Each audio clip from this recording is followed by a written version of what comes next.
Welcome, everyone, to the September 11th, 2025 meeting of the California Fish and Game Commission, Wildlife Resources Committee. And joining us today, myself, co-chair Erica Zavaleta, and WRC co-chair Darius Anderson. They're here to my left. So on Zoom, participants have been placed on mute, and when it's time for members of the public to engage in the conversation about an agenda item, you'll receive instructions on how to indicate that you'd like to contribute to the conversation. Speakers will be able to unmute themselves individually when called upon. And please keep your microphone on mute when not speaking. Executive Director Melissa Miller-Henson is going to provide technical notes, and that'll be followed by Ari, who can introduce people participating today and provide an review of the meeting. Thank you. Thank you so much, Co-Chair Zavaleta. For those who are here in the meeting room, please do make sure that you've muted your computers and your cell phones, especially if you're on a device linked to Zoom for this meeting. If you are connected to the webinar via your device and don't have both your device and Zoom muted, it can create feedback in the room. If you are participating in the Zoom webinar and calling in by phone, please make sure that your phone number and Zoom webinar are linked. If you logged into Zoom first and use the call me option, the linkage happened automatically. If you are joining by phone only those who joined by phone by calling in and are unable to use Zoom on your computer or a mobile device, please note that *9 is currently not functioning. So you will only be able to listen to the meeting unless you communicate directly with staff via email. That email address is fgc@fgc.ca.gov. If there's an agenda item on which you wish to speak, you need to send an email message to that address before the item begins with the agenda item number, your name and phone number, so that we can add you to the queue. And again, that email address is fgc@fgc.ca.gov. And we are working with Zoom and the technology department to try and get that function fixed. For any technical difficulties during the meeting, again, contact fgc@fgc.ca.gov, which is the preferred method. Or if necessary, you may call 916-201-6201. Again, 916-201-6201. And for those who are on Zoom, video is available if you'd like to turn your video on, though it is optional, it's not required. For each item, the presiding co-chair will first call on speakers here in Sacramento, and then we'll ask for speakers via Zoom and phone. Today, the presiding co-chair is Commissioner Zavaleta. Zoom's chat feature is disabled for everyone other than to communicate directly with the host. Thank you. Thanks. I'm just turning it over to Ari, our wildlife advisor, to do introductions. Okay. Thank you, co-chairs. So staff from the commission participating this morning, self, wildlife advisor, Ari Kornman. You just heard executive director Melissa Miller-Henson. We also have regulatory analyst David Haug, our Sea Grant fellow, Caroline Newell, and joining us by Zoom is executive analyst Kelsey Laird. From the department, staff participating this morning include Deputy Director for Wildlife and Fisheries, Chad Dibble, Wildlife Branch Chief, Scott Gardner, Fisheries Branch Chief, Jay Rowan, Chief of Law Enforcement Division, Nathaniel Arnold. I believe I saw Assistant Chief for LED, Robert Pelsman, around here somewhere. And there are many other department staff who will be presenting and participating in the meeting, and we will introduce those as we get to them. A little bit of an overview of the meeting. So welcome everybody to the meeting of the Wildlife Resources Committee. Our goal today is informed discussion to guide future decision-making, and we need your cooperation to ensure lively and comprehensive dialogue. We're operating under the Bagley-Keene Open Meeting Act, but it's important to understand that the committee cannot take action independent of the full commission. Instead, the committee makes recommendations to the commission at regularly scheduled meetings. These proceedings are being recorded and will be posted to the commission website or the YouTube page for reference and archival purposes. Items may be heard in any order pursuant to the determination of the committee chair or co-chairs.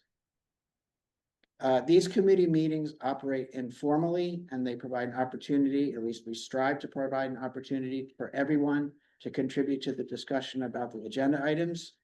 If you wish to contribute to an agenda item, please follow these guidelines. Raise your hand and wait to be recognized by the chair or co-chair. Please share your name and affiliation if you have one. Time is limited, so please be concise to give everybody a chance to give their input. If several speakers have the same concerns or ideas to express, feel free to appoint a group spokesperson to speak for all of you.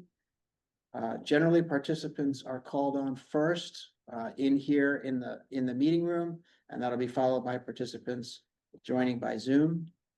As a topic discussion evolves, we encourage participants to continue contributing to the dialogue. If you're speaking during general public comment for an agenda item, the subject matter you present should not be related to any item on the current agenda. Public comment on agenda items will be taken at the time that the committee discusses that item. The nearest emergency exit is just out the door here and down the stairs. And the restrooms are across the hall towards the stairway on this floor. And that is all I have for introductions. Great, thanks, Ari. I just want to underscore a couple of things that Ari said briefly. And the purpose of the Wildlife Resources Committee, like all of our committees, is informed discussion. It's an opportunity for us to understand, learn about, and refine items that we may decide to take to the full commission. And so I just want to ask folks to participate in the spirit of constructive and respectful dialogue. It's really, really helpful for us to have this opportunity to talk about these ideas and vet them in this context, to decide whether to take them to the full commission and to understand what we're taking to the full commission. So we do it in that spirit. At this stage, I want to, before we start the first agenda item, ask that elected officials and tribal council members or their representatives who may be participating today, raise your hands using the Zoom raise hand feature if you're on Zoom. Or if you're in the room, I'm supposed to say feel free to join us at the table. There are only a couple of seats. So you're welcome to join us at the table or to raise your hands if you are in the room. And when you introduce yourself, please state your name, title, the tribe or district or official you represent, and tell us which agenda item or items you wish to speak to today. If you're calling into the meeting by phone, again, the *9 option is not working at this time. As Director Miller Hansen said, you need to communicate directly with staff through the email address. So are there any elected officials or tribal representatives with us in the room here today? Okay. And seeing none in the room, I'm going to go to Zoom. And I'm looking for raised hands and not seeing any. But if you are an elected official or a tribal representative, please feel free at this stage to raise your hand if you're in Zoom or to unmute yourself so that you can introduce yourself. Okay, and seeing none, we will continue on to approve the agenda and the order of the items. Which I believe, unless you have anything, Darius, that you want to. No, okay, great. Okay, so I'm going to call this meeting to order. Excuse me, I was supposed to do that before we approve the agenda. I'm calling the meeting to order. And we're approving the agenda and the order of items and moving on to item 2, which is our annual regulation changes. And I'll turn it over to Ari, who's the staff lead on this suite of items. Okay, each year, the September WRC meeting, the department presents its recommendations for 3 annual rulemakings that the commission considers. Those rulemaking packages are the waterfowl hunting, Central Valley sport fishing, and Klamath River Basin sport fishing packages. Today, we'll discuss these 3 potential rulemakings, and WRC may make related recommendations. To start us off will be Melanie Weaver with the department on waterfowl.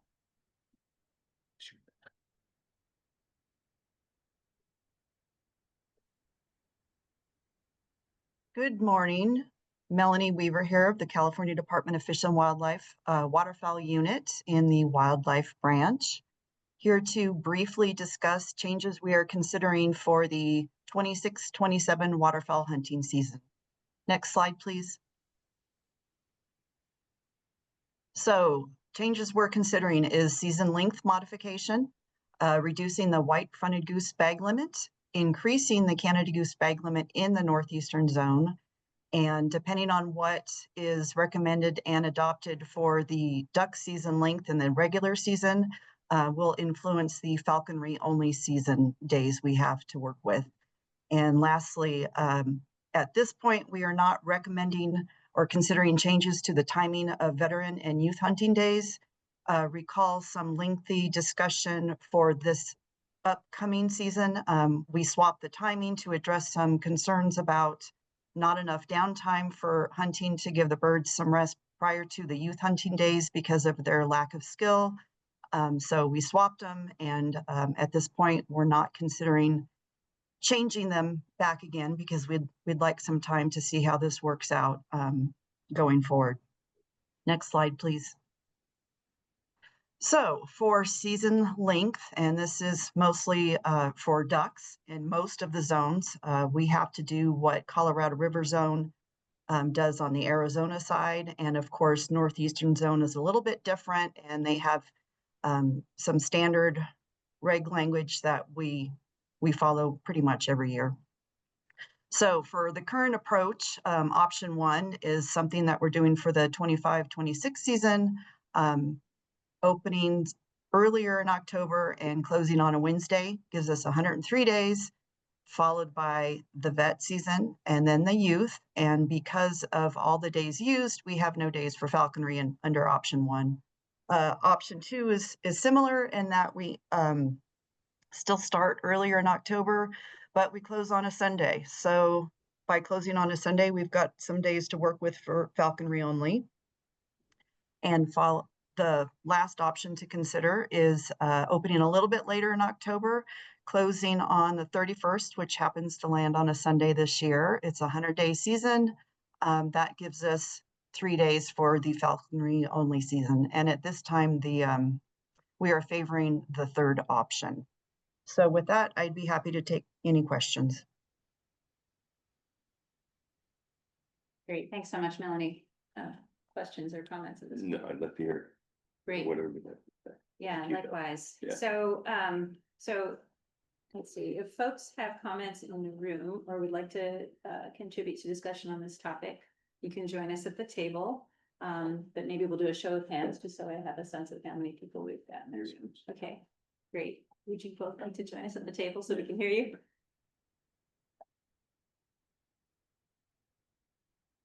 Hi, Commissioners. Zavaleta and Anderson, Mark Henley with California Waterfowl.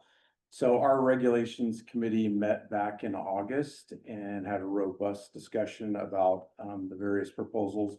We ended up, supporting option 3 because that will allow for hunting as late in January as possible. We've talked about this before. Days in January are very valuable because they tend to be of higher quality. So that should be good. We are also in favor of the 3 extra days, allowing that for falconry, providing that opportunity. That's great. And then, as Melanie indicated, having the youth hunt go second after the vet hunt for the postseason hunt makes a lot of sense. And hopefully that'll help ensure a high quality hunt for the kids. So that's great. The other thing that we strongly support is in the Northeast zone, increasing the Canada goose limit. The latest numbers out of the waterfowl breeding survey were up significantly in that zone as it relates to Canada goose counts, and I believe they're well above their long-term average. So it seems appropriate to try to liberalize there, at least incrementally. So that is good. And then I just lastly would like to thank the department, Melanie, for attending our regulations meeting and providing some really good input for the committee and coordinating with us. Much appreciated. Thank you. Thanks, Mark. Bill.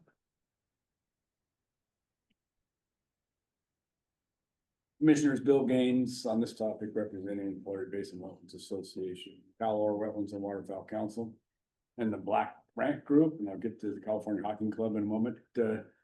Yeah, we also are pleased to support option 3 for the season length, as Mark mentioned, swapping some days in October when the shooting is not so good for some days in January when the shooting is much better. Even if we lose a day or two, it is a trade that we're certainly willing to make.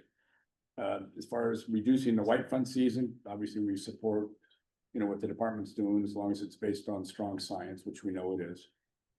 Northeastern zone, Canada goose, this is an increase that we've been asking for quite some time. You look at what Oregon takes, same birds, their limits, I believe, double what our limit is up there currently. Nevada's is higher than ours as well. So an increase in the Northeastern zone Canada goose bag limit is certainly, we believe, supported by science, and we strongly support that. Last year, when we swapped the vamp days for the youth waterfowl days so that we could allow the kids to have more time for the birds to settle down before their shoot. It was a great move, certainly played out the way we thought it would. We urged at that time that we make this permanent. And I'm pleased to see that the department is recommending that stay this way, at least for this year. We hope it stays that way for a lot of seasons. And then lastly, on behalf of the California Hockey Club, we do very much appreciate the 3 falconry only days for those days that are left over from the 107. So pleased to support option 3 across the board, and we urge the Wildlife Resources Committee to make that recommendation to the full commission. Thank you very much. Thanks, Bill. We have others in the room who'd like to discuss this item. Right. David, do we have folks online? No raised I hands. didn't see any. Okay. Comments or anything that staff would like to add? No, Mark, I'd just like to thank you guys because the Falconers last year sort of sacrificed their period, and I'm glad that we added them back in. So I appreciate you guys considering that. And looking and reading through this, everybody's sort of in consensus, so I would recommend moving it to the full commission. Great. I support that completely. I also just want to acknowledge that the falconry community was really gracious last year in not having any falconry on the day. So I'm glad that there's support for that all around. Totally agree that moving the youth hunt later so that they have a good quality experience was also a great move.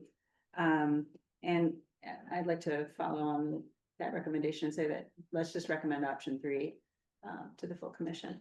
I think we need to rehash it there. Great. Okay, so that takes us to item 2B, Central Valley Sport Fishing, and we have a presentation on this part from the department. Colby. All right, yep. Hi, good morning, everyone. My name is Colby House. I serve as the Chinook Salmon Sport Fish Coordinator for Fisheries Branch.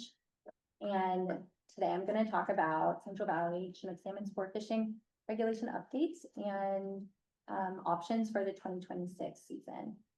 Next slide. All right, so here we just have an overview of the presentation.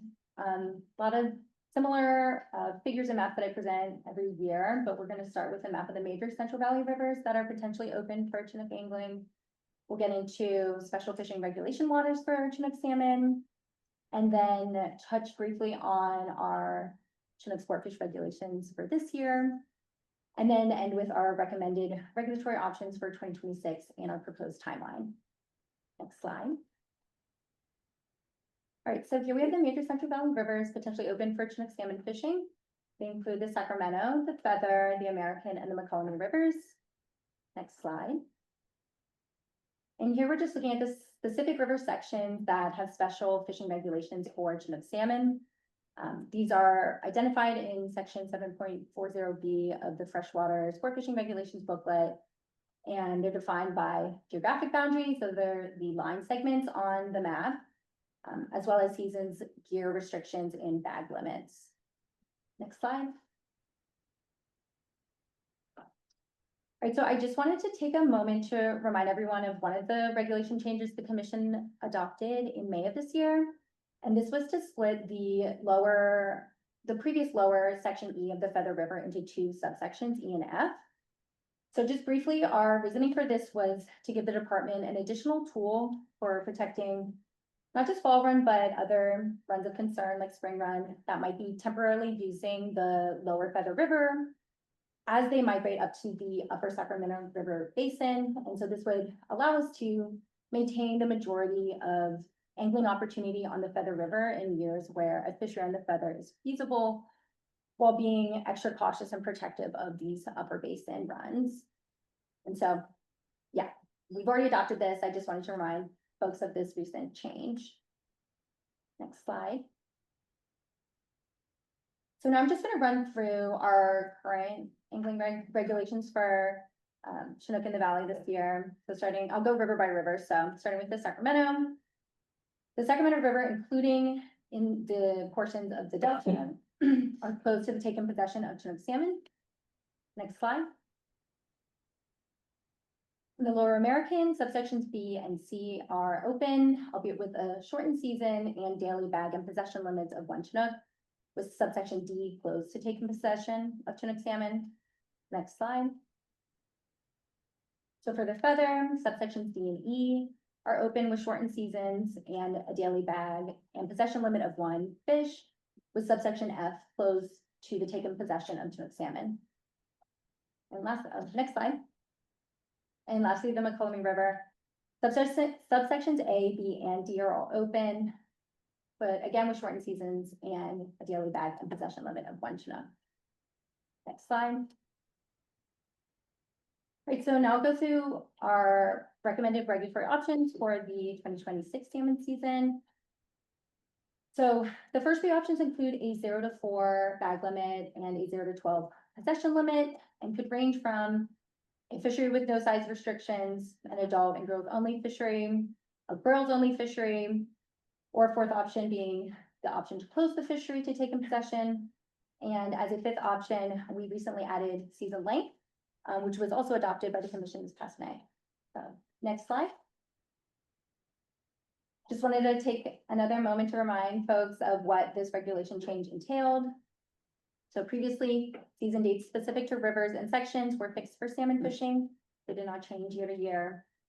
But now these seasons represent a date range in the regulations where the historic or the previous full season, those dates now serve as the bounds for a date range. And this enables the department to start the season later, end it earlier, combination of the two, depending on the outlook of the stock and potential fishery impacts. And so the right side of the slide is simply an example of what this might look like. This is not something that we implemented, but if we were wanting to be more protective of fish in the Sacramento River, we might close the upper sections. And if the historic season was July 16th to December 16th, we might want to shorten that to mid-October. And while I'm on this topic, I just wanted to also verbally notify the commission that we are doing a regulation text cleanup related to these date ranges. So no content changes, simply formatting and restructuring how these regulations are presented in relation to regulations for other species that are in these same waters. Next slide. And I'll end with our proposed timeline for regulations for 2026.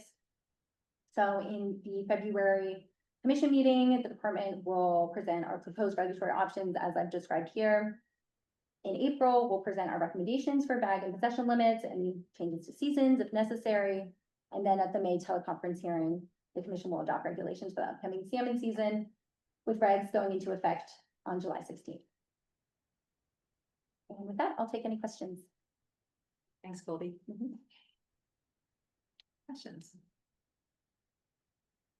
How do folks feel about continuing on doing the Klamath River presentation and then we can discuss them both?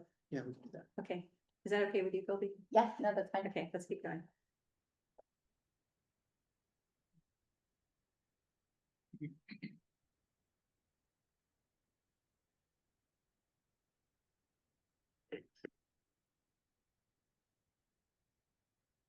We'll put up the Klamath River Yeah. presentation, please.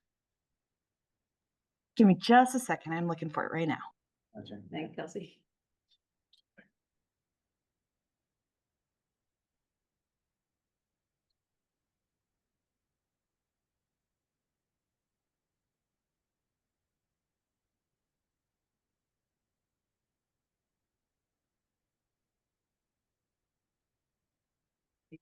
Discussed it after.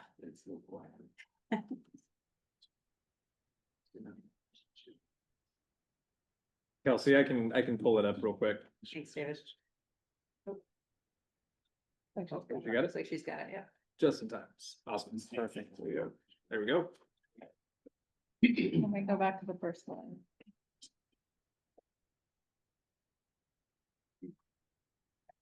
There we go.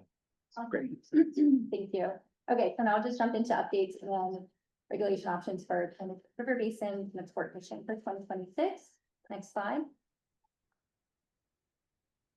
Okay, again, I have an overview of the presentation. I'm going to briefly just walk through management of Plymouth River fall and spring Chinook salmon in the Plymouth River Basin. I'll also briefly discuss a map of the Plymouth River Basin subquota areas for fall Chinook, and then get into our current basin sport fishing regulations and end with our recommended regulatory options for fall and spring Chinook fisheries. And then finish with our timeline for regs. Next slide.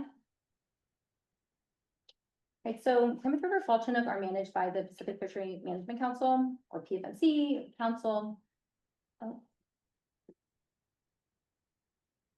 Sorry, back a couple of slides. I think we skipped ahead. Kelsey, can you go back a slide? One more. Okay, thank you. So the PFMC establishes annual harvest allocations and natural spawning escapement goals for adult Plymouth fall Chinook. So those harvest allocations are split between tribal and non-tribal entities, 50% going to tribal and 50% going to non-tribal. And then that non-tribal split is divided again between commercial and recreational fisheries. So the council makes an annual recommendation for the recreational fishery in April. And then the in-river fishery typically receives at least 15% of that non-tribal allocation, and that becomes the Klamath River Basin quota. And so working within that quota, the department makes annual recommendations for bag and possession limits for fall Chinook based on status of the stock or any constraints of that quota. Next slide. Klamath River spring Chinook are not managed or allocated by the council. Oh, we skipped ahead again, but I can just keep talking. Okay, great, thank you. The in-river sport fisheries managed through general basin seasons, daily bag, and possession limits set by the department. Previously, regulations for spring Chinook rolled over year to year, so we can only adjust these in a separate rulemaking. However, this past May, the commission adopted our recommendation to bring the spring Chinook fishery management measures into the annual process in line with fall Chinook. And we did this because we know that spring Chinook stocks are also depressed. They overlap with fall Chinook in time and space and face many of the same fisheries and environmental stressors as fall Chinook. And so now we're incorporating the spring Chinook into our annual sport fish rulemaking process.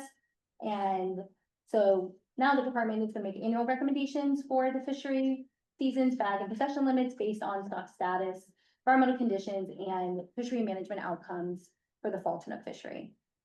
Next slide. So briefly, here we have a map of the subquota areas in the Klamath River Basin for fall Chinook. Like I said, fall Chinook fisheries managed based on adult quotas, and the basin is divided into 4 subquota zones, 2 in the Klamath and 2 in the Trinity. And the goal here is to provide equitable harvest opportunities across the basin for anglers.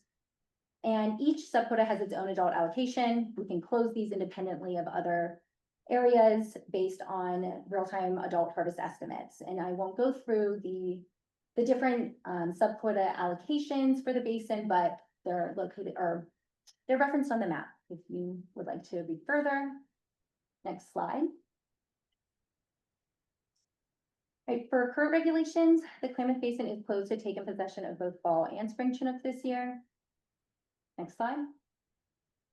And I'll start with our recommended regulatory options for fall Chinook for 2026. So these options include a harvest quota range of 0 to 67,600 fall Chinook for the in-river sport fishery, greater than 20 to 24 inches. That adult grills cutoff size will be determined based on updated model calculations, and we'll have that information later this year. So these options include a bag limit range of 0 to 4 fish, a possession limit of 0 to 12, And the proposed season would run from August 15th through December 31st on the Klamath and September 1st through December 31st on the Trinity. A third option is to close the basin to take in possession of Fall Chinook. And I just wanted to highlight that these options are not going to be considered for the newly expanded sections above Iron Gate Dam until we determine that take in this area is sustainable. Next slide. And just a quick visual reminder of these expanded regulatory sections. They include the main stem Klamath River from the state line to the Iron Gate Dam site, and also encompass the anadromous portions of Shovel, Fall, Jenny, and Scotch Creeks. Next slide. All right, so I'm going to switch over to spring Chinook recommended regulatory options for 2026. So the season would run from July 1st through August 14th on the Klamath and July 1st through August 31st on the Trinity. And we're proposing a range of bag of possession limits, the bag limit of 0 to 1 fish and possession limit of 0 to 2. And then also having the option to close the basin to take in possession of spring Chinook. Next slide. And here we have our proposed timeline for 2026. Similar to the Central Valley, except regulations will go into effect for spring Chinook on July 1st and for fall Chinook on August 15th. Next slide. All right, and with that, I'll take any questions. Great, thanks, Colby. Do we have folks who'd like to participate in discussion of this item in the room today? Okay, seeing none. Do we have folks online, David? We have no raised hands on the. Raised hands. Any comments or questions from staff or from Go ahead. co-commissioner? All right, no, okay. And that's both B and C. So it's probably worth saying, in case there are folks who are new to the process, that there are so many options because of this conformance with federal process that happens in the spring. And so it's difficult for us to just move forward with a full range of options until we find out in the spring what the PFMC recommends. And that's what that May teleconference meeting will be about. So like we do most years, we're going to recommend that we move forward with a suite of options for both of those two items. I guess I will read the rest of the recommendation. Do I need to? As long as we're clear that We're moving it along. Both Okay. move Yeah. on then. They're moving forward with option 3 for waterfowl hunting with a full suite of options for Central Valley sport fishing and Klamath River Basin sport fishing. That'll be today, based on the department's recommendations and our discussions today. Minimal. Thank you. Okay. So that takes us to item 3. This is periodic regulation changes. And this also includes both sport fishing and then a suite of other items. And I'll turn it over to Ari to introduce it. And Ari, maybe I should just say, like, I think what makes sense, because there are so many items, is for us to break this up. So, However you like, it's up to you. okay. It seems to me like we, at a minimum, want to, should we do inland sport fishing and department lands first and then move to the game species? Mhm. Okay, That's fine. and then we can see how we're doing on time. Because there are a number of big game packages. Okay, so let's start with items A and B. I only have one introduction for everything, with the exception of bear. Of bear, That's a okay. specific introduction for that, but you know, I'll just do an introduction for everything Okay. except What- bear, and yeah. then you can break it up however you like. That sounds good. Thank you. Each year at the September WRC meeting, the department presents updates on and its recommendations for a number of potential rulemakings, including inland sport fishing, department lands, resident game birds, and big game species, including deer, elk, bighorn sheep, pronghorn antelope, and black bear. Did want to note that although resident game birds is not on the agenda per se, I believe that the department will start off with just an update on that. There's no recommendation for a package, but they wanted to sort of close the loop on some discussions last time. So they'll be presenting an update on that to start off with. So we'll get started off this item with inland sport fishing. Just wanted to note that this item in particular, there isn't expected to be a recommendation. There will be no recommendation. This meeting, this is just initial vetting only. Recommendation for inland sport fishing is currently scheduled for the January 2026 meeting. All of the others could have potential recommendations. So we'll start off with a presentation on inland sport fishing by Maggie McCann.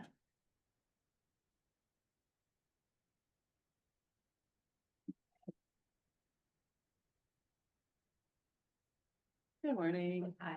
I'm Maggie McCann. I'm the regulations specialist in the department's fisheries branch.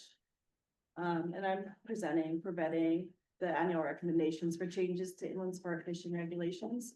And these are for the 2027 angling season. Next slide, please. So every year, the fisheries branch solicits recommendations from programs and regions for the annual sport fish update. Because the update date last year was postponed, we have incorporated the recommendations from the 2024 from 2024 into this package. And so the result is a larger than normal update with 9 proposals from last year and 9 from this year. So I'm going to go over all of them in brief, but I have submitted a summary document that is available that has more detail about all these regulation changes, and that's available on the FTC webpage. So to simplify the information, I've divided the changes into categories. I'll go over the changes in this order. Language cleanups, increasing fishing opportunities, gear-related changes, changes that are intended to be protective, and changes to the steelhead report card. Next slide, please. This first set of recommendations are changes that reorganize and clean up the text of the regulations without any changes to how the regulations work. Changes to low flow regulations would condense the text, standardize the identification of stream gauges, remove streams from 8.0 that lack low flow criteria, and align 8.0 with 740B and clarify boundaries in both sets of regulations where descriptions are unclear. Another proposal is to clean up and reorganize 750B90 McLeod River and tributaries to group streams with similar regulations. Also in this category, the name of Squaw Valley Creek was changed by federal legislation through the Department of Interior in 2022 to get at One Creek. This update will make the regulation text consistent with this change. The definition of Southern District in 6.34 incorrectly copies the Sierra District definition. This change would correct the language to the as intended definition from the sport fish booklet.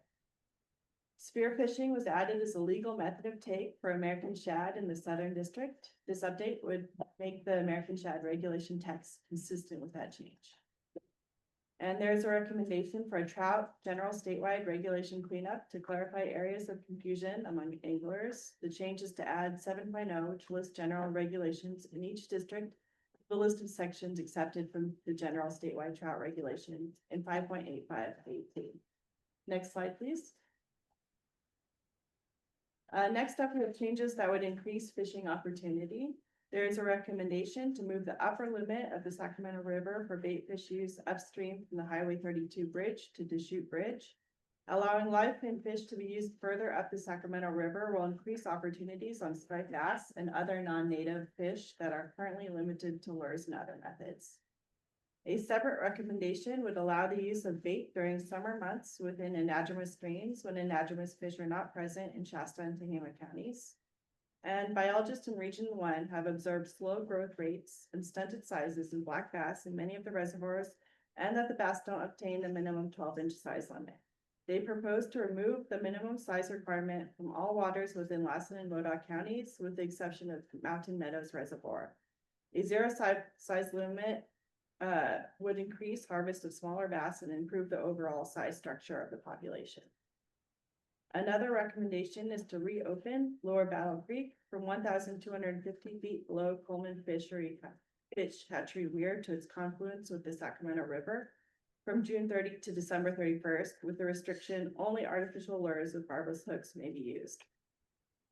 This change would provide angling opportunity for native and non-native warmwater fish species and hatchery origin trout and steelhead.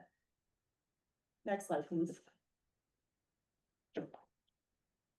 Continuing increased fishing opportunities, we have a recommendation to remove Fall River Pond and Fall River Lake from the Fall River complex. Fall River Pond and Fall River Lake would default to statewide general trout regulations.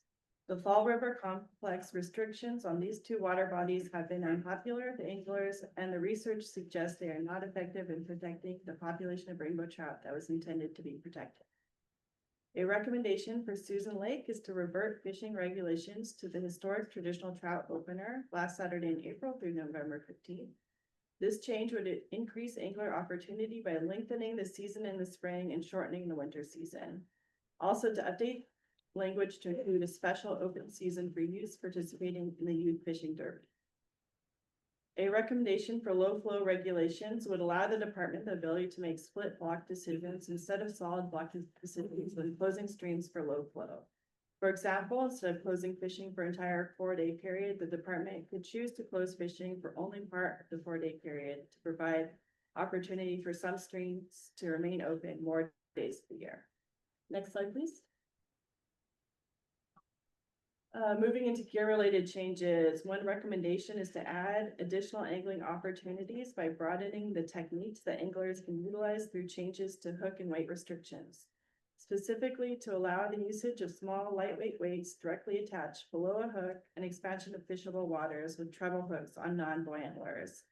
This amendment would clarify angler regulations for the public and wildlife officers. And then a minor change on the Eel River to change the boundary for gear restrictions a half-mile downstream to align with more recognizable features. Next slide, please. All right, getting into protective changes. To protect experimentally reintroduced Chinook fish, this change would close the Chinook fishing in the North Fork Feather River above Chester Diversion Dam and on the North Yuba River above New Bullards Dam all year. To clarify, this does not include New Bullards Bar, only the tributaries. And from Region 1, a recommendation to add Clear Creek, Cow Creek, Cottonwood Creek, and Paynes Creek to Section 740B with specific regulations. Most Region 1 and anadromous tributaries have protective regulations already present in 740. Adding these creeks will complete the protective set of regulations. Region 1 also proposes adjusting the boundary of Antelope Creek to make angling more protective for Central Valley steelhead in this section. Next slide, please. A recommendation for Arroyo Seco River is to change the trout bag limit from 5 trout to 5 brown trout and 0 rainbow trout, and to add a gear restriction of only artificial lures with barbless hooks may be used. These measures would protect native coastal rainbow trout threatened by drought and degraded habitat conditions, and as a result would support steelhead population viability in the Salinas River watershed. A proposal is to add Trout Creek into 750B90 to provide angling regulation protections for McLeod River redbound trout. Trout Creek is currently the focus for other restoration opportunities, and the department is developing plans with the U.S. Forest Service to claim all of Trout Creek for McLeod River redbound trout as the long-term conservation goal. And as part of the low flow proposal, to add quantitative low flow criteria to Pescadero Creek and Aptos and SoCal Creeks, which will protect steelhead when they are most vulnerable. Next slide, please. And we have a recommendation to accommodate the genetic sampling requirements of parentage-based tagging in fisheries surveys. This recommendation is to amend biological sample collection requirements for commercial and recreational salmon fisheries to include the additional requirement of all persons fishing for salmon to provide a tissue sample from unmarked salmon upon request by an authorized agent or employee of the department. Next slide, please.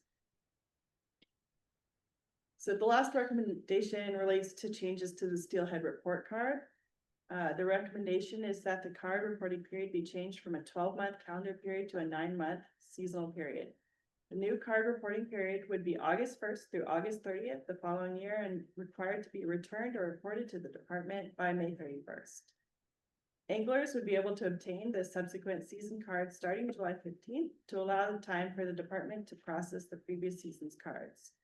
From May 1st through July 31st of each year, anglers would not need a card to fish for steelhead or rainbow trout in anadromous waters. Adult steelhead are generally not present in most anadromous waters from May through July, so there is not a need to collect angler data during these months. This shift will minimize the reporting of resident fish and more accurately represent the steelhead life history. Anglers will still be able to fish for rainbow trout and steelhead during these months in waters open to angling. However, a card will not be required. Any card holder who fails to report by the May 31st deadline shall be subject to a non-return fee and will not be able to obtain any subsequent season's card until that fee is paid. Next slide, please. The card would be required for anglers targeting any steelhead or rainbow trout in anadromous waters during the 9-month season. There's currently a loophole in the language that allows for an angler to state they're not fishing for steelhead, only rainbow trout, which technically does not require a card. For improved enforcement, the language would be updated to include both terms. The 9-month card would better align with seasonal adult steelhead run timing, improve data management, better assess non-compliant reporting, increase data accuracy, and lead to cost and time savings. Next slide, please. So today is our vetting discussion. In January, we will bring this back to the WRC and ask for a recommendation to go to the commission for an April 2026 notice, June discussion, August adoption, so that we can have the regulations go into effect January 1st, 2027. Next slide, please. Thank you for listening. Please let us know if you have any questions. Thanks, Maggie. A lot to get through. Okay, There's some guidance that I. can yeah, I read. have a note here that. Well, Just and to also remind just a folks what big thank you discussed. to Maggie and Fisheries Branch for in your supplemental handouts, you have the detailed information, which is also posted to the website for folks who want to see all those details, because it is a lot. Thank you for mentioning that. I forgot to mention that in my introduction. Yep, that's posted to the website on our meetings page for this meeting. So if you want to take a look at the details of the proposal, that's available. If you'd like to contribute to the conversation about inland sport fishing and you're on Zoom, please use the raise hand button. It's likely in the reactions button, probably on the bottom of your screen. When your name is called, you might need to unmute your microphone. If you're calling into the meeting by phone, the *9 option is not working at this time. So you'll only be able to listen to the meeting. If you want to participate in the meeting, please communicate directly with staff at fgc@fgc.ca.gov. If you wish to contribute to the discussion for this agenda item, send an email message right now with the agenda item number and your phone so we can add you to the queue. This also goes for any future items. Co-Chair Zavaleta will David will call speakers on Zoom. Co-Chair Zavaleta will call any speakers in the room and David will call speakers on Zoom. That's it. Great, thanks, sorry. Great, and so this is the opportunity to discuss inland sport fishing periodic regulation changes, and I'm inviting anyone in the room who would like to comment or discuss this item to indicate that you'd like to. You can join us at the table. You're next to Maggie. Anyone? No one. Do we have anyone on Zoom, David? We have no raised hands on Zoom. No raised hands on Zoom. Nobody Okay. loves this. They know we're coming back to this Thank in you, Jake. January. Answered all their questions. Maybe everybody loves us and there's just. Yeah, exactly, Exactly right. We did it perfectly. I think it reflects the reality of a lot of outreach and working directly with stakeholders. Yeah. Absolutely, yeah, I just want to appreciate that, there's so much in this, and, you know, I'll just say, it's great to see a lot of increased opportunity, as well as some protective measures recommended, and the reporting requirements make a lot of sense, so, a little more, like a reasonable level of accountability, and a little more time for the department to turn around every year, so I mean, I think, we are coming back to this in January. No one has any comments right now. That's a great sign. Thank you for all your work on this, Jay, Aggie, everyone at the department, and we'll just keep going on to item B. And I didn't really say this, but we're discussing these as we go. So we'll check in about item B. If there's a presentation, we'll take it. We'll call for discussion, and then we'll keep going through the items one by one like that. So item B.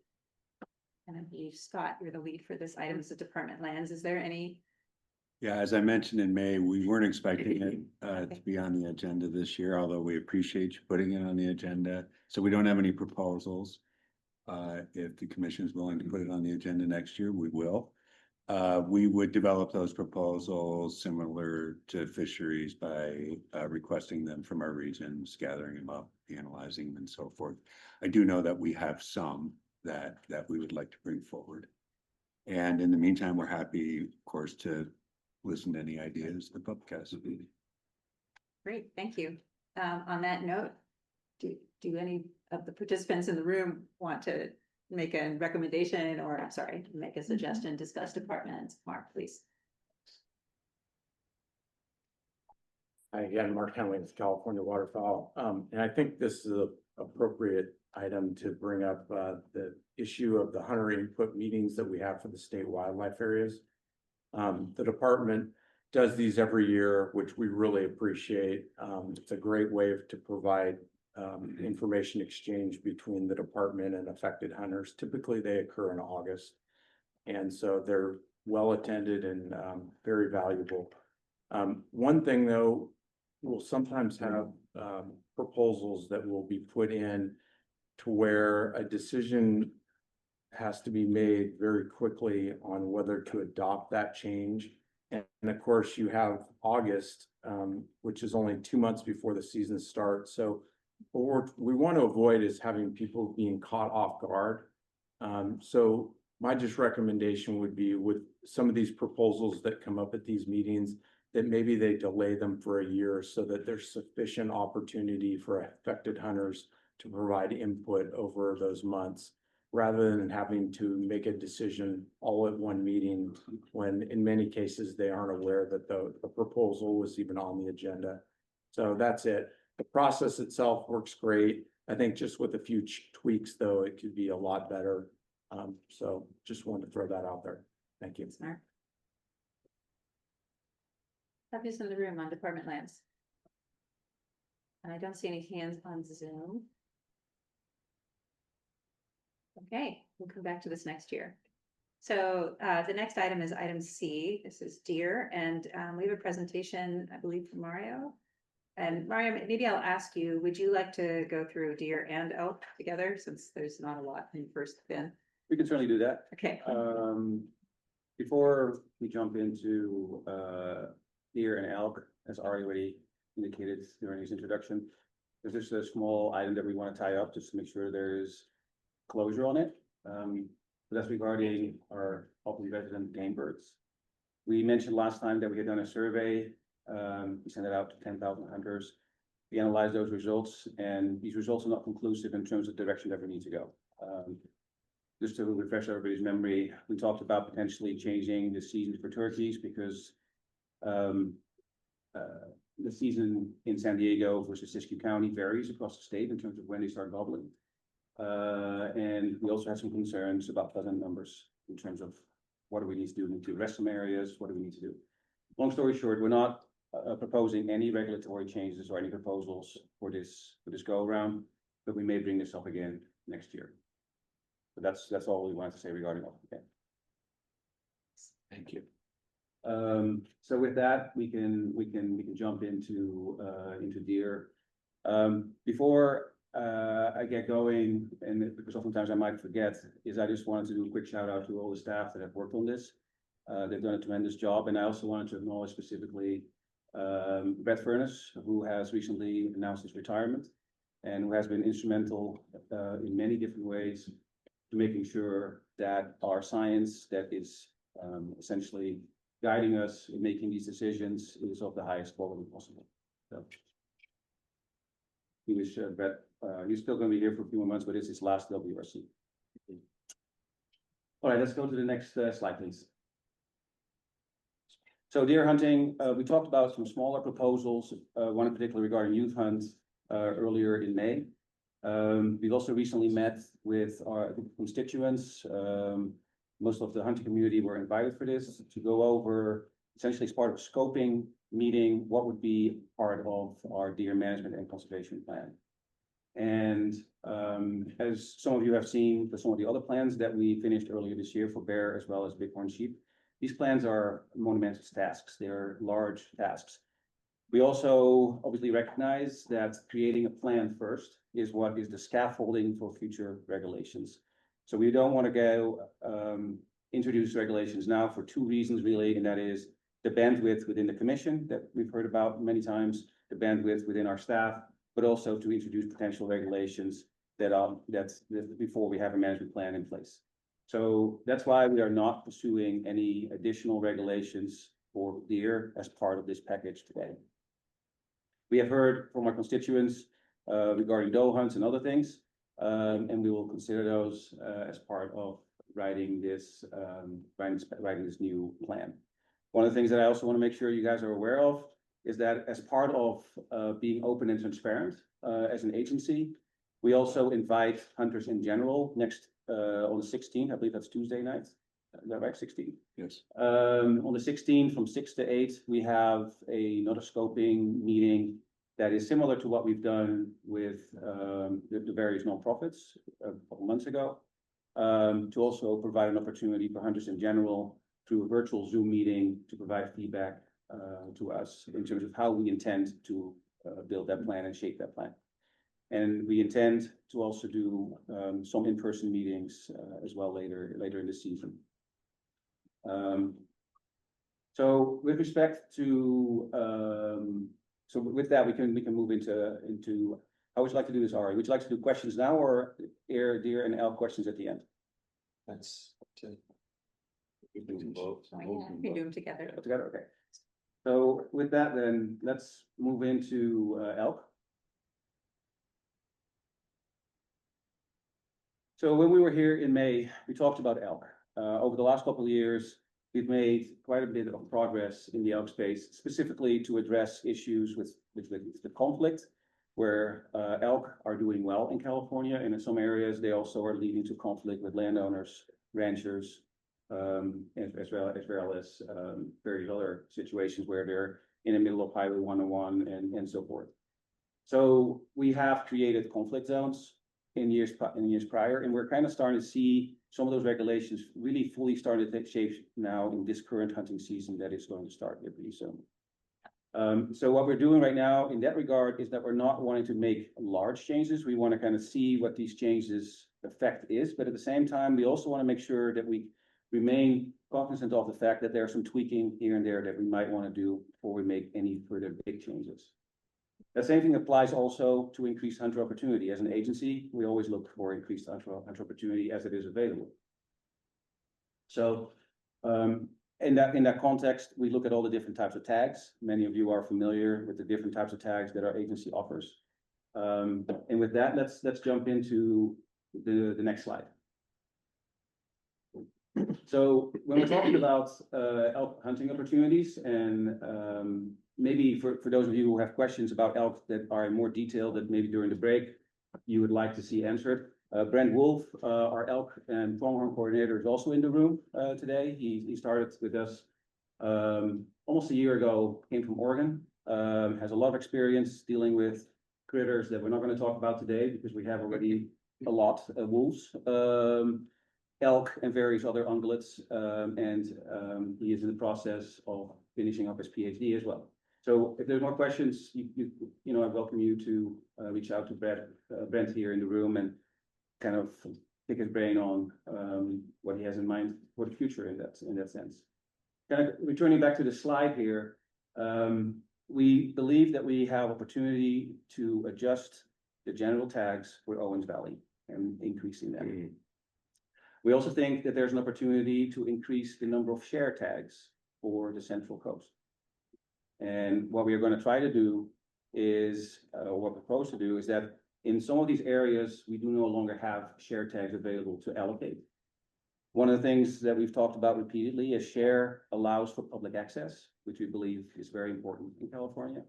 Many of these elk are only available on private grounds.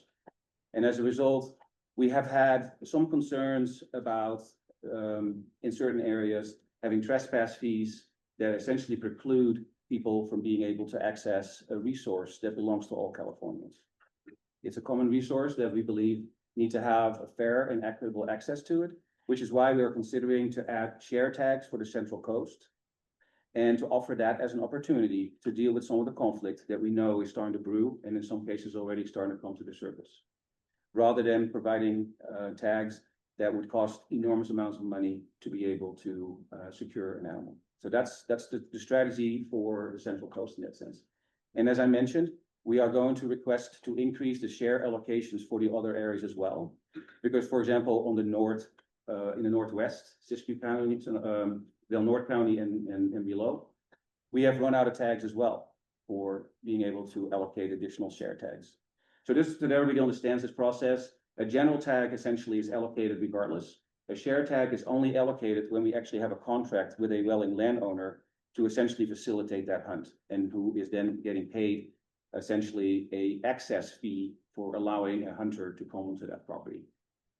So the other component that I believe is relevant for all of us is that in some of these areas that we have conflict, and I just talked about, we don't want to have large changes in that context right now because we need to have things settle in a little bit first.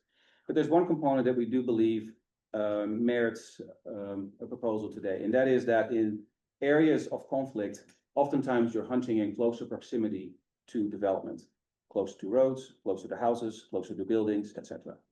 And when we look at, for example, at some of our regulations on our wildlife areas, where we have adjoining homes around these areas, we have met, of course, at that time also with constituents and homeowners who have concerns about rifle bullets that may potentially come into close contact of where they live.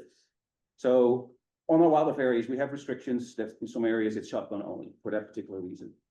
And we would like to be able to offer an opportunity in areas where specifically for conflict and specifically in this context for these types of tags that are in these conflict zones, to allow for shotgun as a method of take as well, because it's a safer mechanism in some ways than a rifle. And it allows us to have something in between archery and a rifle while still having a good method of take. I know that there's some concerns about the availability of non-ledge slugs. But at this point in the game, we do not believe that that is a reason to not try to do this. And we did some, we've looked into some of this in other states, in Oregon as well as in Idaho, and in those places they are using this already. There's one last thing here, and I know that there's like fisheries, we're throwing a lot of information here at you at once, so I'll pause here in just a minute. Within our ALDS system, which is our tag system, there is essentially an opportunity for hunters to have one tag per season for elk, with the exemption of PLM, because it runs outside of that system. And it has caused some confusion over the last months that our regulation is not crystal clear on this. And that people are wondering if they have a landowner tag, can they also get a general tag? Can they also get this kind of tag or whatever? So we want to make sure that our regulation is crystal clear, that again, in the spirit of equitability, that you can have one tag for an elk per season, per person, if you will. So that it's completely clear in the system and that it matches completely You what's mean going on. no matter what the category? Hmm? You mean no matter what the category? No matter what the category, except for PLM. Just one? Yeah, this one. Okay. And one of the things that I think I mentioned maybe at the WRC, but I've mentioned it in other forums for sure, but the increase of share tags within the state, for the first time ever, we've now had a person who was drawn 3 times for an elk tag. And obviously, they have to pick which one they then want, but it shows you that there is an opportunity in California, that what we've been working on so hard to create additional opportunity, that obviously the odds of someone getting drawn 3 times is pretty small. And there were also quite a number of people that were drawn twice. So that suggests that opportunity is increasing in California when it comes to elk. The other component that I'm going to go into right now is a little more complex. Before I go into that, are there any questions regarding deer and what I just covered? I have a question, Maria. So if you have a PLM tag, you can also enter the draw for a general tag or another type of tag. Currently, you can. Okay. So that's something, that's obviously up to the commission as well, in that sense, if that's something that the commission wants. What we're trying to propose right now is to make sure that the way that our system works and the way that our regulation reads, that is congruent, and there's no confusion about this. PLM is currently able to be separate. So if that is something that we want to change as well, that's something that of course we can discuss, but that's not what we're proposing at the moment. Can I understand the mechanics? So in the individual that got drawn 3 times, Mhm. they had to pick one of the 3. Mhm. And did the other two go back into the pool then, Yeah. or they did? Yeah. Okay, That's why you have to be, that's why people ask when you put in draws, which one you want and what's your Right. favorite and, or your Okay. preference, if you will. No other questions before I move on? Okay, the next slide, please. Okay, so what I'd like to ask you is to kind of, without reading it first, is to kind of put your direction on that map on the right-hand side on the slide here. The piece that's in purple is where we currently have elk hunting and where we also think that there is elk available for hunting. The green side, the green area is an area that is currently not open to elk hunting. That does not mean that there's no elk in those areas. It just means that we don't have elk hunting in those areas. And there are scenarios now where we would like to be able to offer a hunt in those green areas. It may not necessarily be possible to immediately create an entire hunt zone. And I'll give you an example. One that's fairly close by that I think many of you are familiar with, Grizzly Island Wildlife Area Complex, where we have a hunt that is currently entirely on the wildlife area. And what we are seeing is that elk are also leaving the wildlife area and getting onto private property. And we would like to be able to potentially offer hunts on these private properties, providing access to hunters and providing more opportunity. And the only way that that is currently feasible is by creating a concept which we refer to as balance of state. Now, some of you may ask, well, why don't you just create a larger boundary around that Grizzly Island complex? Because that would also provide opportunity, wouldn't it? And the answer to that question is yes, it would. However, what I would then also do is that I would immediately create a scenario of these hefty trespass fees. So what we're trying to facilitate here is a scenario where people have access and have additional opportunity, while at the same time being able to harvest animals in an area where we currently do not have a hunting zone. So that's in concept, how this would work. would that be in the share program? That would be in the share program. Okay, So and if we talk to the landowners around, and do we have an interest? there's an interest. That's one of the reasons what sparked this. So people have contacted us and we have to tell them no right now. Because there is no way legally to do that. So,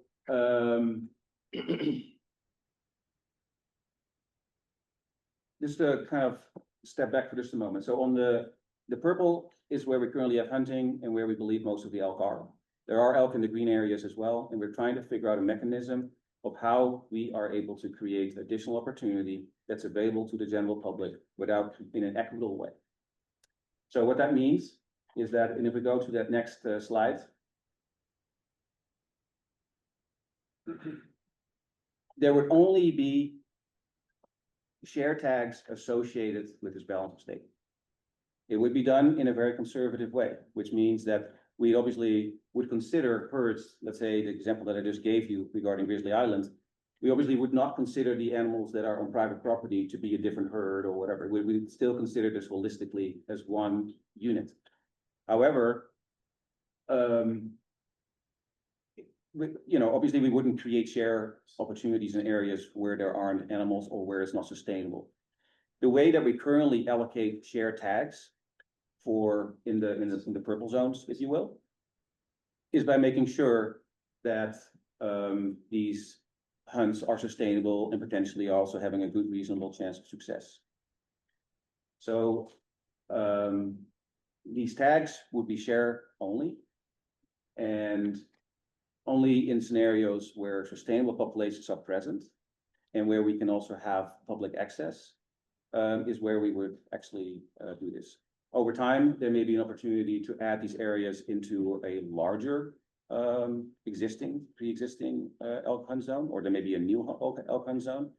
But there's oftentimes time in between before that is reasonable to do, while already being able to offer some opportunity in limited ways. So that's really what this proposal is about. So it's trying to be creative, trying to make sure that we're sustainable, while at the same time making an effort to create additional opportunity for our constituents in California. And is the word balance of state, is that a legal term? I don't know whether how to answer that, but I mean, it would be described in that sense. So I guess if it would be in regulations, it would become a legal term in that way. Okay. I think the concern I'd have with. I mean, we can use it for today's purposes of sort of thinking Right. through it, but I think the concern I'd have is, as Mario just explained. It's not really like the concept would be, well, if you add up the whole rest of the state, there's, and all the herds in between, then we could allocate this many tags. Because as you mentioned, we'd still be looking at on individual Yeah, herd basis. Yeah. So balance of state more falls into that, like this zone, but we look collectively and we take a number based on how many across the board, and that's not really what we're thinking here. It's more localized opportunity based on herds that are in proximity or where it is, and then opportunity for those share hunts to play out. So And maybe with it's not the best term, but it's the term of like Sure. outside of what's already allocated in the zones we have. Maybe it's not a balanced state, it's remaining state zone. It's something else, Yeah. right? It's sort of figuring that out. And this would be ideally an interim step to go ahead and deal with it, because if the population continues to grow and that herd gets larger in an area, ultimately we prefer to have a zone there, correct? Or expand the zone. Yeah, that's possible. And it is an interim thing, like you said. We have also elk herds that are starting to pop up in Plumas County, for example, outside of the zone. You've heard us talk previously about the Tehachapi zone, where we're dealing with a non-native herd, that in some cases we might actually want to be more aggressive in terms of what we do with the share program there. It is difficult to also chase it in a way where, okay, they're over here now, so let's draw the boundary like this. And in some cases, it's also blinks on and blinks off, where they are showing up for a while and then they disappear again. So it's something that, there's no guarantee for success, but we believe that there's a good option here to, again, try to increase some of the opportunity, try to make sure that if we do consider, to your point, to add this in to an existing zone, that we don't create another scenario where only if you have, I don't know, $50,000, $60,000, $70,000 in your back pocket that you can go and get an elk. Those are the types of things that we're considering as part of this proposal. And I assume the regs will give you the most latitude to go ahead and work during this interim period. Well, yes, that would be the idea, yes. Yeah. Okay. But again, of course, as a scientist, we're always concerned, are you doing this in a sustainable harvest? Is this a sustainable thing, right? And then again, I just wanted to point out that the way we're currently allocating share tags is based on that already. So that same process that is being used inside of the purple, if you will, that same process would work here as well. We obviously would not over harvest on a couple of properties that are outside of, let's say, Grizzly Island. And that's also why we are proposing to make this a very conservative thing right now, where we're talking about 5 to 10 tags or something like this. Any questions? Okay. Great. Well, thank you for that presentation. You said it's not a lot of changes, but there's a lot of exciting new things in there. So thanks for that. I guess I have some questions, but I want to first hear from other folks who are interested in participating. Do we have folks in the room who'd like to discuss elk or deer? Mike, do you want to come on up to the table? I see you, Hear you? Hi. Hello. Yeah, my name is Mike Costello, hunter, speak sometimes for Helpful Wildlife. And sometimes talk on a podcast that I do about hunting. I think the work that's being done here is fantastic. And I have there's no challenge on any of it. I think the pacing that Mario's team is taking is really healthy and good for wildlife ecosystems, for hunters. I think it's appropriate to pause on any new deer regs. I think that's great. The deer management plan's coming, and then we can start working on things there. And then here we have an iconic species, or actually 3 different varieties of elk here in California, which makes California unique. Iconic animals that are beautiful, that are admired by hunters and non-hunters alike.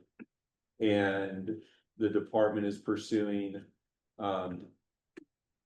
opportunity and harvest and access based on sustainable populations and abundance, based on data and science. And it's great to see those principles apply for any species. And so kudos to what's presented here. And I think the balance of state idea it's innovative, and it gives the department an opportunity to solve problems and test and pilot shift and adjust based on data as it evolves. And so I think that, I hope you'll move this through to the commission for full viewing.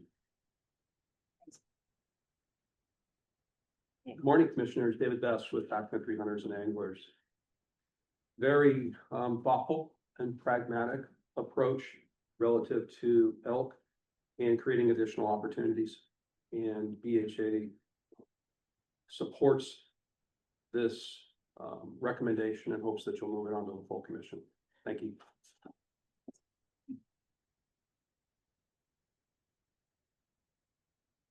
Commissioners, Phil Gaines, speaking on deer on behalf of the California Deer Association.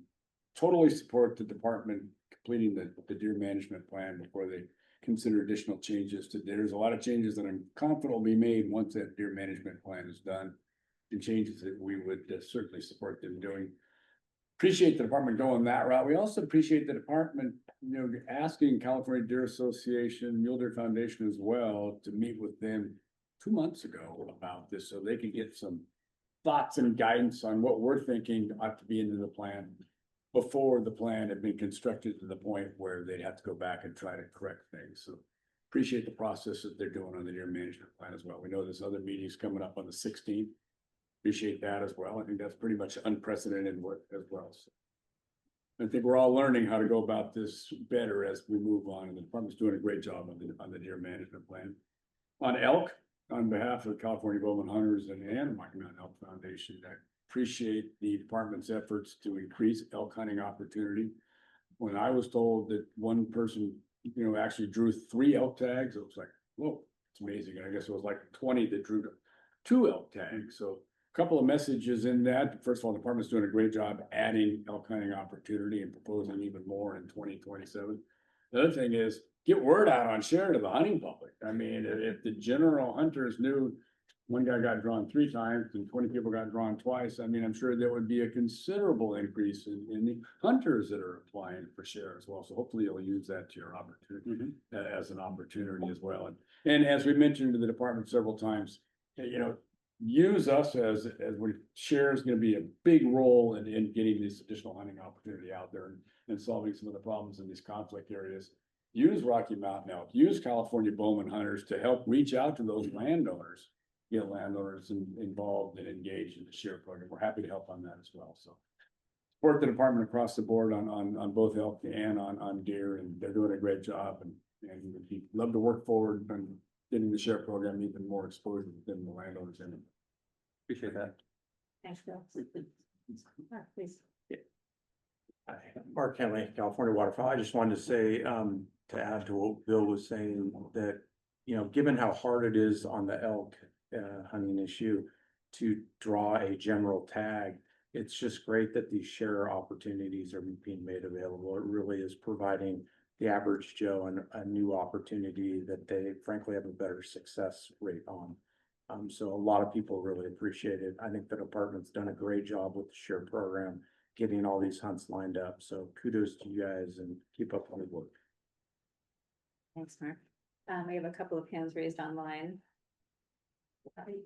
Yeah, Please. I just want to say congratulations to Brett Furness. I mean, he hasn't always been visible, in these regs that we do and all this stuff, but behind the scenes, he's done a great job at making sure everything's based on sound science. So congratulations, Brett, if you're listening. Keep listening. Yeah. So online, we do have a couple of folks who want to contribute to the conversation.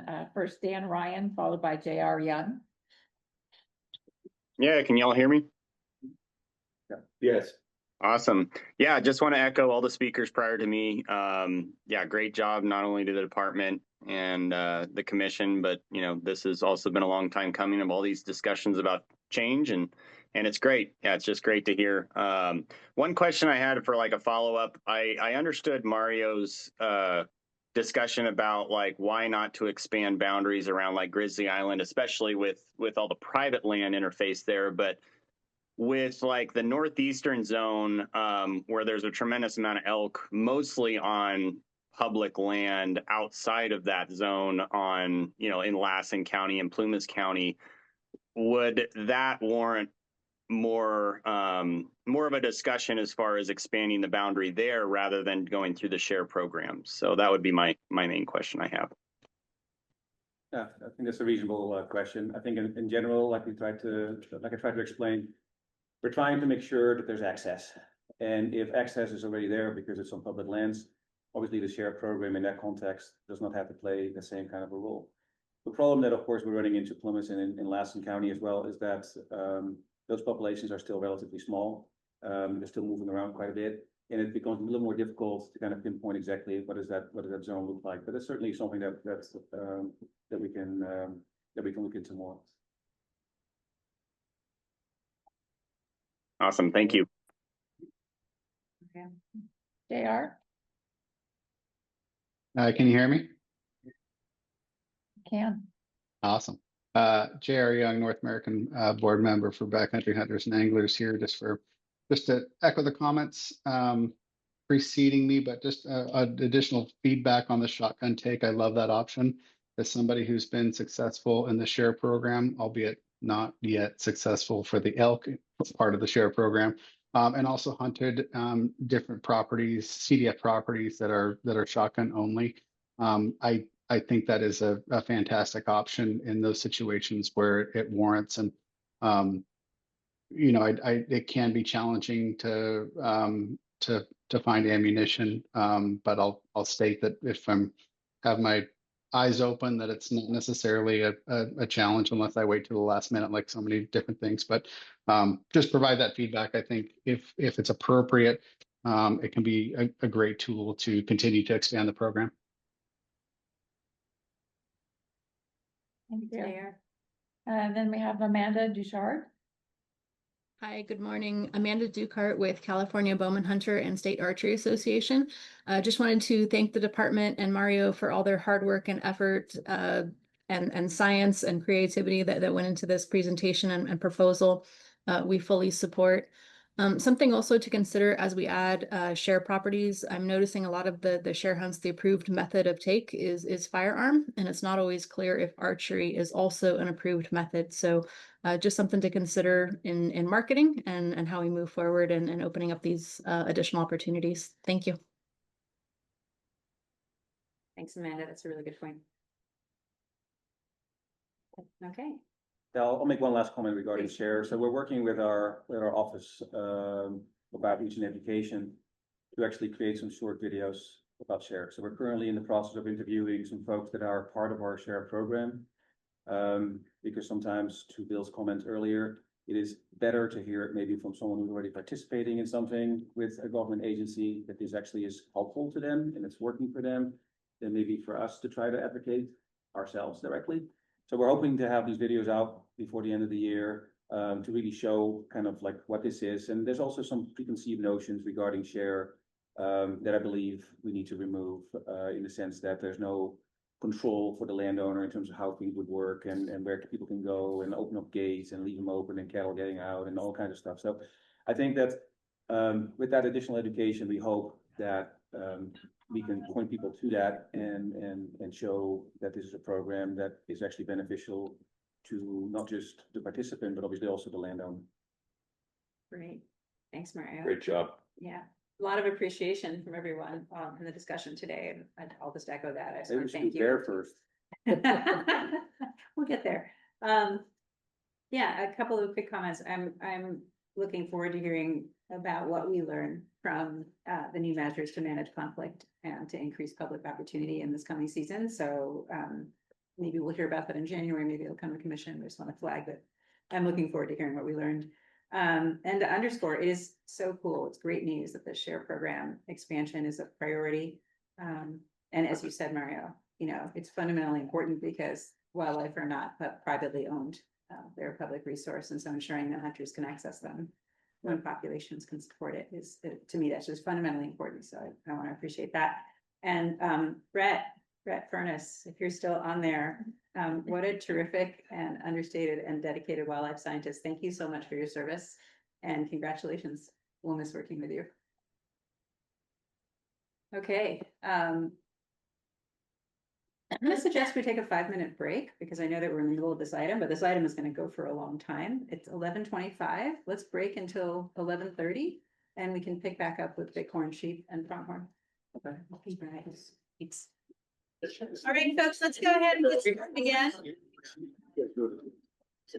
Coming up on the lunch hour, so I just want to flag for folks that I think we are not going to get all the way through item 3 before lunch.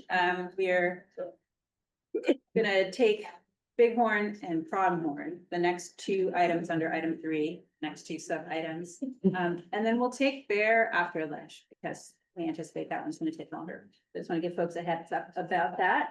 And Mario, if you're ready, I'd like to turn it back over to you for Bighorns and Pronghorn. Sure. Thanks. Thank you for that. So let's dive into Bighorn Sheep, and Paige Prentice, our Bighorn Sheep coordinator, actually knows she's online as well in case there's questions that I can't answer. The items that we're bringing up today are items that we talked about in May as well, and I promise we did not make a ton of changes to them, not even small ones.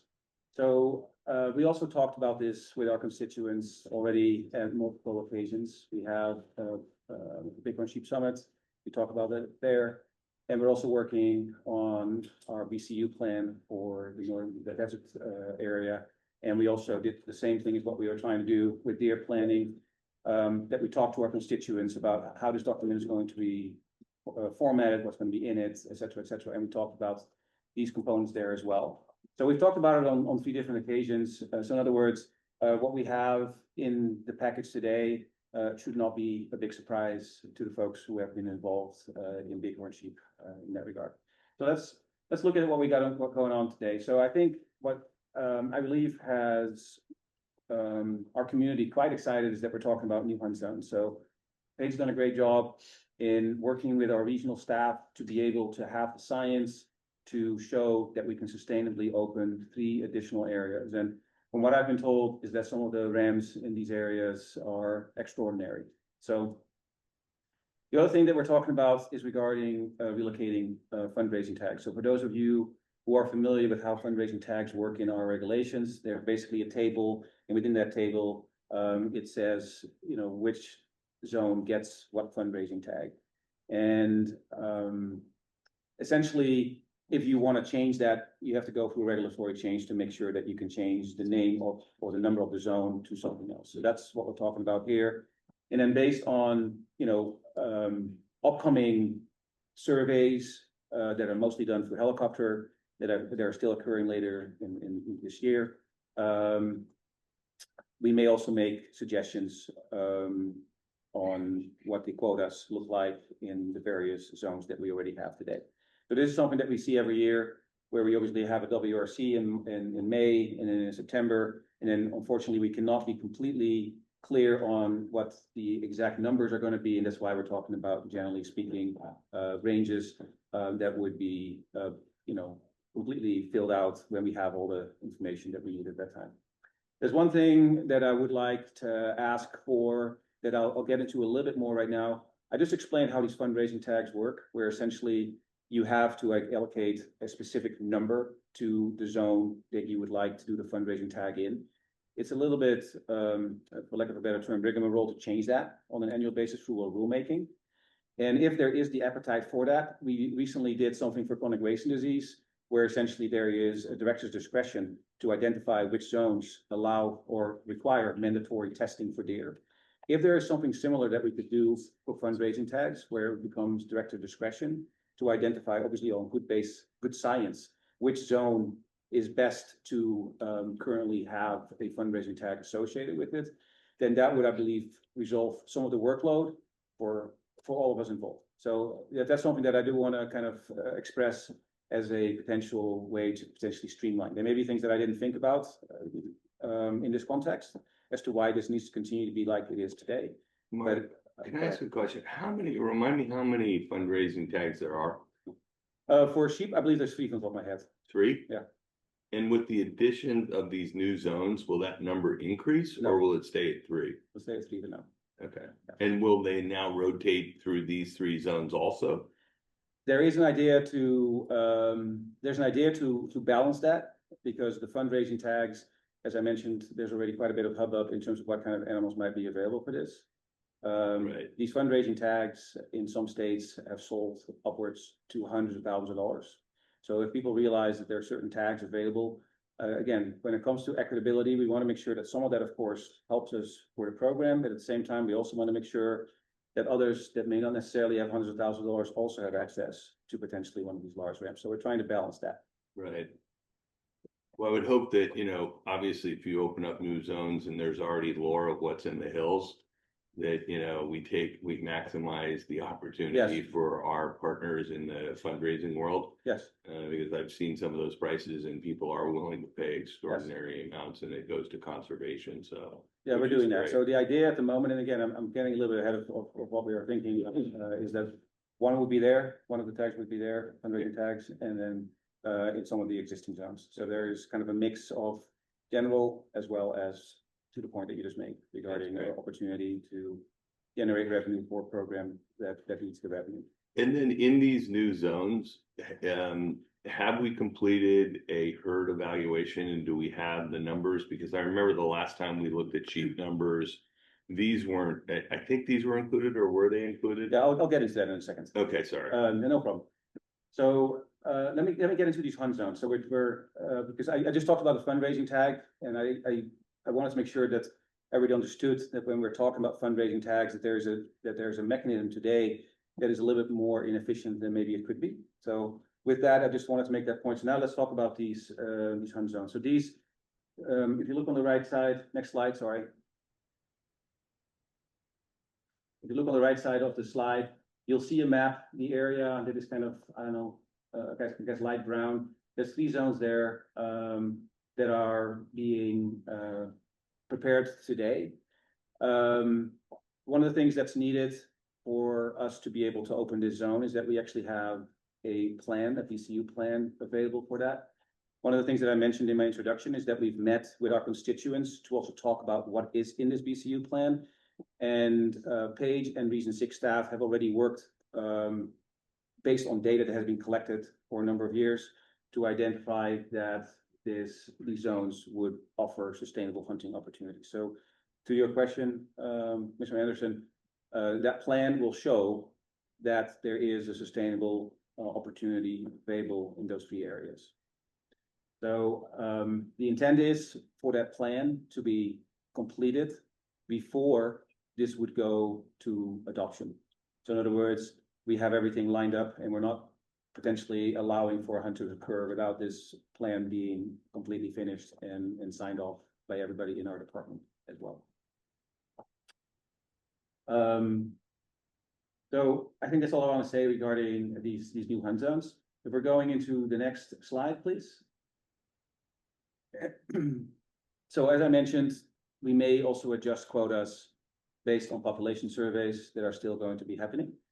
And then this fundraising tag, I just mentioned already, I already went into that during our introduction. And that is really the summary for bighorn sheep. Thanks, Mario.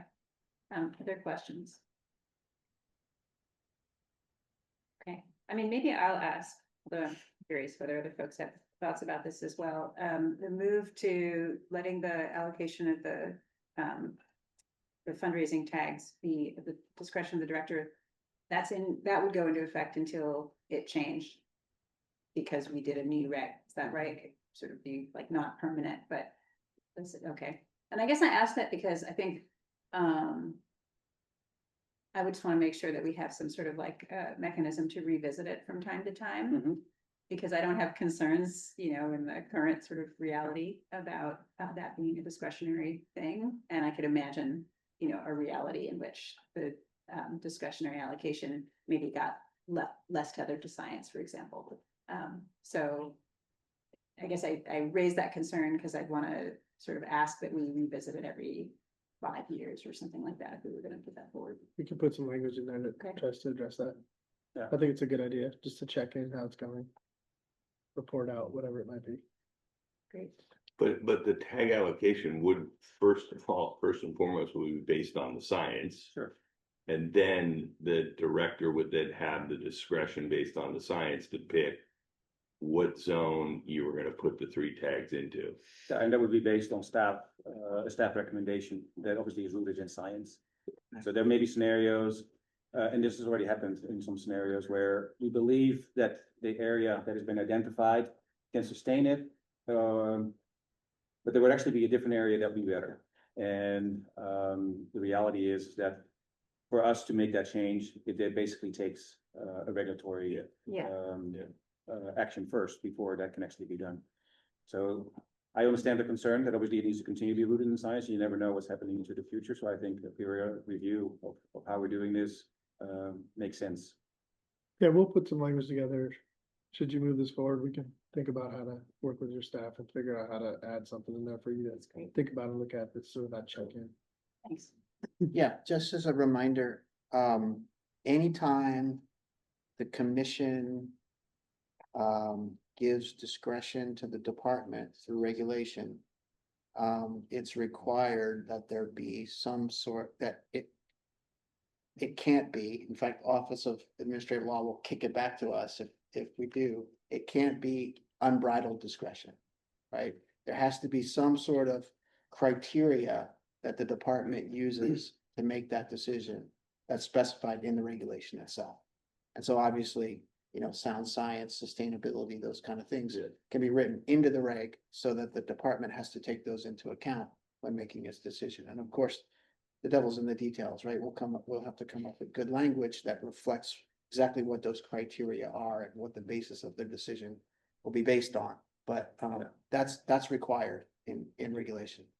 Yeah, the majority of those guidelines are in the management plan, right? So you have to have X number of adult rams in the area and have curl this way. And there's all of that is already in there. So we have to just make sure that the guidance that we would write, reflects that appropriately. Great, thank you. We're at a pause here. Maybe we should go ahead and give folks an opportunity to discuss. If you have comments on Bighorn, if you'd like to discuss Bighorn, and you're in the room, approach the table. Okay, good. A couple of people, Bill, and then Mike. And if you're online, you can raise your hand using the Zoom function, as always. Commissioners, Bill Gaines on behalf of the California Chapter of the Wild Sheep Foundation. Want to thank Scott, Mario, and their staff. Paige Prentice is fantastic. I mean, for their hard work on this. We've been eyeing these new zones for a few years now, and the department put forth the work to make sure that the science was there to back a hunt program there. So we really appreciate the work you've done to get to where we are today. So we're pleased to support the addition of these new hunt zones when they can bring them online, and it's a pleasure to partner with the Department on the Wild Sheep. Thank you very much. Great, thanks, Bill.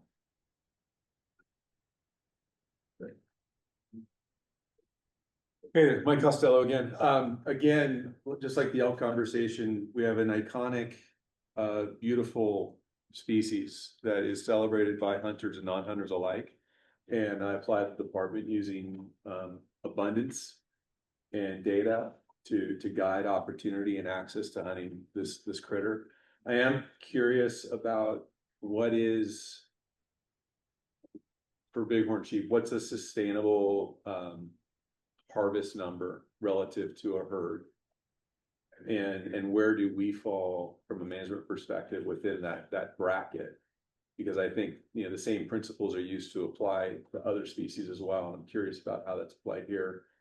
So I'll ask that question, and then finally, just like with elk, I don't think there's going to be much opposition to this, which is really neat, that there is an opposition to sustainably harvesting, these beautiful animals, elk and bighorn sheep. And so I think there's intellectual consistency that there's no opposition, and it's good to see that. So I just have the one question about what are those sustainable brackets for harvest, and then where do we fall? Yeah, I don't know the sustainable brackets from the top of my head that I've described in the management plan. It's been, months that I last edited this. But the way it works is that we do annual surveys through helicopters, and we need to have X number of, I believe it's 7 from the top of my head, and I know the page is online, so you can certainly jump in. I believe it's 7 before that's happening. There's an enormous amount more effort to kind of almost edit, because obviously there's way fewer bighorn sheep and elk as there are from other critters. Sure. That every herd is being individually monitored on a regular basis to understand whether the effects of snowfall, even the effects of mountain lions in some cases, whether there's still sustainable hunts available. And if those surveys show that the sustainable hunt is not possible, then the hunt zone is also not active in a sense. So thank you. All right, do we have folks who would like to contribute to the discussion online? No raised hands online. I do see, let's see, no hands.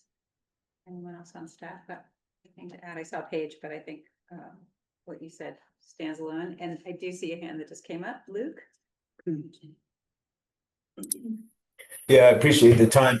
One question I had, just curious, if you're opening up new zones, is there going to be a tag allocated for general hunters that won't be an auction tag? Yes. So Mario, you said yes. So if the allocation for a new zone were one animal, then it would not be an auction tag. It would be a general tag, or is it? So, Yeah. Do you want me to hop in here? Sure, Paige. Yeah. Hi. Good morning, everybody. Great questions. So a couple things that I think Mario did a good job touching on, but just to reiterate, we are limited by code to we can't harvest more than 15% of the mature ram population. So that really limits and kind of is the like code confining how much we can harvest within an area.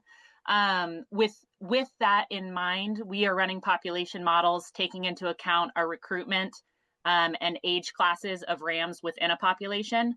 And so we don't always give the max number of tags in a zone up to 15% if it looks like we had a couple poor recruitment years or our age classes aren't quite lining up because of a few drought years. So we are taking into account that data and then trying to project forward so that we can provide more of a constant tag that can be expected in this range, as opposed to tags 1 year, one tag the next. We might just do 2 for the next 2 years, you know? And then to the last gentleman's question, yes, for all of the new hunt zones, we will prioritize having available. And the way we modified our hunt code last year is that the open zone tag cannot hunt in a zone unless we have a general tag available. Again, that's to ensure that we have those general tags being available for the general public. And then to a question to clarify for the fundraising tags, and this might have been Commissioner Anderson, your question, move those single. Breaking up, Paige. Oh, Paige, we lost you. I think what Paige is trying to finish here is, last year we had a concern that areas that we did not have general tags in, but technically in regulation, people were able to hunt there with a fundraising tag, and it was undesirable. So that's what she was talking about. That loophole has been closed last year. Great. So only when you have general tags associated with the zone can you also have a fundraising tag in that area. And as you pointed out, there are general tags associated with these zones that are supposed to come online as well if the commission is adopting it. Sorry, Thanks, I cut out. Mario. No, hi. Mario sort of filled in for you, Paige. So Okay, great. think you're okay. Yeah, thanks. And maybe just to that last question, Commissioner Anderson had raised earlier a question about where the discretionary fundraising tags might go.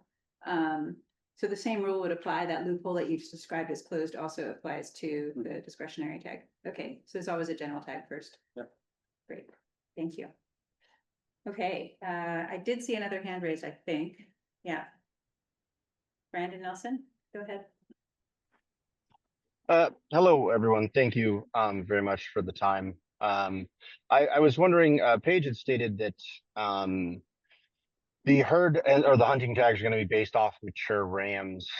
And I don't mean this in a bad way, but how are we monitoring these, and like what are the means in which we're monitoring them? Like, are we taking out like a very cheap spotting scope, or are we taking out like a Swarovski BTX 115? Are we are we taking out things that are like truly showing it, or are we just kind of like, we go out there, hey, there's 10 rams, there's one mature ram in there, and then, or is this like a all year thing? And like, before, and the reason why I pose this question is, before with elk herds, I've spoken with biologists that have been in areas and been like, oh, there's only 100 elk in this area.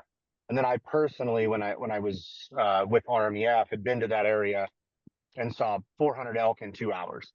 So that's why I posed that question. How are we able to like check that data and science to ensure that like that is the case versus someone, myself or Wild Sheep Foundation, goes out and they do a count, or BHA or any of these other nonprofit organizations go out and do a count.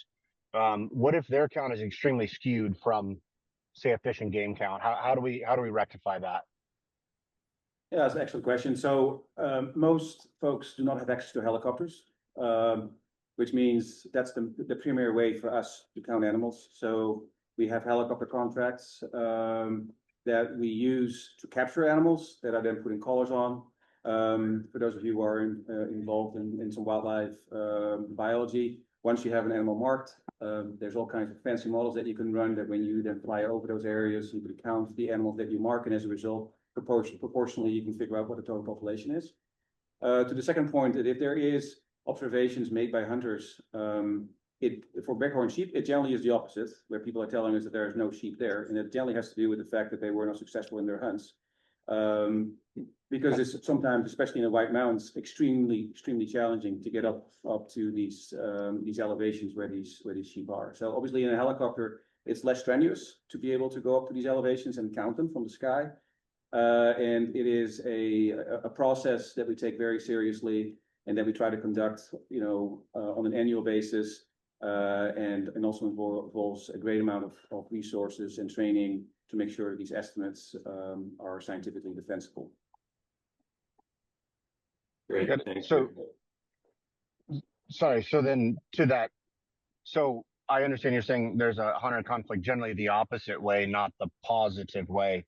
What if there is a conflict in the positive way of like there are more animals?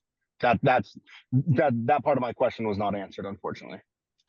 Okay, I apologize. So if we were to get into a scenario where there's more animals than we think there are, the allocations of the tags is based on the information that we have, which is at that time the best available science. And as an agency, we try to be conservative in these, to make sure that we have sustainable hunts. So if that means that the following year these animals are still available, then maybe that will provide an opportunity to increase the number of tags for that year. But one of the things that's to keep in mind when it comes to bighorn sheep, we're not talking about thousands of tags. We're talking about a few dozen tags, right? So the reality is that if we add one tag or two tags, and it takes a lot of consideration.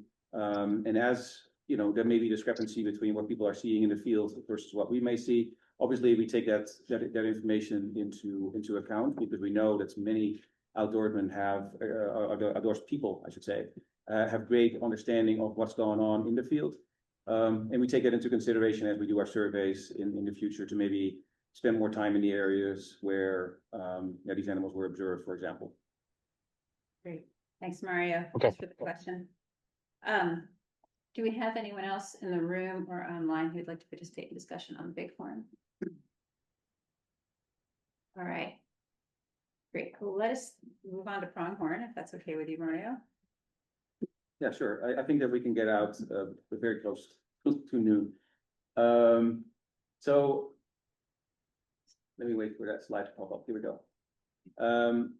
So unfortunately, over the last 2 years, we had to reduce the number of tags based on surveys that we've done for pronghorn. And while we do not have any immediate plans to do that again, this slide essentially is a placeholder that if there is a need in the spring to do this again, we're not anticipating this time, but if there is a need for some reason, that we have the ability to potentially adjust tags again in the spring of 2026. So that's really all that we have to That's all we have to say regarding pronghorn today. Okay. Thanks, folks, with questions about pronghorn or discussion on pronghorn. Yeah, go ahead. Dan Ryan. Oh, Dan, thanks for catching that. Yeah. Go ahead, please. No problem. I just had the question about if we're going to be losing opportunities in other units, but other units are doing well, or even there's good populations outside of those unit boundaries. Is that at all a discussion as far as expanding those unit boundaries or establishing new unit boundaries? And I'm mostly talking about the Lassen zone and expanding that into Sierra County. Yeah, we have been considering some of those items. With the way that pronghorn are doing in California, we are hesitant to do what you just proposed.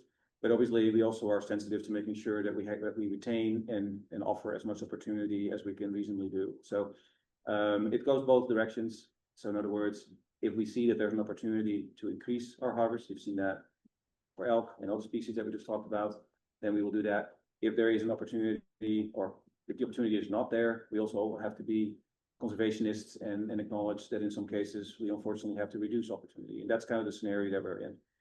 But for pronghorn or for any other species, it works both directions. Thanks, Mario. Okay. Any other discussion in the room or online? That's a thumbs up from Dan. All right. Cute. All right. Well, we are gonna wait on a recommendation until after we finish this item, which is after lunch. But thanks so much, everybody. Thanks, Mario, for that marathon presentation, and more to come. We're gonna take a break for lunch, unless anyone has anything else before we break. Okay, and it's 12:03. I'm gonna say we come back at, what do you think? Should we come back at 1? And what's up to you? Yeah, I mean, 12:45? 12:45 is fine. Is that okay with Yeah, everybody? I Okay, agree. great. 12:45. All right, we'll resume at 12:45. I'll just maybe remind folks that that we're gonna call folks in the room first, and then go on to folks on Zoom. When we get to the opportunity for discussion, and I think Ari will give instructions for that again. Okay, I'll turn it over to you, Ari. Okay. I guess I'll start with the instructions. I'll repeat those, and then I have a couple opening remarks to set the stage.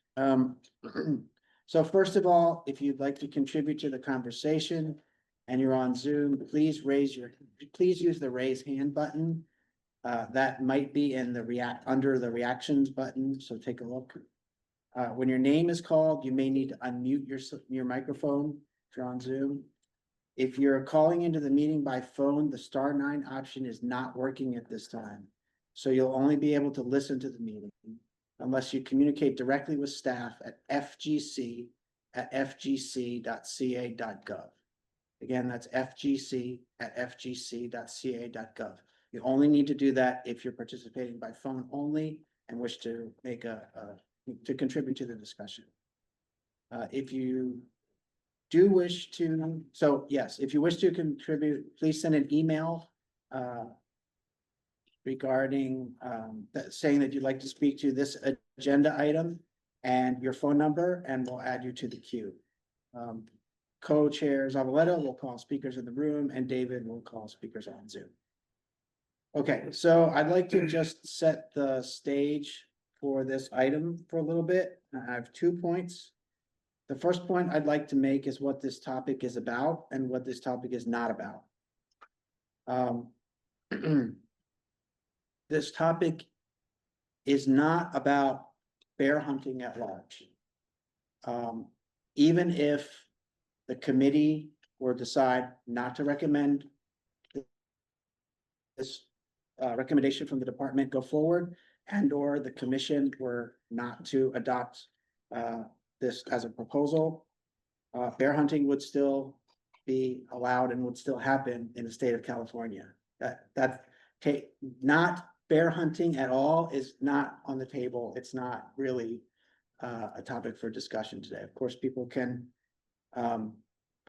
comment however they wish, but that's not really part of the topic today, bear hunting at large. It's also not about hounding. That is prohibited by statute, And so, again, that's not on the table for today. It's also not about a spring season. That's not been proposed by or recommended by the department. At least for right now, it's certainly not on the table. And so I just wanted to be clear about that. What it is about, not to steal thunder from what Mario is going to present, but we heard this last time. It is about the opportunity for bear hunters to potentially buy a second bear tag and the expansion of bear hunting into Modoc County. That is the proposal. Those two proposals or recommendations are what are being considered today by the committee. So as much as possible, we would appreciate that you contain your comments to commenting on and discussing those particular recommendations, because that's what's up for consideration today. That's the first thing. Number two, I'd like to clear up a couple of misconceptions that have been floating out there. And they're floating out there on all sides of the issue, not just pro or con or anything like that. And that has to do with the rationale for the recommendation. The first is that there are a lot of people saying that one of the rationales for this is for this recommendation has to do with human conflict, that we're going to kill more bears and it's going to lessen human conflict. And I don't know whether everybody was tuned in last time, but Mario actually addressed that last time, and I'd like to reiterate what he said, that the link between bear hunting and bear population and human conflict is incredibly complex. There are a lot of factors, and bear populations are just one of the factors that go into conflict. So human conflict is not one of the rationales for this proposal. And there's a lot of people, I think, with that misconception. So I wanted to clear that up. And the second thing is bear hunting for deer. There's a lot of people out there with a misconception that we're going to kill lots of bears out there and it's going to save the deer population that's been declining. And that's just not really the case. First of all, the number of bears likely to be taken from this is fairly low and wouldn't affect deer populations directly anyway. But the second thing is while bears do certainly contribute because they do eat fawns and the like, they are not a major cause of deer declines. No matter how many bears we kill, it's not going to take the place of decades of habitat loss, right? And so deer declines or trying to rectify deer declines is also not a rationale for this proposal. I wanted to clear that up because I know that there's been people saying it's going to be great for conflict, it's going to be great for deer. There's people saying it's not going to do anything for those two. And those are really beside the point. They are not rationales for why this proposal is going forward. So hopefully that can help guide some of the discussion for what we're about to get into. So with that, I think Mario has a presentation. Unless the commissioners have anything else to say before we get started, we can get started on that portion. Great. Thank you, Ari. So before we get going and kind of like going a little deeper into the two items that Tara just mentioned that are on the docket today, what I'd like to do is just give a brief history of how we got to where we are today, because we just completed our bear management plan, and some of the items that I've received in the comments or that we've received in the comments as a department are related to those things. And then secondly, I just want to point out that the question that we are addressing today as an agency is whether there is currently sufficient bears in California to be able to have a sustainable hunt in California for the two items that we just talked about. So nothing else in that regard. So talking about the history, about 3 years ago, we started the development of a bear management and conservation plan. And when you look at the bear management and conservation plan, it's underpinned by an IPM, an integrated population model. It consists of a lot of different components of data that go into that. This was based on a peer-reviewed method that was used in Wisconsin previously, and Allen et al. In 2018 published that information. We used that model and adjusted it to work in the California environment. Now, obviously, Wisconsin and California are not the same. They have different variables. And before we then applied that model into our management plan, we worked with one of our top UC institutions to verify whether the assumptions and priority suggestions and everything else in that model were sound. Then we use it in our management plan, and then that management plan was sent out to tribes on their scientific staff that they have within tribes, as well as additional top universities, to make sure that indeed we were still on the money. And then we followed up with that approach, and we published that IPM just recently at the end of July in a scientific peer-reviewed journal. So the reason why I'm mentioning all of this is because I want to make sure that people realize that the standards of science that we've had in conjunction to talking about bear and bear hunting has been of the higher standard. So that's the first component that I just want to talk about. If you look at the publication, you also see at the bottom of that publication that all the source data that we base this information on is present and available. So in other words, science allows you, if it's done well, that you come up with the same results if someone else were to run the same exact type of model on the data that is underlying it. That information is also available on the website. The reason why we're doing that is because we want to be transparent. We've talked about that already in conjunction with some of the other wildlife earlier this morning. This information is available to us. Also, I want to point out that when we were developing this management plan, we did something that I don't know we have done a lot of, but again, in the spirit of transparency, we met with most large organizations that supplied comments to us. That included folks from the Humane Society, as well as other organizations, but also with hunting groups and others. And we spent a lot of time telling them and showing them how we were addressing the comments that they had sent to us. In other words, there was no black box of you sending some kind of comments in and having no idea as to whether someone even read your comments. It was transparent, I believe, how we dealt with these comments. And we had good meetings with most folks involved. These meetings were by and large productive and positive. So in the spirit of that transparency, we also had some feedback about some of the studies that we were underpinning the IPM, specifically that some of those studies might have been a little bit dated. We acknowledged this concern, and since then have also replaced these older studies with new studies that are all past 2020. So these studies that are from yesteryear, if you will, have been replaced with newer studies to make sure that the science is as strong as it can be. When it comes to these studies, and this is something that for folks who are not necessarily involved in the scientific process, it's an iterative process. It is also extremely challenging to know exactly when to stop and publish a document or a paper or a manuscript, because there's always this other kind of question that you might want to answer and it's going to make your paper stronger maybe. But it also means that nothing is ever going to get done, in the sense that you will never have a product out in the field. And there was an enormous amount of need for us to have a management plan ready. So the reality is, when we started writing the management plan, we also started collecting some of that data at that same time in gaps that we had. This data is now going into this model, has gone into this model, and is part of the final document that has been published onto our website.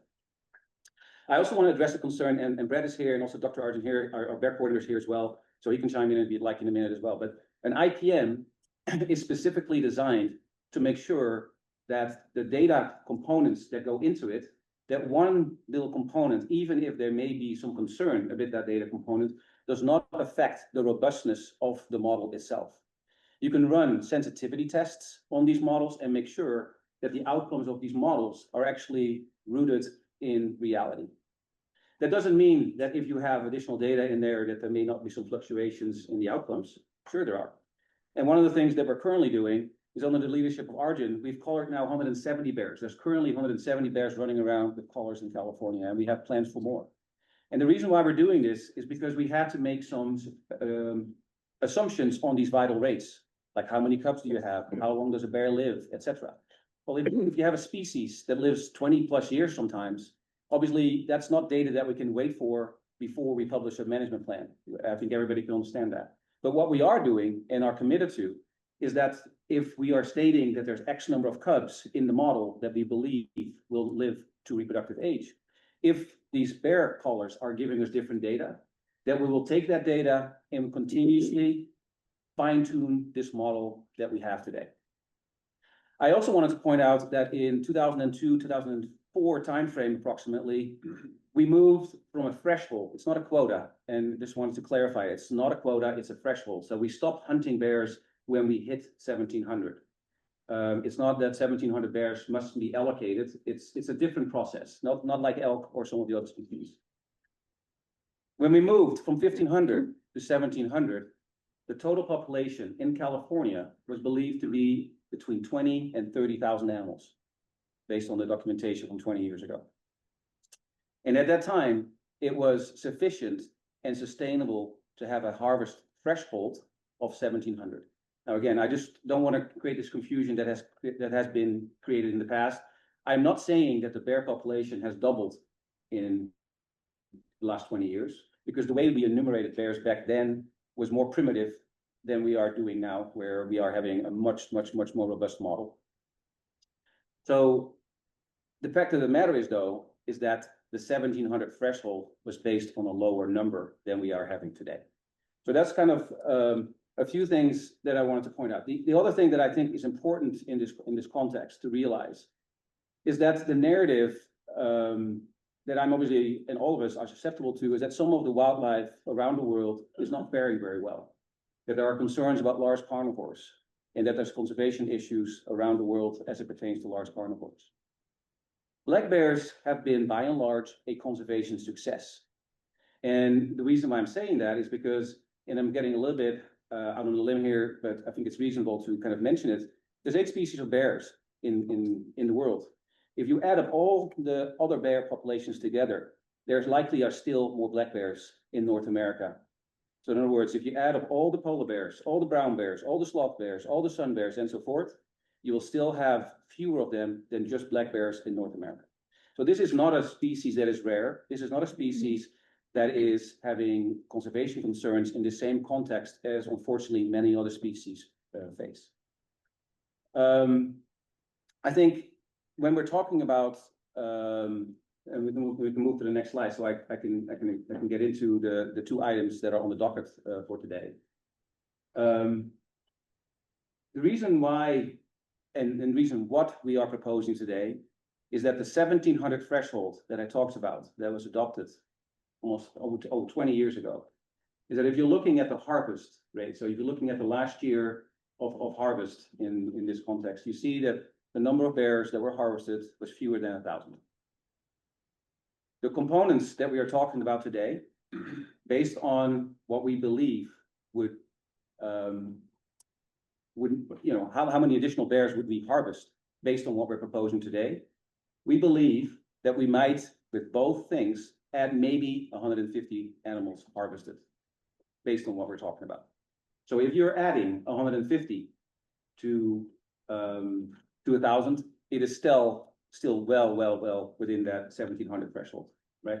And if you look at yesteryear and the components that we're seeing here of harvest that happens in years prior, it is still likely well within range of what we saw in years that we have data for.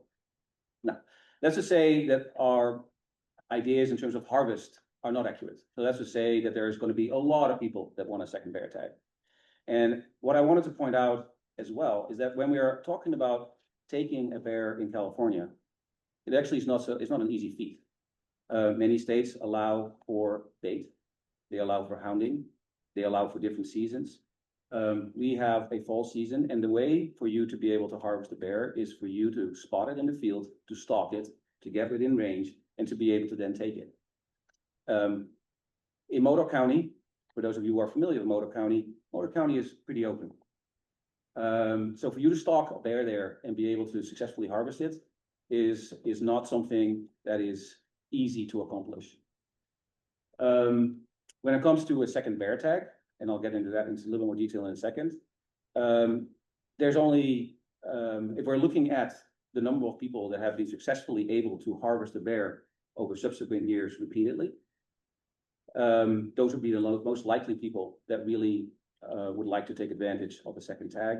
We believe that maybe 100 additional bears would be harvested as a result of that. So let's go to the next slide. So just to be more specific, what are we talking about? So on the right-hand side, you see this map, you'll see this oval around it. That is our northeastern bear conservation region. So it's northern Lassen County and Modoc County.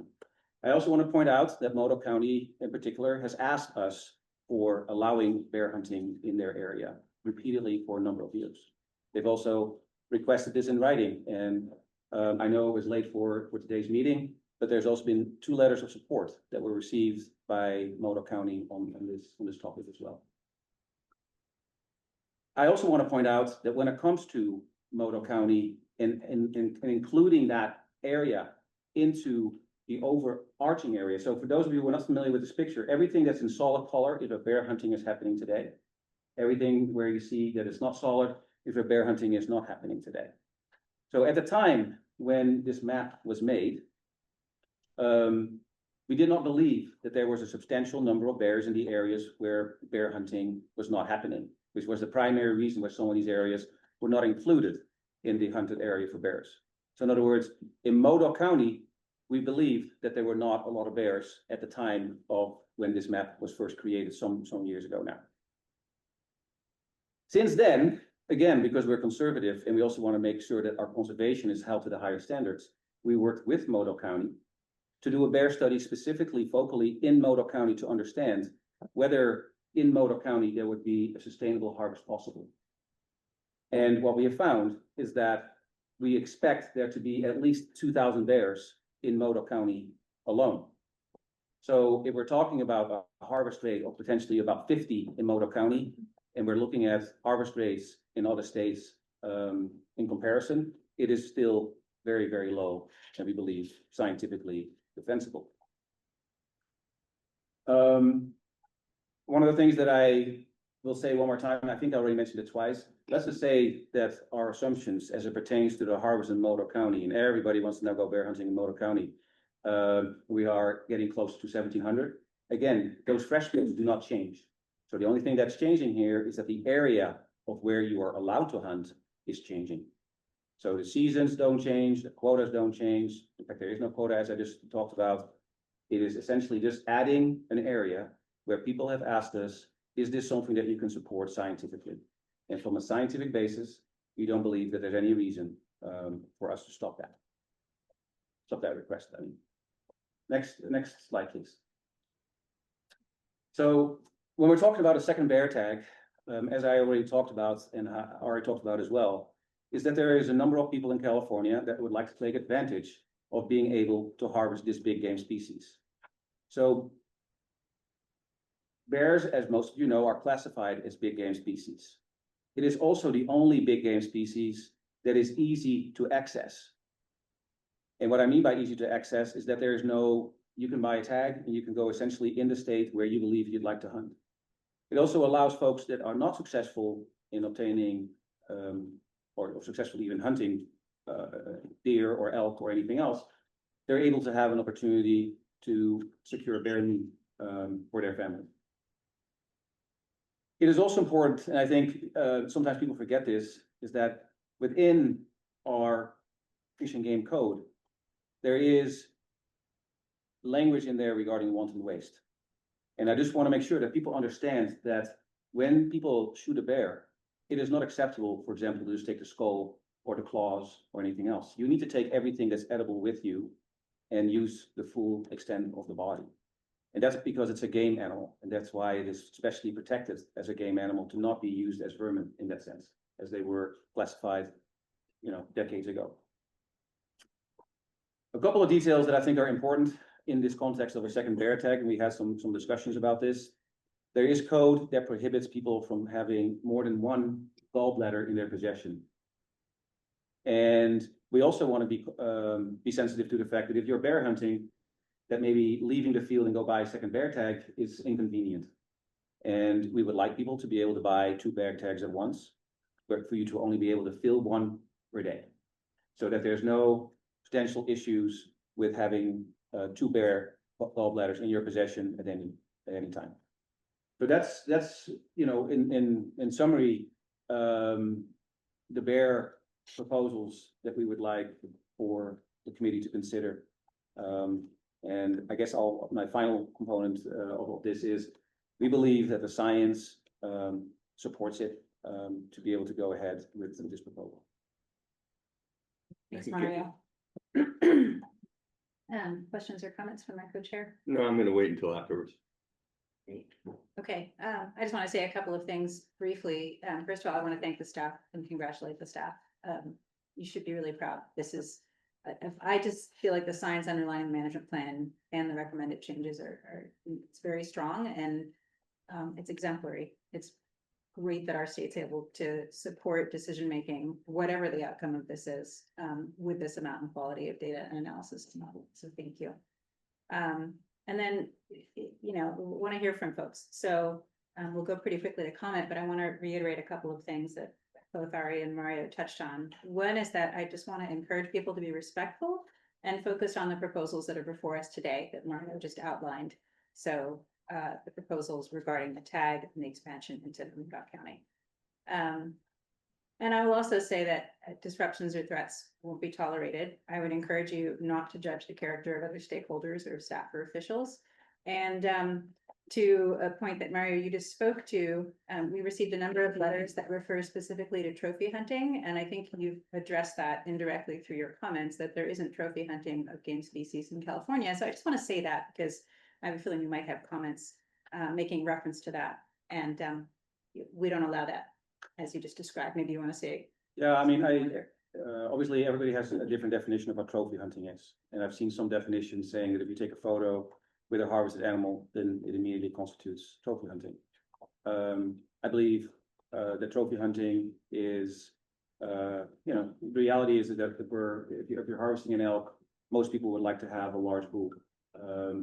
But at the end of the day, it is also a resource that ends up being consumed.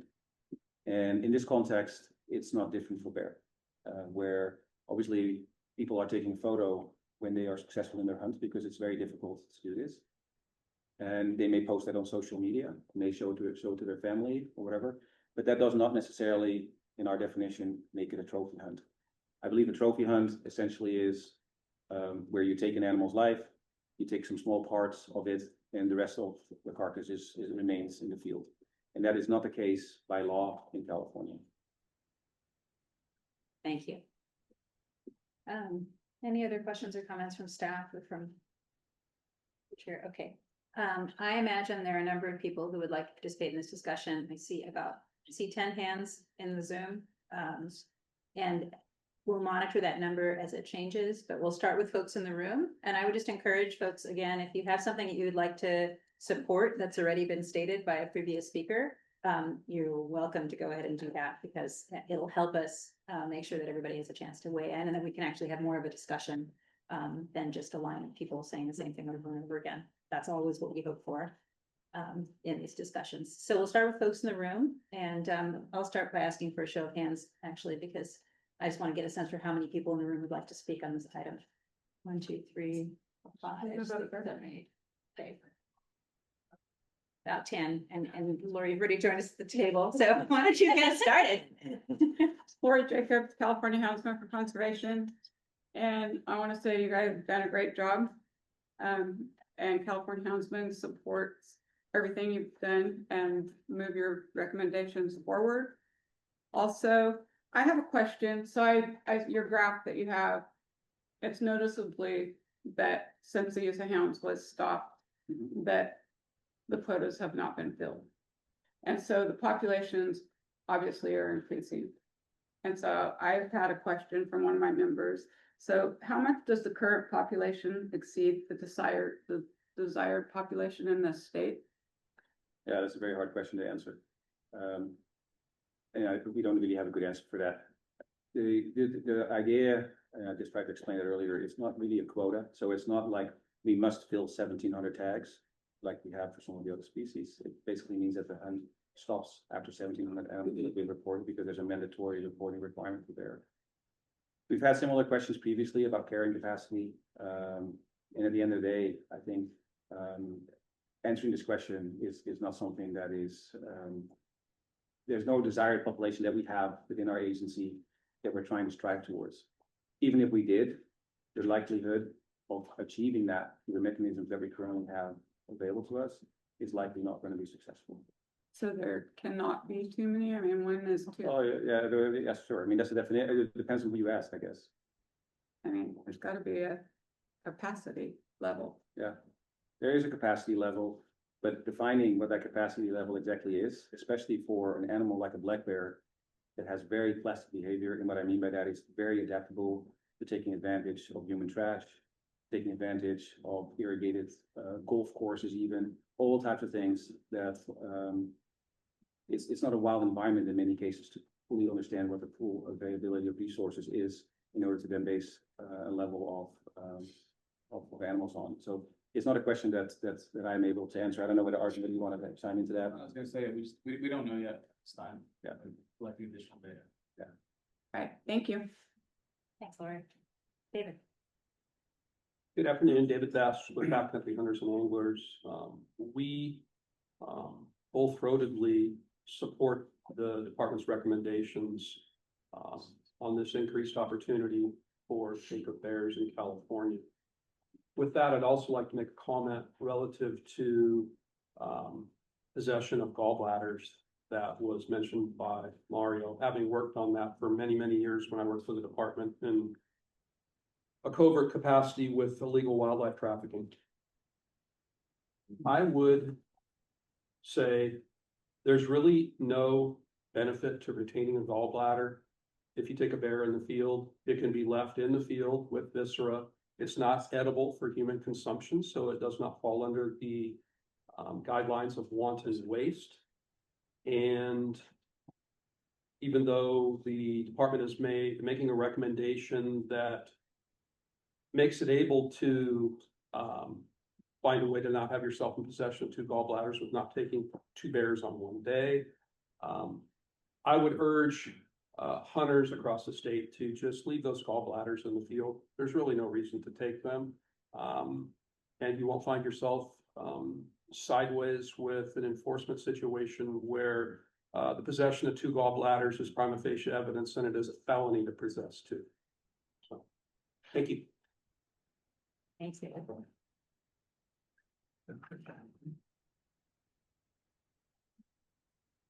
Thanks again. Another iconic and beautiful species that hunters and non-hunters alike enjoy seeing in the field. And it's great to see consistency of the application of science, from the department. The principles of, I just want to say, my head's been a lot of places today, but before I came down, I put a bear skull into my backpack, trophy, and a jar of canned bear meat that I still have on hand from a couple of years ago, the harvest. And then I set it down and forgot to bring it in.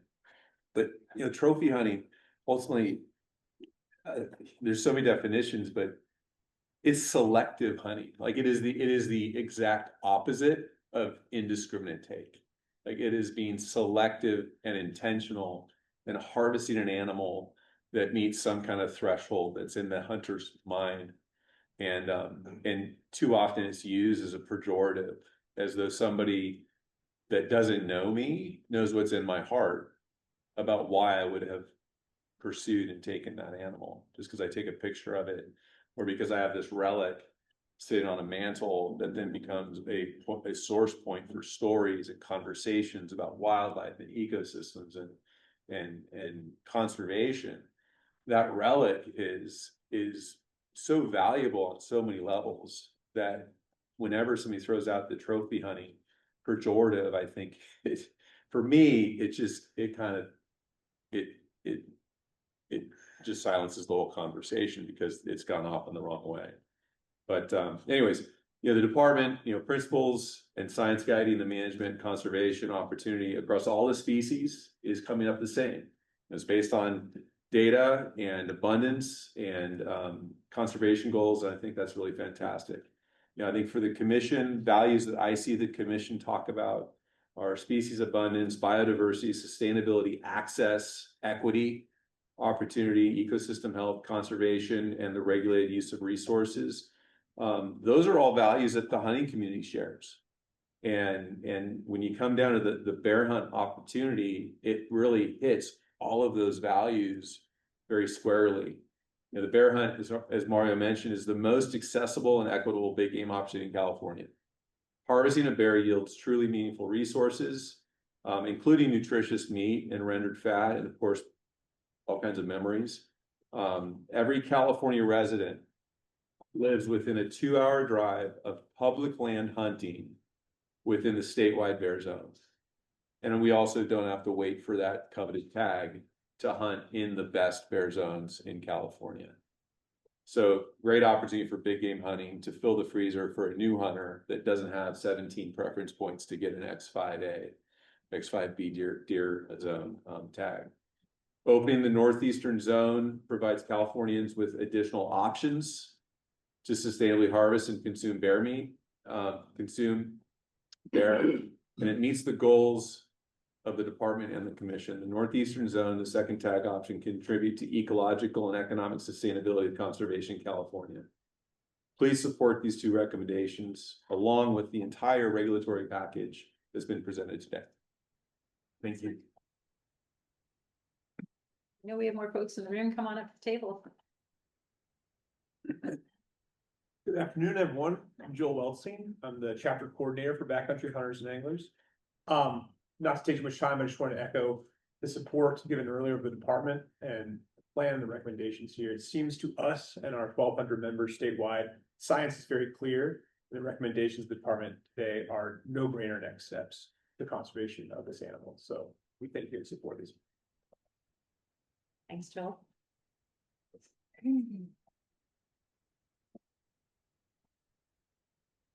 How we doing? My name is Seth Watts. I'm a California native. I'm a bear hunter at heart. And I have a question. I don't know if you can answer it, but is there a percentage, if you take the low end population of our bears, say 60,000, is there a percentage of what we can harvest and then it won't affect the bear population? I mean, is there like 2%, 5%, 10%? What is that percentage? Yeah, so I'm not prepared to answer that in all detail today, but yes, it's about recruitment rates that you have in the population. And you want to make sure that your recruitment rates are obviously exceeding what you're harvesting. And that varies from zone to zone. Some of the areas that are more dry, maybe have less cub survival. Some of the areas, especially further up north, especially on the coast, that are very rich, also have big masts, may have better cub survival. So this is something that we would have to look into from maybe on a regional level in terms of what is sustainable. But what I can say though is that in preparation for a management plan, what we try to do is try to understand what the harvest levels are for folks in other states. And obviously, if you divide 1,700 by 60,000, if that would be the number, you get to 2.something%, right? So many states are harvesting double digits without there being long-lasting effects on the bear population that still have healthy bear populations, so for example, Minnesota. So we can certainly talk about offline and provide some more detail. I'm sure that Arjun would also like to be part of that. But that's kind of the direction that we would have to kind of answer that question. Okay. And I applaud the department for, expanding bear hunting opportunity in the Northeast and the second tag potentially, but I do feel like it's a bit soft. I feel like there are minor things that we could tweak to just the seasons, as far as we're in a 2-week gap right now where deer season is over, but we could be hunting bears, and then the X zones start 2 weeks later. There's a month right there off the season, or I'd rather be hunting right now than be here. I mean, but I'm here because I care about California wildlife. I care about hunting. So, I mean, I feel like I wish the department would consider the changes within the season dates. Obviously, the quota stays the same, but that's a full month of hunting that we can't do. And I think it should be considered. Yeah, I understand you. Thank you, guys. Thanks, Seth. Hear anybody else? Because we have a couple of seats up here. If anybody else Yeah, wants to folks speak, on this they can side of the come on room are up. waiting. There we go, okay. Tom Burbank, President, California Chapter, American Bear Foundation. Again, thank you to the department. I know you guys put a lot of hard work into there. Thank you, committee, for remaining open to hearing everyone's opinions, regardless of the side that they're on. And I really want to commend the biologists, Arjun and the rest of them that really put the work in, because I think they're often overlooked. And the implementation of these new scientific methods that were being used previously have benefited everybody. So thank you for that. As a foundation, our number one priority is the conservation and management of black bears and their habitat. And with the recent release of the study, the science is pretty clear. So with that being said, we are in full support of the department's recommendations, and we thank you for the willingness to make some changes. Thanks, Tom.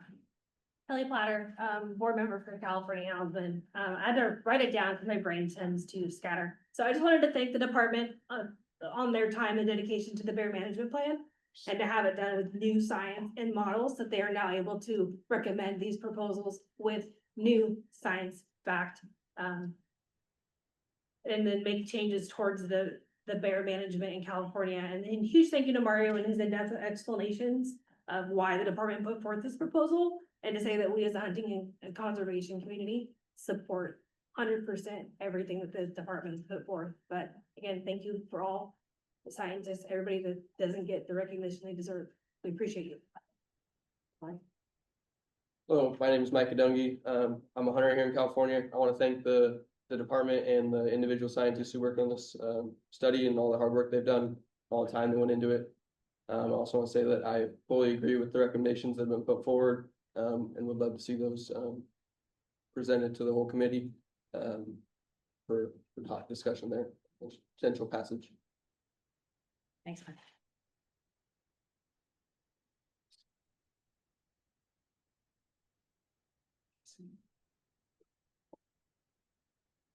Couple of people making their way to the. Yeah, sorry. No problem. I just want to make sure folks who aren't able to see aren't wondering why there's silence. Hi. Hi, good afternoon. My name is Jenny Berg, and I'm the California State Director for Humane World for Animals. And just want to thank you all for being letting us be a part of this conversation. We strongly believe that the commission should not increase any opportunities to hunt bears in California, whether it's a second bear tag or a new increased limit or a new area to hunt. We believe that California bears are facing incredible challenges, record droughts, extreme wildfires, loss of habitats, and safe passages. And although it was slightly part of the bear management plan, we appreciate looking more into some of these challenges and what bears are facing in California. We know that bears are have slow reproductive rates that make them especially vulnerable to overhunting. And we should look at more deeply into how climate change in California is affecting our bear population. I did have a question about how the department would monitor if people only take one bear, if they have to, or if they're allowed one bear in one or two bears in one day, if they're allowed two tags. So how would that be regulated? So the way it would be regulated is that people can buy two bear tags at once, but they can only fill one bear tag per day. So in other words, you would not be allowed to take two bear on a single day, just to make sure that there's no confusion at all or inadvertent issues with possession of a second gallbladder. Okay, and what if there was someone that took two bears? Like, well, then maybe I can take that. Yeah, it would be a violation of law. So we have bag and possession limits on almost every species in the state of California that's allowed for hunting. So it would come into a wildlife crime, right? If they would take two in the same day, because they would have committed a violation. So ultimately, it's a hunter's responsibility to be able to harvest one bear one day, and then on the next day harvest another bear after that they either left the gallbladder or used it in some manner. Oh, thank you. Thanks. Hello, I'm Sam Haggio, Director of Wildlife Protection, also with Humane World for Animals. I'm also speaking today in opposition to the proposal to allow a second bear tag in California. Like a lot of other people, we obviously agree that the best available signs should, of course, be considered in any kind of bear management. And thank you for all the work that you guys put into the updated management plan. We do really thank you guys for sitting down with us and going through our comments and the plan, all of that stuff. But what I wanted to talk about today is that science kind of only tells us the likely outcome of certain actions, right? It doesn't tell us whether we should or should not do something. That ultimately comes down to an ethical judgment or a decision.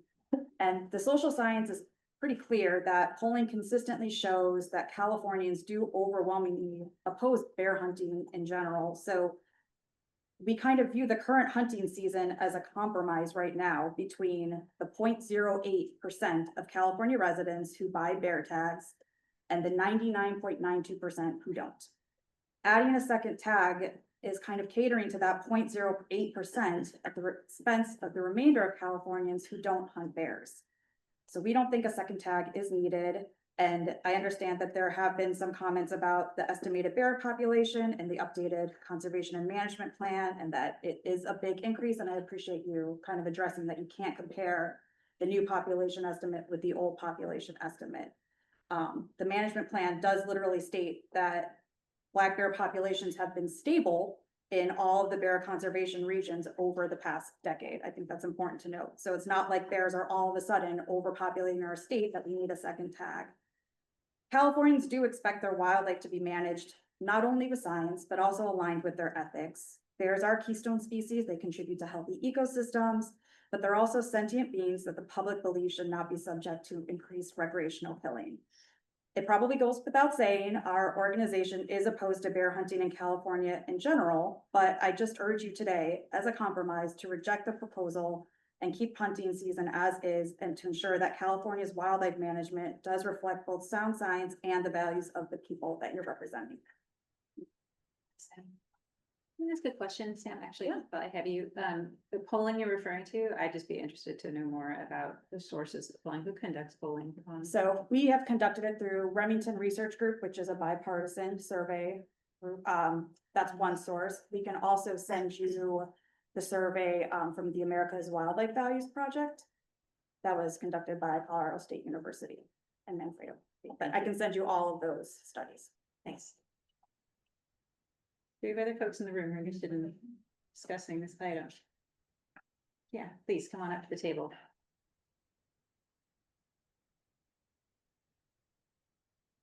While he's approaching, I'll just Sure, jump right in. please.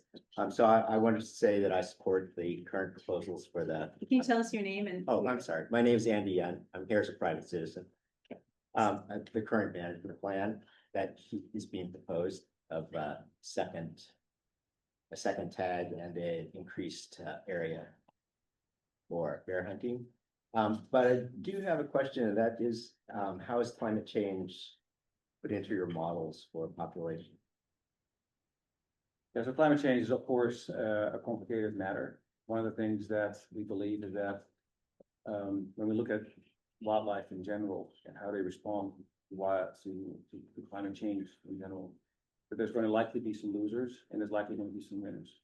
An example is pikas. At some point, as the earth warms up, they are running out of mountain in terms of being able to go up the mountain to live in the right habitats that they need.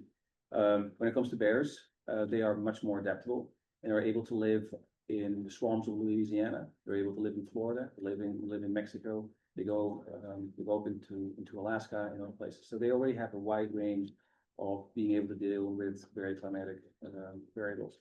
Does that mean that there could not be an impact of on this? It is something that we're looking into further right now, and it's also going to be part of further refinements within our IPM. Thank you. How's it going, everyone? I'm a member of the board of directors for the American Bear Foundation. My name is Andrew Barella. And I just wanted to thank everyone that's here for this proposal. I like everything that's on it. I think the American Bear Foundation and most of the people that are here are appreciative of it. I just kind of wanted to point out the chart that you guys had on here about the annual harvest. I think within like the 5 years, it was like an average of maybe 1,000. So with the second tag, I do like the idea you guys have on it as far as the proposal. I think, like you had mentioned, it's maybe an extra 100 that would be harvested per year. And that's still below the 1,700 threshold, but I think it's a good start to our conservation efforts and our goals for the 1,700. So yeah, like I said, I just appreciative of it and I agree with it. Anyone else in the room? This item. Okay. I'm gonna turn it over to you, David, to call folks online. Sure, we have 14 raised hands on Zoom, and I'll be calling folks' names in the order that their hands appear to me. So our first speaker online is Nick Cutler, followed by Krista Maloney. Nick, go ahead, please. Howdy, can you all hear me? Yes, we can. Awesome. I'm calling today as a private citizen out of Northwest California, and I'm a bear hunter myself. I just wanted to say I support this proposal as it is worded. I absolutely love the idea of being able to get a second bear tag because I love to eat bear. It is some of my favorite food. I've served it to over 50 people, the vast majority of which are not bear hunters themselves. And they all appreciate the chance to take part in this harvest that is local, amazing, and they're incredible animals. So I appreciate it so much. I appreciate the ability to keep on hunting, and I appreciate all the incredible science that the commission has been doing. Also, appreciated Mario and I can't remember his name's comments at the very beginning, clarifying a lot of the misconceptions that have been happening in this debate, online and in person. Thank you all so much for your time, and yeah, thank you.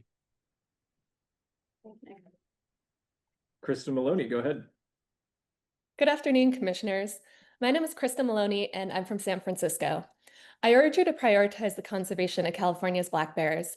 I oppose any expansion of bear hunting, whether through increasing tag limits or opening new hunting zones. Californians overwhelmingly oppose black bear hunting. Catering to a minority of hunters at the expense of California values and our wildlife is wrong. Increasing tag limits could lead to overhunting in certain areas, hurting local populations and putting females and their cubs at risk. With climate change and habitat loss already stressing wildlife, we should be focusing on conservation. Please stand with the majority of Californians and protect our wildlife. Don't increase tag limits or expand hunting. Thank you. Our next speaker online is Luke Spence, followed by J.R. Young. Luke, go ahead. You guys hear me? Yes, we can. Hey, I appreciate the time and again for all the efforts that you guys have put in. So I have a pretty deep and long history with Modoc County. I own a home up there. I've been a hunting guide up there. I think the concept of opening a bear season up there is long overdue. I've worked with Richard Shin, the biologist up there, and tracking the bears and their where they're traveling, what they're doing. There has been a significant increase in the amount of bears up there. I've spent the last 30 days up there, both hunting and working on the place up there. We currently now have bears that are down in the valley where they've never been.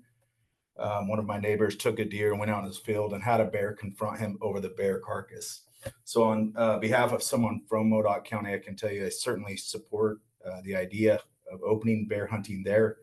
Seeing firsthand the amount of bears that we have there, it appears by all means that it would support it. Thank you for your time. J.R. Young, go ahead.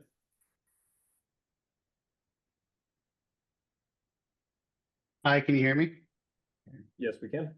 Awesome. Thank you so much again, J.R. Young, North American board member, Backcountry Hunters and Anglers, speaking on behalf of myself today. First up, Mario and Ari, thank you for setting the stage to this discussion. And to Dr. Furness, on your way out to retirement, I know that your data was critical in developing this management plan. We've obviously talked about it before, but thank you again, and hopefully you enjoy retirement. So try and touch on a couple of things that haven't been touched on. There's a couple of points where carrying capacity or take was brought up, and specifically in section 3, the document talks about CDFW intends to use the modeling framework described to identify carrying capacities, both ecological and social. That takes that takes funds. and the opportunity to be able to take a second bear, not only just is a great idea for an opportunity, but if we were just to mirror the fact that roughly 30% of deer hunters in the state purchase a second tag, running some of those numbers and giving it a conservative haircut, if it were to mirror it, would almost be upwards of $500,000. And you guys would know better in your budgets to, what that would take, and to gather that additional information, to put more information into the model, to continue to refine. You guys have talked about it so well today that, continuing to layer on this information as we make changes, let them settle, see what happens. So I just think that's that second tag is incredible. And then also, just since it was brought up a couple of times, I think, there's talk about excluding the minority in this discussion, excluding the less than 1% of bear hunters in this state. And I think in terms of the department and what this state stands for, that is the ultimate anti-Jedi component to, to not recognize that there are multiple voices that can be a part of this. And I think the data has proven there's a large sustainable population of bears, and which should provide opportunity for select individuals that want to opt for this to try and attempt to feed their families, and hopefully go out and experience our wildlands within California and share that with others. So thank you so much, and I totally support this proposal. Our next speakers online are Jeremy C., followed by Rick Travis. Jeremy, go ahead.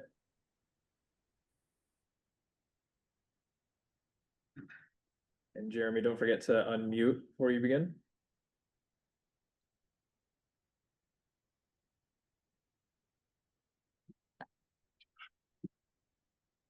All right, while we wait for Jeremy to come online, we'll go ahead. Sorry. Hello? Oh, hi. Yes, we can hear you.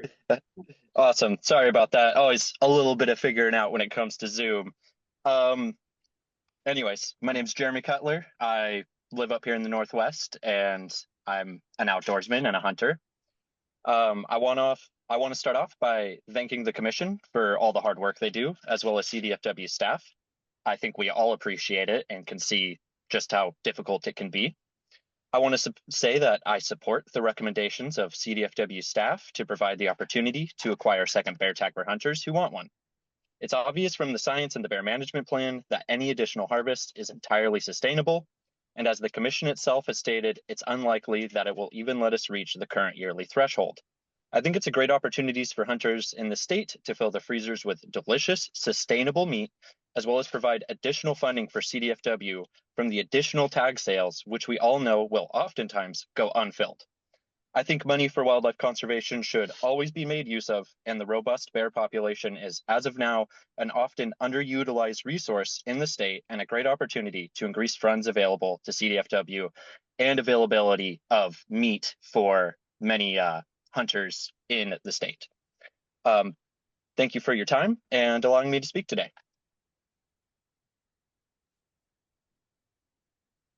Rick Travis, go ahead, please. Thank you. Rick Travis, California Rifle Pistol Association. We fully support the proposal. And I do want to do a shout out to say thank you so much to Chad Dibble and Scott Gardner and their balanced approach to this topic, and obviously to Mario and his leadership of professionalism and dedication to following the science. And I'll close with, we're not a state that looks at percentages, because if we were, we would say that 98%, according to ChatGPT just now, of the population do not play pickleball. Therefore, we do not eliminate pickleball as a sport option. So throwing out these numbers seems kind of ludicrous in a state that we support everybody doing what they choose that want to do and how they want to exercise their rights. Thank you. Our next speakers online are Bill Gaines, followed by MODOK Commissioner Holloway. Bill, go ahead. Thank you. Can you hear me? Yes, we can. Very good. Well, speaking on behalf of and working with California Bowman Hunter State Archery Association, California Houndsmen for Conservation, and several other members of our Hunting and Conservation Coalition, We applaud the department for their work on a bear management plan that is rooted in science and developed state-of-the-art tools. The recommendations being brought forward by the department today are founded on the best available science, and we are pleased to offer the department's recommendations our complete support. Thank you. And MoDOT Commissioner Holloway, go ahead. Can you hear me? Yes, we can. All right. My name is Jesse Holloway. I'm the District 3 Commissioner for MoDOT County Fish, Game, and Recreation Commission, and I just called in to say we strongly support the increased zone into the Northeastern District, along with the opportunity to have a second bear tag. There may not be many bear in San Francisco, but there sure are in Modoc County, and I can strongly stand and say that the residents of Modoc County stand behind this initiative on a outstanding level. I just wanted to bring one point. As it sits currently, in X zones where bear hunting is allowed, the bear hunting season opens 1 week after the opener of rifle season for deer, general season, if you will. I would like to see the seasons open concurrently with one another to expand the opportunities for people who are not allotted the whole season to go out and hunt, give more opportunity to your hunter, and also give more opportunity to get people buying bear tags and get more money to the commission to keep funding all this scientific research and data that you guys have worked so hard to gather. I just want to thank everybody so much for this opportunity and show our support. Thank you, Commission. Thanks, Commissioner. Next online, we have Amanda Duchart, followed by Brandon Nelson. Amanda, go ahead. Hi, Amanda Ducart with California Bowman Hunters and State Archery Association. Again, just want to thank the department for all of their hard work and all of the background and explanation for the drivers on these proposals. Just thank you, and we support. Brandon Nelson, go ahead. Yes, hello, Brandon Nelson, private citizen. Yeah, I wanted to say thank you to the department and all the research that they've done on this topic. I know at times I can be pretty tough on them with what they do, but they've done a great job with this bear management plan. And I just want to say thank you, for the numbers, right? Over the last 20 years, I think that Mario was saying that the bear population has gone from estimated 20 to 30,000 to well over that. So, when it comes to climate change, obviously the bears are quite adaptable and have found a way to survive and to grow that population quite a bit. Yeah, so I support it. I thank you for your hard work, and thank you, the commission, for allowing people to speak, and have a great day. Thank you. Goodbye. Next online, we have Chris Bowles, followed by Brent Dolby. Chris, go ahead. Hey, good afternoon, guys. Chris Bowles, President, California Bowman Hunter State Archery Association. I think Amanda did a great job articulating our position on the whole thing. Just wanted to kind of throw a couple of things in there real quick. I don't want to beat it to death. Again, thank you, Mario, Dr. Clip, for a great presentation. Obviously, we will wholeheartedly support everything that's being presented. The only thing I did want to do is kind of tag in on a couple of speakers so far, and I think I made this comment yesterday, but again, as I've said before, there's never a horse too dead to beat. The expanded season opportunities, I think, are there. Again, keeping in mind about 80% of your hunters out there are buying a bear tag concurrently with their deer season and hunting concurrently with their deer season. It would be a nice opportunity. I think in future years, I get it, not going to happen anytime soon, but in future years, we could maybe look at the expansion of a couple of the seasons in order to make them a little more user friendly to guys that are out in the field and want to remain out in the field. So again, that's a topic for next year and going forward. But we certainly do appreciate all the hard work that went into this, and we 100% support everything that's being presented. Thank you. Have a good day. Brent Dolby, go ahead.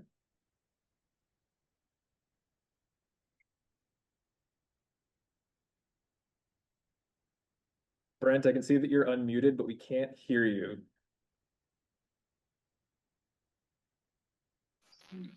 Hello. Hi, there you are. There we go. All right, guys. Good afternoon. My name's Brent Dolby. I'm blessed to be a third-generation Modoc County resident, as well as a rancher, farmer, and for most of my adult life, a hunting guide here in Modoc County. I want to thank all of you that have worked hard on presenting this to us. It is long overdue. I want to strongly support the extending this bear zone into Modoc County, as well as the second bear tag opportunity. One point that I'd like to point out, Modoc County, as I was a kid, we really didn't have bears here in this area. And that's probably why years ago we were left out of this bear hunting zone that was established in California. Now, you know, fast forward 20, 25 years, we are just overran with black bear. If you go for a drive on the public roads, you're more than likely going to see black bear tracks. You're more than likely going to see more black bear tracks than you are mule deer tracks. And that's a fact now, guys. You know, these studies that we've had done on black bears for many years, correct me if I'm wrong, but I believe it's about 80% of fawn predations is what black bears are responsible for. And that's in an area that we can hunt black bears. So if we take a look at like Modoc County, where we haven't been able to hunt black bears, my question is what is that percentage number? You know, we haven't been able to manage these bear numbers, so they've decimated our deer herds to a point, a very unhealthy point. So, you know, we're in a tough position here. And I guess to wrap it up, I just want to thank you guys and let you know that every one of us Modoc County residents that are conservationists and have our hearts are in wildlife. We love seeing wildlife. We live in the wildlife. We live on the land. We strongly support everything that you guys have put forth, and we want to see this thing come to pass. Thank you for your time. Next online, we have a participant who was joined as B12, followed by Leigh O'Brien. Participant B12, go ahead, please. Hi, my name is Brian. I'm calling out of San Francisco, California, Bay Area. Lifetime hunter, and I support everything you guys propose. I just want to give an idea. Like, I've hunted out of Lassen County for the last 20 years or so, and the bear numbers we used to see, you know, you might see one a day or one a week during the season while we're out there. At this point now, I did a single sit, and that night a bear came into one of those cattle ponds, and there's a bunch of cattle ponds out there everywhere, right? And it wasn't in there for more than 2 minutes before he was running out of that pond because another bear was coming down the hill to get in that pond. And on my walk out that night, I came across another bear headed in the same pond. That's 3 bears in one pond, where there's a plethora of water and ponds around. That just tells you how many there are in that northern eastern part of California, right? This Lassen County area. So I strongly advise, you know, to pass this. I already filled my bear tag. If given the opportunity, I'd be getting another one and heading right back up there. And I'm in the Bay Area. That's a 6-hour drive for me. And I go every year because there's so many up there. Thank you very much. Leigh O'Brien, go ahead. Hi, thank you for giving us the opportunity to speak today. My name is Leigh O'Brien. I am in Winnetka, California, and I agree with the folks that said they do not support any expansion of bear hunting, whether allowing hunters to get 2 tags per person or opening up any new areas to bear hunting. I support protecting bears and conserving them by not hunting them. And I just believe that if bear hunting is expanded on any level, it would certainly perpetuate more cruelty to bears, as well as not resolve any kind of conflicts that folks are bringing up, whether that's with deer hunting or human conflicts. And so I just wanted to say that I do not support this, and I appreciate the opportunity to speak. Our next two speakers online are Laura Snell and Wendy Kiefover. Laura, go ahead. Good afternoon, everybody. Laura Snell, resident of Modoc County and university researcher. And I cannot thank the department enough for humoring us many, many years ago and being a partner to doing all this research that is now supporting this potential bear hunt. I also cannot thank the department enough for having conversations with us, the county, the commission in Modoc County, the researchers in Modoc County. To be involved in this effort has been really different than some of the other things that we work on. And we have really appreciated being listened to and heard on this topic. Myself as a private citizen, but also my colleagues that have worked really hard on this, support the expansion of the bear management zone. And we're excited to see where this goes. And Wendy Kiefover, go ahead. Thank you for this opportunity. Wendy Kiefover, Humane World for Animals. I just, I keep hearing people saying, "Oh, we're seeing more bears than ever." I think that we need to have some really good updated studies in California, and anecdotal sightings are not a substitute for good bear studies. So I'm hoping that can happen. And we do really appreciate meeting with the staff and commissioners, and we understand a lot of work has gone into the bear management plan. So thanks from us. We're not all bad news all the time. Thank you. And with that, Co-Chair Zavaleta, there are no more hands on Zoom. All right, great. We have one that just popped up. Oh, this committee meeting, I think we should go ahead and give that person a chance to speak. The participant that's joined just as user, I see that you're unmuted. Go ahead.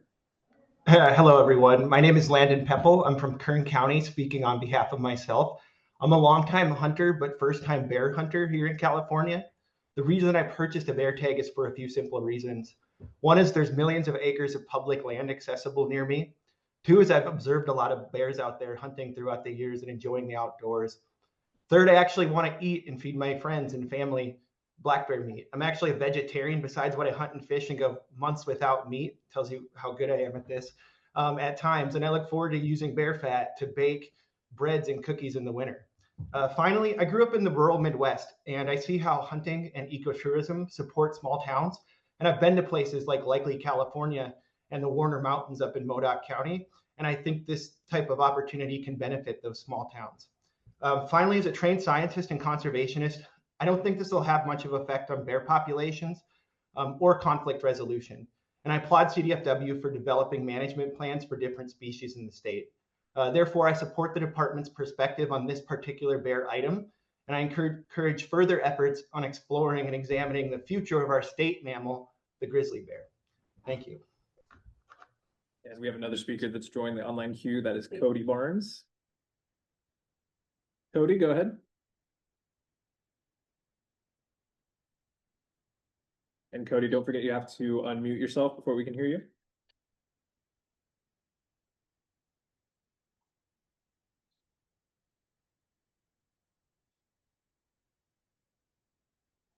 Co-Chair Zavaleta, it is possible the hand was raised by mistake, but we're not hearing from Cody, and Okay. there are no other hands raised at the moment. Okay, great. Thanks everyone so much for what I feel like was a really constructive, actually, conversation about this topic that I know people have really, really strong feelings about. I just want to applaud everyone for participating in that way. Turn it over by co-chair in case you have any comments. Questions. Yeah, it's been reiterated already, and I just want to thank the staff, Mario. Great job as usual, and everybody that you worked with. I know this is an emotional issue for a lot of folks, but I really appreciate the industry stepping up, and all the folks that do enjoy this sport coming forward and talking about the passion. Most importantly, and I like the young man's comments about rural California, because oftentimes rural California gets overlooked. And I do think that if it is expanded into rural California, it will help the economy. We've seen that with fishing and other locations throughout the state of California. So I'm excited that we added MODOC. I think they deserve it. And I do think there are a number of bears up there, having spent time up there. So thank you. And I think we should move it to the full commission and have a robust debate. Great, thanks, Co-Chair Anderson. I completely agree with both of those sentiments. And, you know, I'll just say, you know, I am always inclined to be cautionary when we're managing slow reproducing native wildlife species, because that's part of our responsibility, right? Foremost, to ensure that we can serve them.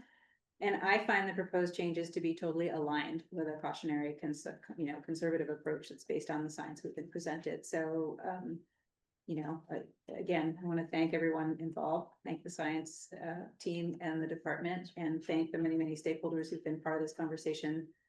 It's been a few years of work just to get us to the place where we are today. And I support moving forward with the recommendation, taking it to full commission. Great. So thanks.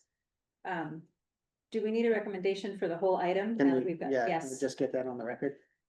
Okay, so the Wildlife Resources Committee recommends that the commission support future rulemakings for elk, bighorn sheep, pronghorn antelope, and black bear based on the department's proposal and today's discussion. Second. Support. Great, thank you. How are we doing? Should we just keep going? It's been an hour. Keep going. Yeah, okay. So for this next item, the next item on the agenda is item 4, Rattlesnake exhibition. I realize some folks will want to step out of the room potentially who've been here for earlier parts of the day, and I think Commissioner Anderson, you are also. Yeah, I'm going to recuse myself.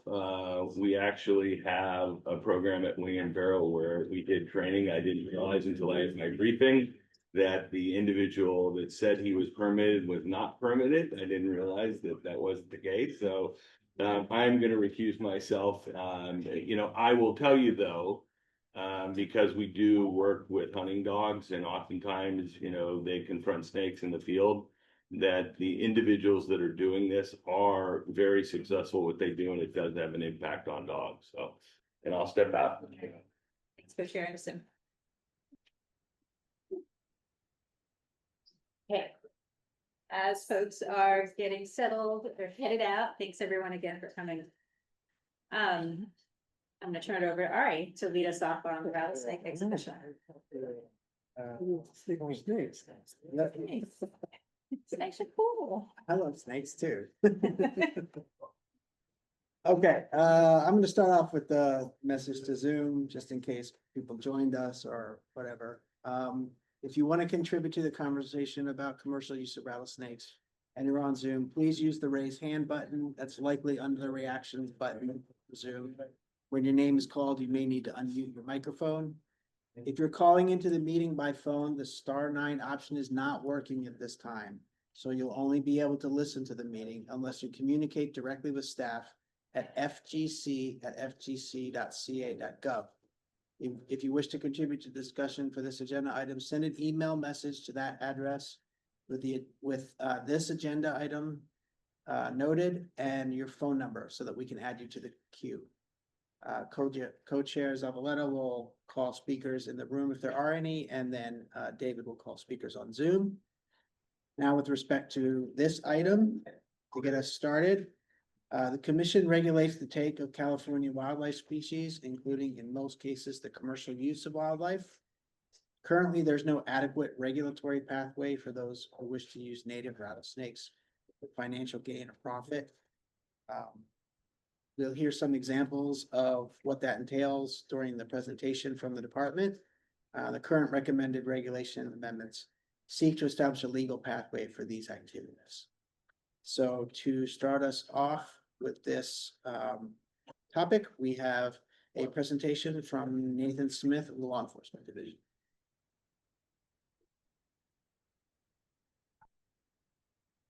Presentation. There it is. Yeah. It just takes a minute. Can't see behind me, but It's like it's coming. it's coming. There we go. There it is. All right, to get started again, I'm Nate Smith, Assistant Chief for Law Enforcement Division. Standing by, David Keene will be here shortly from OGC for any additional questions that may come up. The background on the regulation, next slide. The background on the regulation, in 2017, 2018, the commission heard and it developed regulations regarding the commercial venom extraction, which was the first venture into commercial possession of rattlesnakes. At this time, this topic was discussed, the possession or dog aversion training or other enterprises, but at the time it wasn't known the scale that it was currently existing or how wide or widespread that industry was. Since then, that size and scale or scale and scope has massively increased, and we are more aware of the need for this regulation. Native, again, it's important to remember this is for native rattlesnakes only. This does not address any non-native exotic species. Those are housed under Title 14-671 for restricted species. The intent is to address how we can support addressing wildlife conflict increasing as we move into rattlesnake habitat, how we can address injuries to pets or dogs from interactions with rattlesnakes, and additionally, how to address paid exhibition or film use, the demonstration or possession of a rattlesnake in a film exhibition. Authority code sections, these are required obviously to establish the regulation. Next slide, sorry. I can't, appreciate you. Fishing game code sections 50, 61, 72, they're all listed up there. Those are required to establish the authority for us to generate this regulation that we're proposing. Title 14 CCR section 5.60 establishes the current regulations regarding take, how many you may possess and of what species. Currently, the listed subspecies of rattlesnakes allow for recreational take of 2 per subspecies. Title 1443C is the code section that currently prohibits the use or possession of rattlesnakes for commercial purposes, meaning that if they are possessed, they cannot be utilized for profit in any way.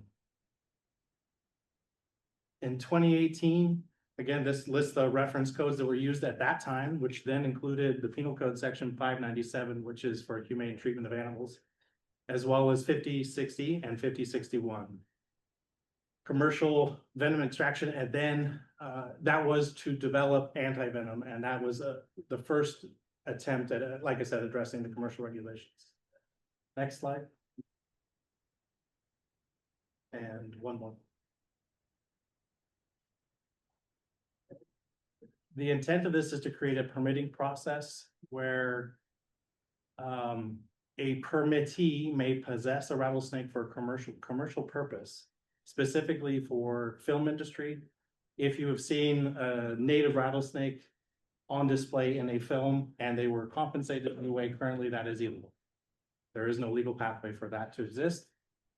Additionally, safe handling courses. We've been contacted and we know of people that will use a rattlesnake as in their possession to demonstrate to cities, municipalities, homeowners, construction companies, how to safely handle, relocate, or move a rattlesnake without it becoming a lethal encounter. The other topic that we're wishing to address is dog aversion training. This is where a person possesses rattlesnakes, puts them on display, and helps train the dog to be adverse to the rattlesnake with the intent to reduce the likelihood of a lethal encounter for both the pet and the rattlesnake. Yeah. Next slide. We have fielded a number of inquiries, and it has massively been increasing as of late regarding dog aversion. This is both from trainers asking, hey, lawfully, how do I do dog aversion training? The answer is currently under Title 1443C, it is not allowable if profit is included. We're also getting contact from those same people that will also use their rattlesnakes in exhibition purposes on film for the film industry. And generally, those are also the same vendors. It's more often than not one company that does all of these features, but they will also do safe handling training for cities, municipalities, and construction sites. Additionally, we've been getting regular inquiries and contact from the media and legislators seeking clarification on the legal pathways to these activities, which we know are occurring currently in the state of California. Timeline. This is what is proposed. Obviously, this is the first hearing.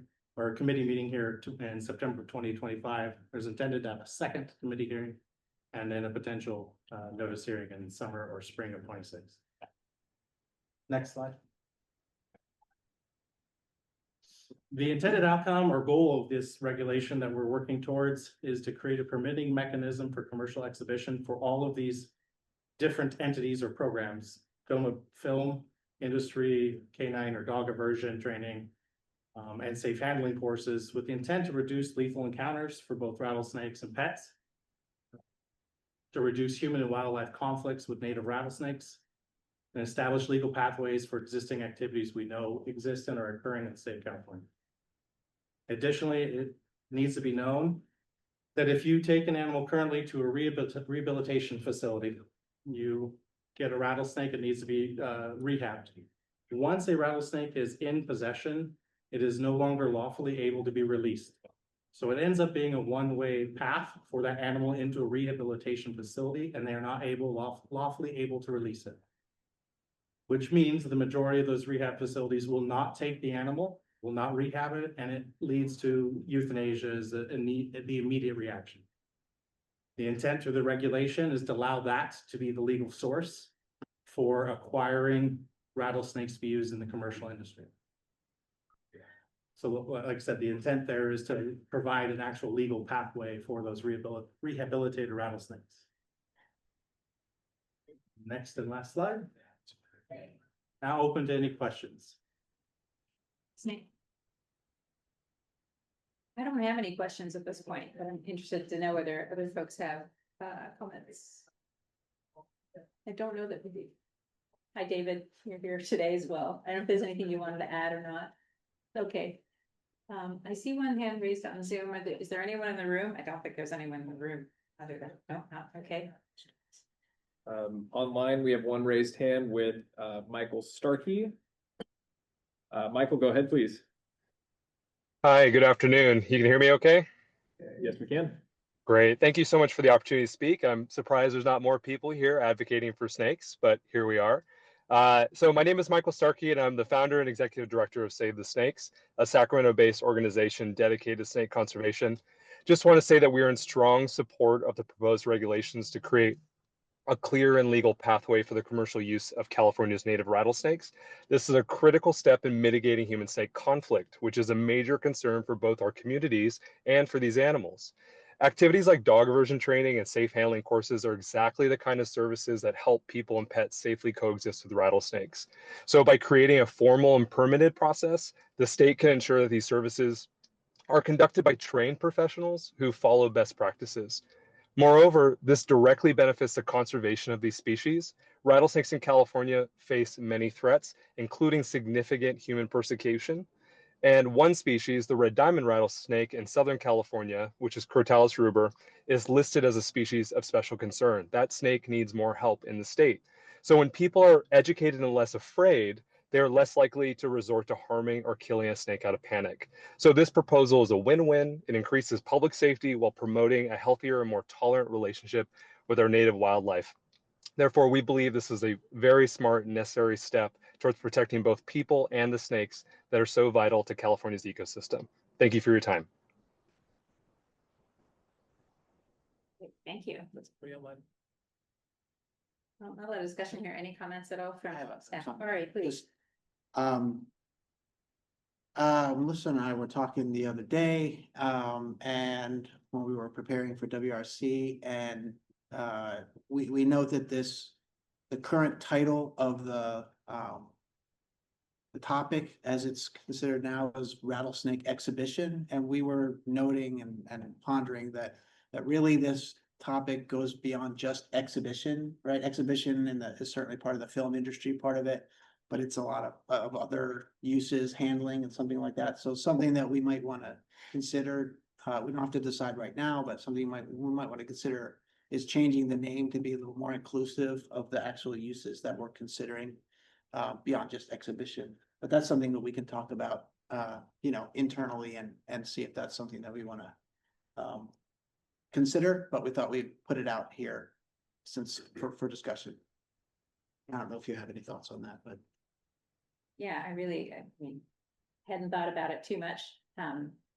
it's right that it's not just about exhibition, and I think, it's really, I really leave to the department and staff to decide whether it's important to have the agenda item named in a more precise way or not. I think from my perspective. Your could go your either legal way. counsel would advise it. Okay, well, if legal counsel would advise it, that seems like a reasonable reason to do it. And already has. Okay, all right, We'll have some internal discussions and see where it goes. okay. And And then we'll let you know. the idea is that we are going to be discussing this further at the next WRC in January. So that's a place where we take that up, or are we not yet sure what the timeline up on the screen left some room for us to extend longer or not? Well, range of two meetings is generally the minimum, Okay, right? An initial yeah. vetting just to get it out there, and then a more substantive discussion with a potential recommendation. I think we wanted to put our finger to the wind in this one and see what the controversy was like. There's not much going on today, but this is also the first time that it's been surfaced to the public. I think next time we'll have a better, between then and now, of course, we'll hear from the public, and then at the next WRC, be able to get a sense of whether it's controversial and what the support or lack of support from the public is. And at that time, the committee can make a decision about whether they feel comfortable whether it feels comfortable moving it forward to the commission, or would benefit from another discussion. Okay, okay. Well, thanks, Nate, and thanks everyone for the work on it. I think honestly, the commenter, Michael, took the words out of my mouth. This seems to me like it really makes sense because it promotes bigger picture coexistence between people and native rattlesnakes, and it would make a lot of sense to have a mechanism to issue permits for activities and uses that are increasing in demand. And so I guess we'll just pick it back up in January, because we are going to give people one more opportunity at least to weigh in on it. But I don't have any other questions at this point. Okay. We are at item 5, department updates, and I do want to see if the co-chair Anderson would like to join us again. So should we just keep going though? If folks prefer to keep going, we're going to take a break. Thanks, Ari. All right, so we'll just pause and get co-chair back.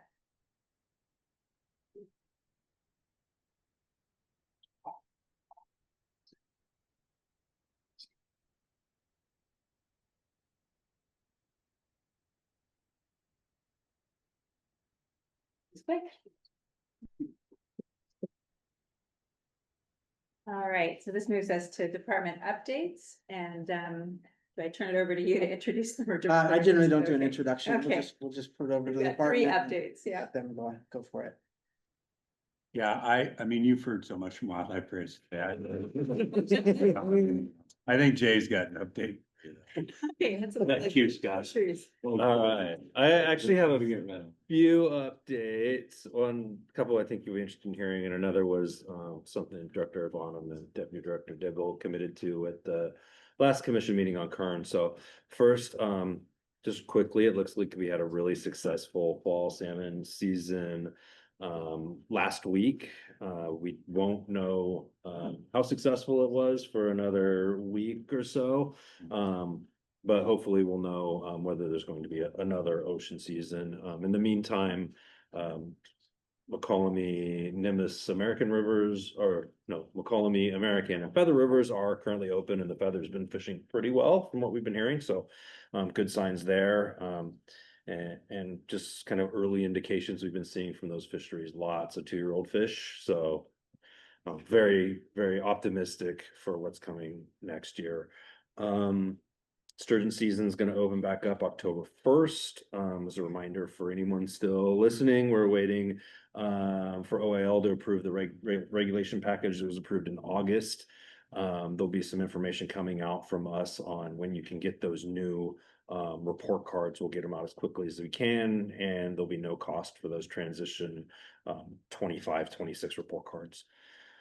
Kern River was brought up at the last commission meeting, and we committed to updating at the WRC here on kind of having a discussion about what the commenters questions and issues were about. So just for reference, Kern River is referred to a hatchery as actually a planting base. The nuance there is it does not have incubation facilities. So we take fish from another hatchery, put them in a big giant truck, put them there, release them in the hatchery, and then a smaller truck takes them and seeds them out all over the place, kind of an efficiency type thing. But we don't actually hatch eggs there, grow juvenile fish. So there's a little bit of nuance, but it's kind of important for what's coming next. This hatchery has been closed since 2020 while we go through a project to repair a water pipeline that feeds water to the facility. There's been long-standing issues with this project, but it's been with the Department of General Services since 2020, and since that time, it's about quadrupled in cost. So we look forward to that continuing on. The facility has been identified, as the caller stated, as a potential location to develop a Kern River rainbow trout broodstock program to help support Kern River rainbow trout, which is a very unique lineage of rainbow trout in California and is listed as a species of special concern. So it is genetically different from a lot of our other rainbow trout that we have. There are a lot of hurdles standing in the way from turning Kern River planting base into a Kern River hatchery for a broodstock program that can support this program. You know, funding to transition the planting base to a hatchery, right? Putting in all the tanks, and water conditions aren't quite right. So chillers, and there's just a lot of infrastructure that's going to have to be put in, and you're all familiar with our budget situation right now. So there's some hurdles there. As to the water issues that were brought up, there in the fisheries management plan, there is currently a Upper Kern Basin Fisheries Management Plan from 1995, outlining the management objectives for Kern River rainbow trout.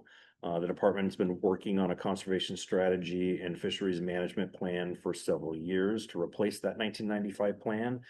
And we expect to have a draft of that at fisheries branch and start internal technical review at the end of this month. So moving forward and making progress on that. The 1995 plan was drafted following an agreement with Southern California Edison to increase flows in the Kern above Lake Isabella. As part of this agreement, prior to this agreement, I guess, Kern River Hatchery was going to close down because of inadequate and poor water supply. As part of the agreement, FERC designated flows specifically for the hatchery. We were able to keep it open. Since the facility has been closed down, we requested FERC bypass those hatchery flows because we haven't needed them. And that's created some, I would say, some issues and conflict within the basin. Some people want those flows for boats, some people want those flows for fisheries, etc. So there's a lot of, I think, back and forth things playing out. People wanting FERC to do things which we don't have a whole lot of control over, other things like that. So there are some lawsuits that are going on that are, you know, I'm not going to talk about a whole lot, but there's just a lot of kind of issues within that basin, and a lot of work that's going in and continuing to go on, talking about flows and et cetera in the basin. So I think, you know, to be responsive to the person that was calling, you know, we're going to do our best to get that management plan out. I think probably, I don't have a timeline for it, but at the end of this month, we'll go through the technical review and see what it looks like, and kind of go back through the process and getting it for executive level review, and then get it out on the street. So Great. That's great news. Yeah. Good. All right. Thank you, Jay. I think we're doing all three reports before we do comment, although I do see a couple of hands raised. Why don't we just take a moment or several and make sure that we also have the law enforcement division report, or at least Chief Arnold. Thank you. I think since the last time we reported, y'all knew that we finished an academy with 22 brand new wildlife officers. They're still doing great. They're being deployed out into the field now, and where they've started the first couple of weeks during their field training officer program. And as I woke up today, you know, I think we all experience that same lump in our throat that we've had for the last 24 years, right? With 9/11, with 441 first responders had died today. in the line of duty, the greatest loss of first responders in American history. And so today always marks a tremendous day for law enforcement and alike, especially with what's going on with the country today. So it's very surreal because this last week I got to approve about 15 to 20 law enforcement, life-saving, distinguished service, and medal of valor reports across my desk. And they always blow me away by the amount of valor that I see from our officers and first responders everywhere. And I'm so very proud to wear this uniform. But today is probably the proudest day that I have. And actually I have a ribbon that was presented to all state law enforcement officers after 9/11. And it's a ribbon that I've worn for 24 years and will remain my uniform until the day I retire. But I did want to tell you one story that we had from the law enforcement division that was pretty extraordinary, as all like 20 that I read were. And this happened at the Kings River in Fresno County. And during a period during the summer, during extreme heat, high river flows, and heavy holiday weekend recreation, one of our wildlife officers, whose name is Daniel Torres, conducted 4 skiff patrols on the Kings River, rescuing 18 individuals from potentially life-threatening situations, including 2 near drownings. And in one major incident, Wildlife Officer Torres located 3 people clinging to submerged trees in swift water and maneuvered his vessel into hazardous conditions to bring them aboard. He then coordinated with the Fresno County Sheriff's helicopter to locate 2 more missing subjects downstream. On another patrol, same time frame, Wildlife Officer Torres responded to radio traffic about 5 people in distress. While sheriff boats rescued 3, Wildlife Officer Torres saw a woman fall from a float into the water and remained submerged for over 20 seconds. Navigating directly into the dangerous tangle of submerged branches, Wildlife Officer Torres was able to retrieve this woman, freed her from the hazard, and brought her aboard to safety. And that's just one example of the life-saving work that wildlife officers do every single day. So that's why I just wanted to leave it today. Thanks so much for that. Thanks, Chief. Okay, I know we have a couple of hands raised. I just want to check in first with folks in the room. There are only a few left, but do we have anyone who'd like to discuss the reports in the room today? Okay, so David, do you want to go ahead and call the 2 folks that are waiting? Absolutely. We have 2 raised hands on Zoom. We have Jim, followed by Brett Duxbury. And Jim, go ahead, please. Hey, thank you. I'm Jim or James Aarons, and I was a person who raised at the last commission meeting about issues on the Kern River. Okay, and they're substantial. So I thought, but when you bypass this, we were going to get the same treatment that I think we've been getting for many years on the Kern River. People just don't pay any attention to it, and in my opinion, neither does the department. So that's where I'm coming from. But I assume that since this is before the committee, but I don't know, that if you desire, you could have a further discussion about the Kern River or refer it back to the commission, which I think it should be at. So what's going on? All kinds of things. Fairview Dam, pictured in your mind, it's up there. 16 miles below that is a powerhouse. The Kern River is probably, in our area, the only river that could sustain a viable trout fishery. That's where the cold water is. Our problem is the department wants to, and has, I guess, agreed to with Southern California Edison to divert 35 to 45 CFS of cold water out of that river, flow it down, and give it to the hatchery. Now, these fish are stressed. You know, I appreciate the comments about the management plan. That has never been updated for 30 years. And I don't know how many people from the department have told me it's going to be updated. And it never is. So we need a management plan, and we wouldn't be discussing a lot of these things. So the other thing is that the Kern River Rainbow, you know, there's a bushwhacking group that went out and looked for them almost 3 years ago.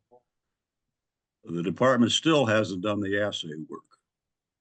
Is there a Kern River rainbow? Are you going to put it back in there? Are you going to keep it a cold water fishery or not? And I think these are major issues that need to be addressed by the commission, especially when you look at this all under the code 5937, which says that sufficient water should pass over the dam to maintain a fishery. Now, I've heard Director Bonham about 4 years ago being asked what he thought about it, and he may have talked about it since then, but he said he was thinking about it. Well, it's more than thinking about it. The California Constitution, Public Resources Code want and allow for the viable fishery. So our concern is who's calling the shots there? Is it Southern California Edison or is it the department? And I think this whole thing not only involves the dam and that section, but as the gentleman whose name I've forgotten, with the department, the fisheries guy, said, there are all kinds of things going on the Kern River. You know, there's lawsuits, the Supreme Court's looking at it. This is more downstream than the city of Bakersfield. And I'm not really qualified to get into that, but where we're trying to get water to run through Bakersfield all year round, but you've got all these water rights. So my issue today is, let's have a full discussion about what's going on. Where is the department? And are they going to support sufficient amount of cold water in that river to support a hatchery and a fishery? So if there's no water, cold water in the river, you can have a hatchery do all kinds of things. But to put any type of or reintroduce a Kern River rainbow or a fish into that section, if there's not enough cold water, we're wasting at least what, $7 million for a siphon? And you've already spent millions of dollars on that hatchery and it's still not operating. So I can tell you there's a lot of people concerned about it. You know, anybody, we're in rural America, you know, right down here, you know, we are. So we need some help. And I'd like you to get this on the commission's agenda and have a more thorough discussion where we can face to face talk about this. I couldn't get up there today, but if you put it on a fuller agenda, I and others will be there. So, you know, thank you for, you can hear, I got some passion about this. I've been doing this for years. And we just don't think the department is that responsible. You have letters that I sent to you by email. I don't know, I sent them to Ari. You may have all those, you may not, but they were sent to the commission's website and to Ari. You can read them, see the passion. So listen, thanks for listening. And we would really like to resolve this. I don't like to be the enemies of anybody, but the only way we're going to do it is sit down around the table. I listened to all these discussions before. The department's talking to everybody.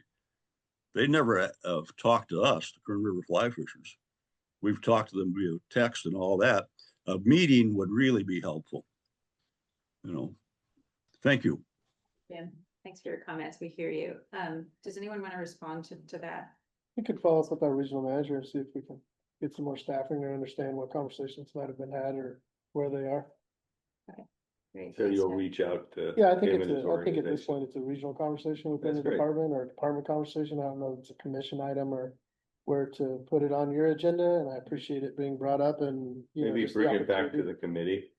We could probably bring back an update or what have you, what comes from that, sure, but I think even some of the items that the gentleman's bringing up, I don't know that how much is commission prerogative or authorities and. Right. And Other so I think we need agencies, to, right. we'd probably need to figure that out a little better Okay. before we bring something back to you as a recommendation, whether there's an involvement or an action for you to take or a recommendation. I think that makes sense. And, you know, it sounds like the management plan update actually is kind of somewhere in the nearest future. And so that seems like also another opportunity to check in and just see, I mean, I would love to see what a 30-year update looks like on the management plan. Yeah, and I know there's several different groups up there. I know that they've been meeting regularly with I think it's the Kern River Boaters, which I think is a whitewater rafting group, and I think there's probably some differences of opinion on what flow should look like depending on the group that you're in, and Sure. so. Thank you. We can follow up with the region and just kind of get a little more history and knowledge of what's going on. Great. That sounds good. I Thank will, you. I will Yes. note that those letters that Jim was referring to, we did receive those, but unfortunately they came after the supplemental comment deadline. Oh, So we weren't able to include them in the materials for this meeting, but they will be included in, general public comment for the next commission meeting in October. Great. okay. Thank you. We have One more comment. another speaker online, Brett Duxbury. Brett, go ahead. Thank you. Good afternoon, Commissioner Zavaleta and Commissioner Anderson and committee staff. My name is Brett Duxbury. I'm a director of Kern River Boaters, 501c3, over 2,300 members, working to improve all conditions in the Kern watershed. We do not have any disagreement with Jim's group at all about goals. This is a run-of-river hydro project. So the water's either going to the project or in the river. And I think anglers and boaters are all in agreement that this river needs more water in the river. So in the 16-mile wild and scenic reach below Fairview Dam, conditions are poor. What we observe on the ground, warm water, limited fish, is totally backed up by water quality and fish monitoring studies. We think conditions could be improved by raising minimum flows as part of the KR3 relicensing proceeding. And this is a once in a 50-year opportunity to improve flows. SCE is looking for a 50-year license from FERC. But instead of trying to improve conditions, Region 4 is supporting SCE's proposal to keep flows where they are, except for moving 30 CFS from 2 summer months to 2 spring months, which, by the way, will help SCE divert even more water. That move will be harmful. Summer flows are really needed to keep, already marginal temperatures in DO in line, whereas in spring, the runoff usually is higher than the MIF despite the diversion. That shift is not needed. But more importantly, keeping flows essentially where they are at current levels is a formula for keeping this reach in drought conditions most of the time. We think Region 4's position in this proceeding defies that existing management plan. Let me point out this is a multi-agency plan. It was affirmed by CDFW in 2005 when the trust fund issued, and it was affirmed by the Forest Service just last year. It states inarguably that this reach can support a natural cold water fishery if flows are improved, like it did historically before KR3 was built. And it sets the management goal as optimizing for trout, whether native, non-native, or stocked. Optimize for trout. But Region 4 now claims a cold water fishery is not viable, and higher flows would not improve conditions. Region 4 has not offered publicly any science to support these claims. It has not initiated publicly a process to change that plan. I guess we'll see on that, according to Mr. Rowan. But as of now, its current position is in defiance of the existing governing management plan. The bigger picture, Region 4 is also ignoring the science of the California Environmental Flows Framework, CEFF, which CDFW helped develop to bring consistency and rigor to flow recommendations throughout the state. CEFF says that more than double the flows that are in Region 4's proposal are needed to sustain ecological functioning in this reach, more than double. The whole point of CEFF is to prevent inconsistent and inadequate agency recommendations, especially in a situation like this, where we have a wealthy, connected dam owner and has resources that dwarf those available to the agency. Region 4's proposal is flatly inadequate under CEFF. So we are asking this committee to put the matter on a future agenda, whether here or with the full commission, with an eye to using the commission's policy and oversight authority to ensure that Region 4 remains faithful to the existing management plan, absent a transparent process that legally changes it, and also makes flow recommendations in this proceeding, the KR3 proceeding, in alignment with CEFF. We've been deeply involved in this. I'd be happy to follow up with you or your staff on our request and all the technical details supporting it. And I thank you. My organization thanks you all for your time and your work. Thanks. Thanks, Brett, for your comments. Right. With that, seeing, oh, wait, there is another hand raised. Mike. Mike, go ahead, please. Yeah, thank you. Got home just in time for public comment, so thank you for this. Not to diminish all the support and admiration accolades, talked about earlier on the management plans and suggested reg changes. I just want to bring attention to something we all know is happening. We have a wildlife and human tragedy and train wreck taking place in the North State in terms of wolves. And I submitted it, I spoke in front of the commission last year in December, calling attention to the fact that this train wreck was coming. And I don't think wolves had been spoken of in the commission in years before that. And that train wreck is happening right now. I submitted a letter to the department or to the commission earlier this year, asking that the commission at least poke into and look at the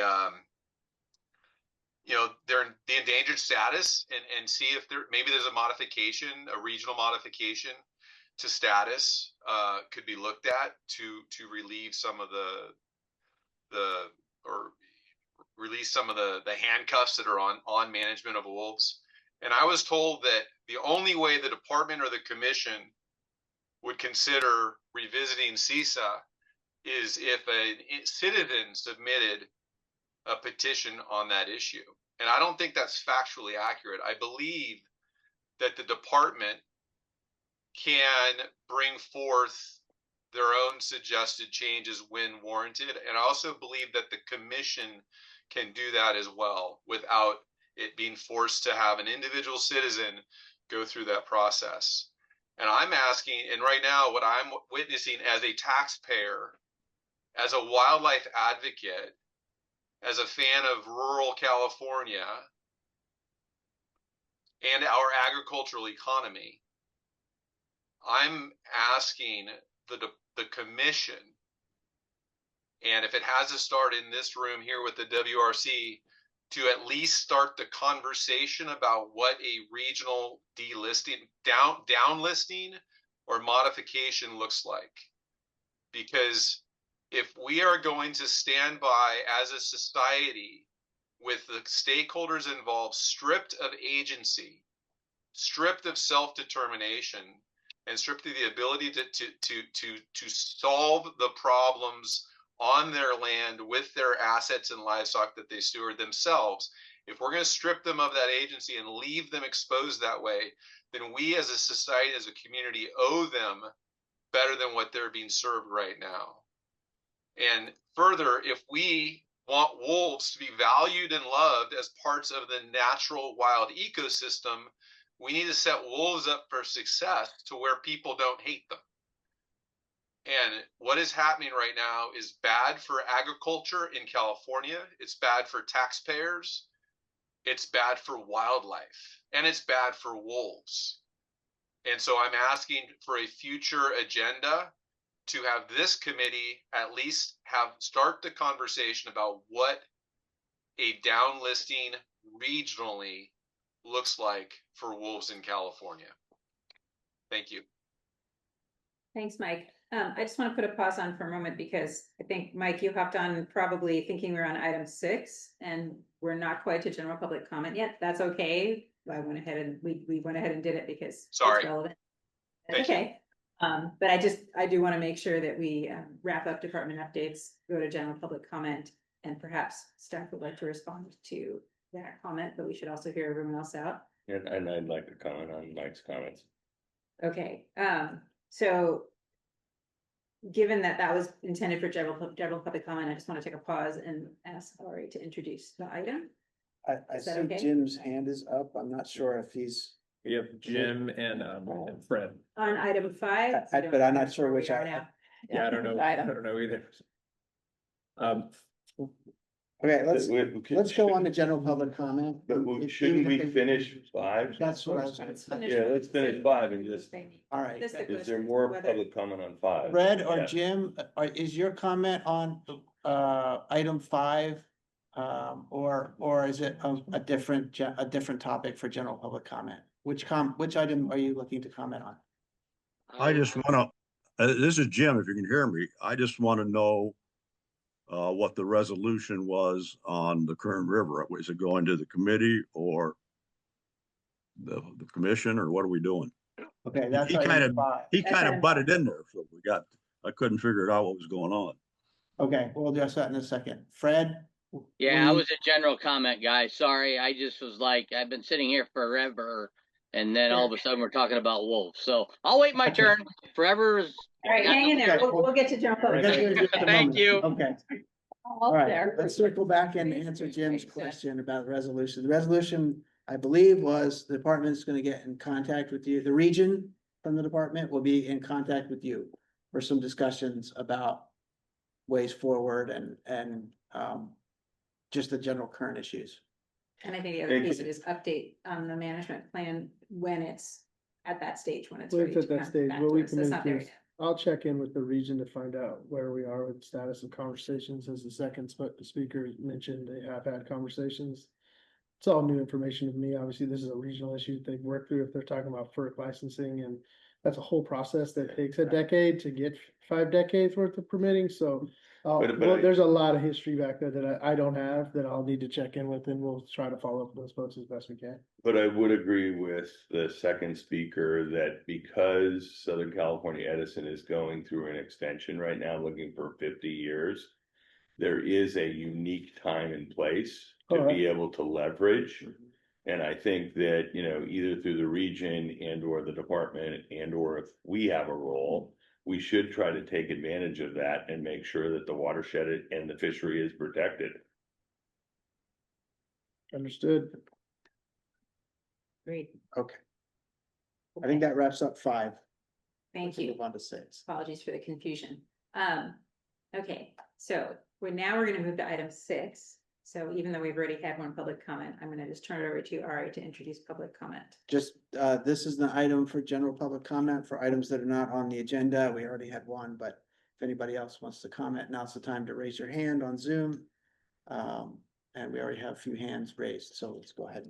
And can I do this before we start? Can I address Mike's issue? Sure, absolutely. Yeah. So Mike, I just want to defend the department because I have been, talking to the director and watching what the staff is doing. I disagree with one of the premises that the department is not doing anything. I think they're doing a lot. They've been taking resources away from other priorities that we have and trying different tactics to go ahead and address the wolf issue. I know the director himself has spent a tremendous amount of time up in the region, meeting with all the various people, and it's a very complex issue. And, after a call with several individuals in the Sierra Valley, I'm doing a trip up there in 3 weeks to go ahead and meet with a number of the folks up there and go ahead and tour and look at some of the things that the department has been doing. And so I will have a firsthand look at what's actually happening on the ground, which I think is important for us. I agree with everything you said, except for the fact that the department hasn't been doing things. They're trying everything they can under the law. And if you and any of the other groups want to do something, then you have to, I think, go to the legislature and look at the legislature on making some changes. I agree. There is work being done. The fruit of the tree is not what we expected.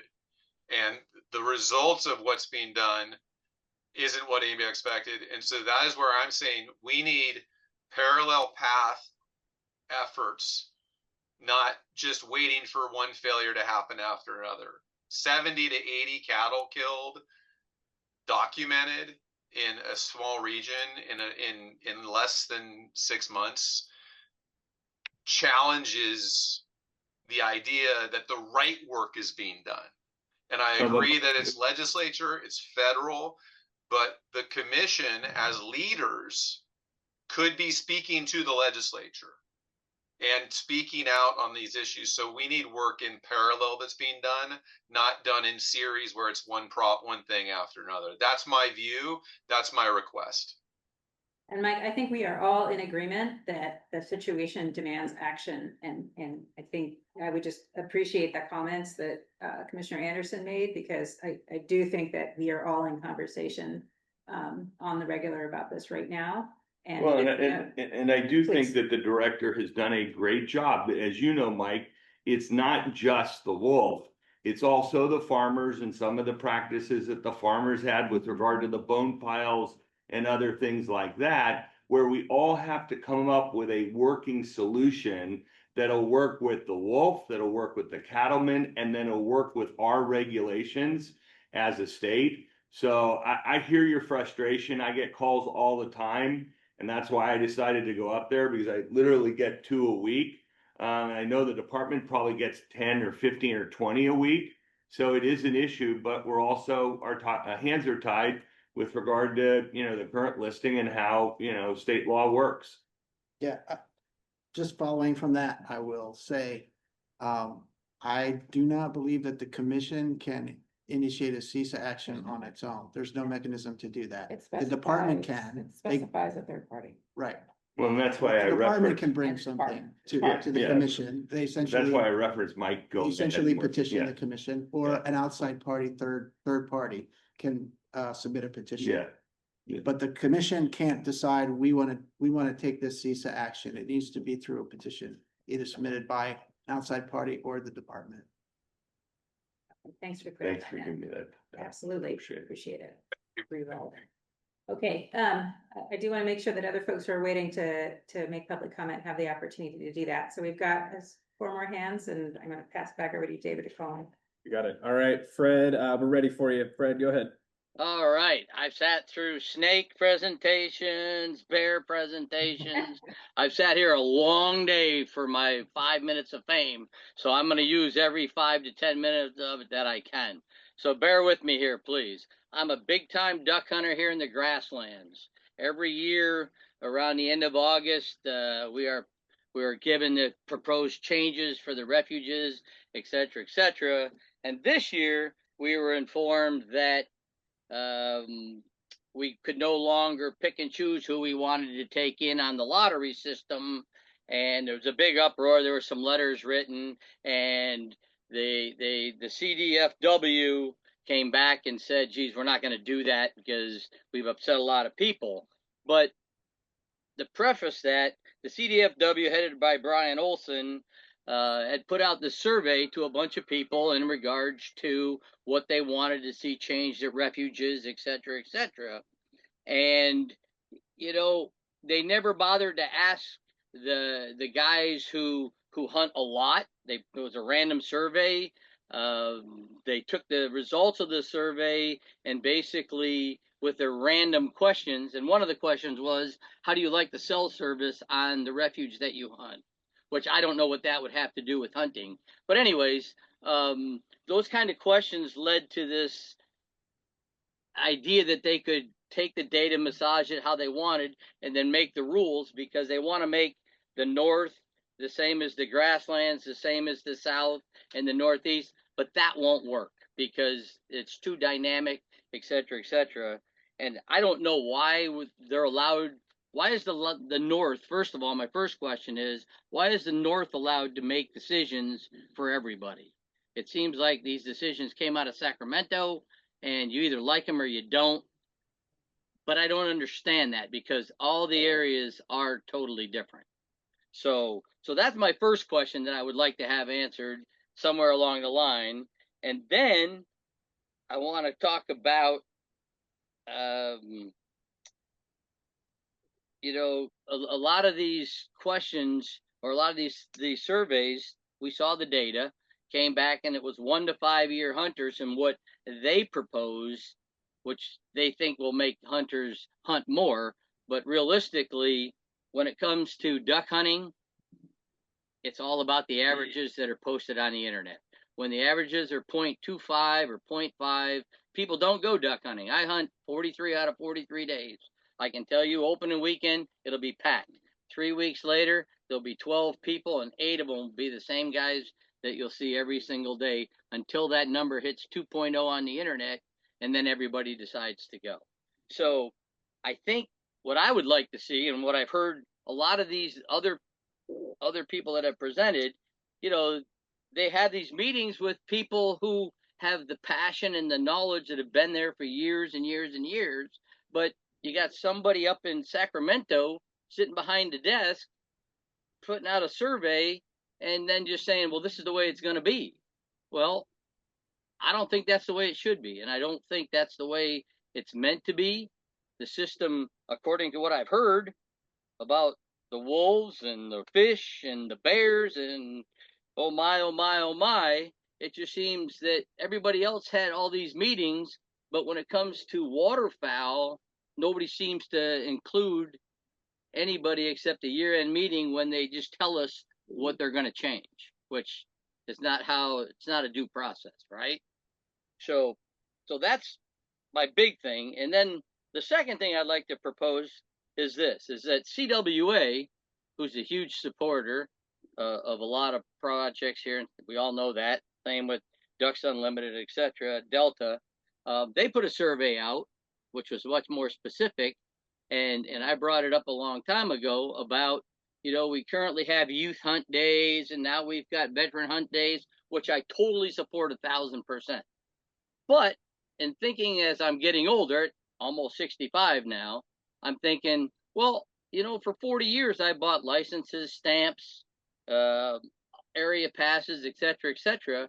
Why can't we have a senior hunt day that coincides with the veterans hunt day? Not adding any more days, have them go together, coincide with each other, and it's no cost because they're already open.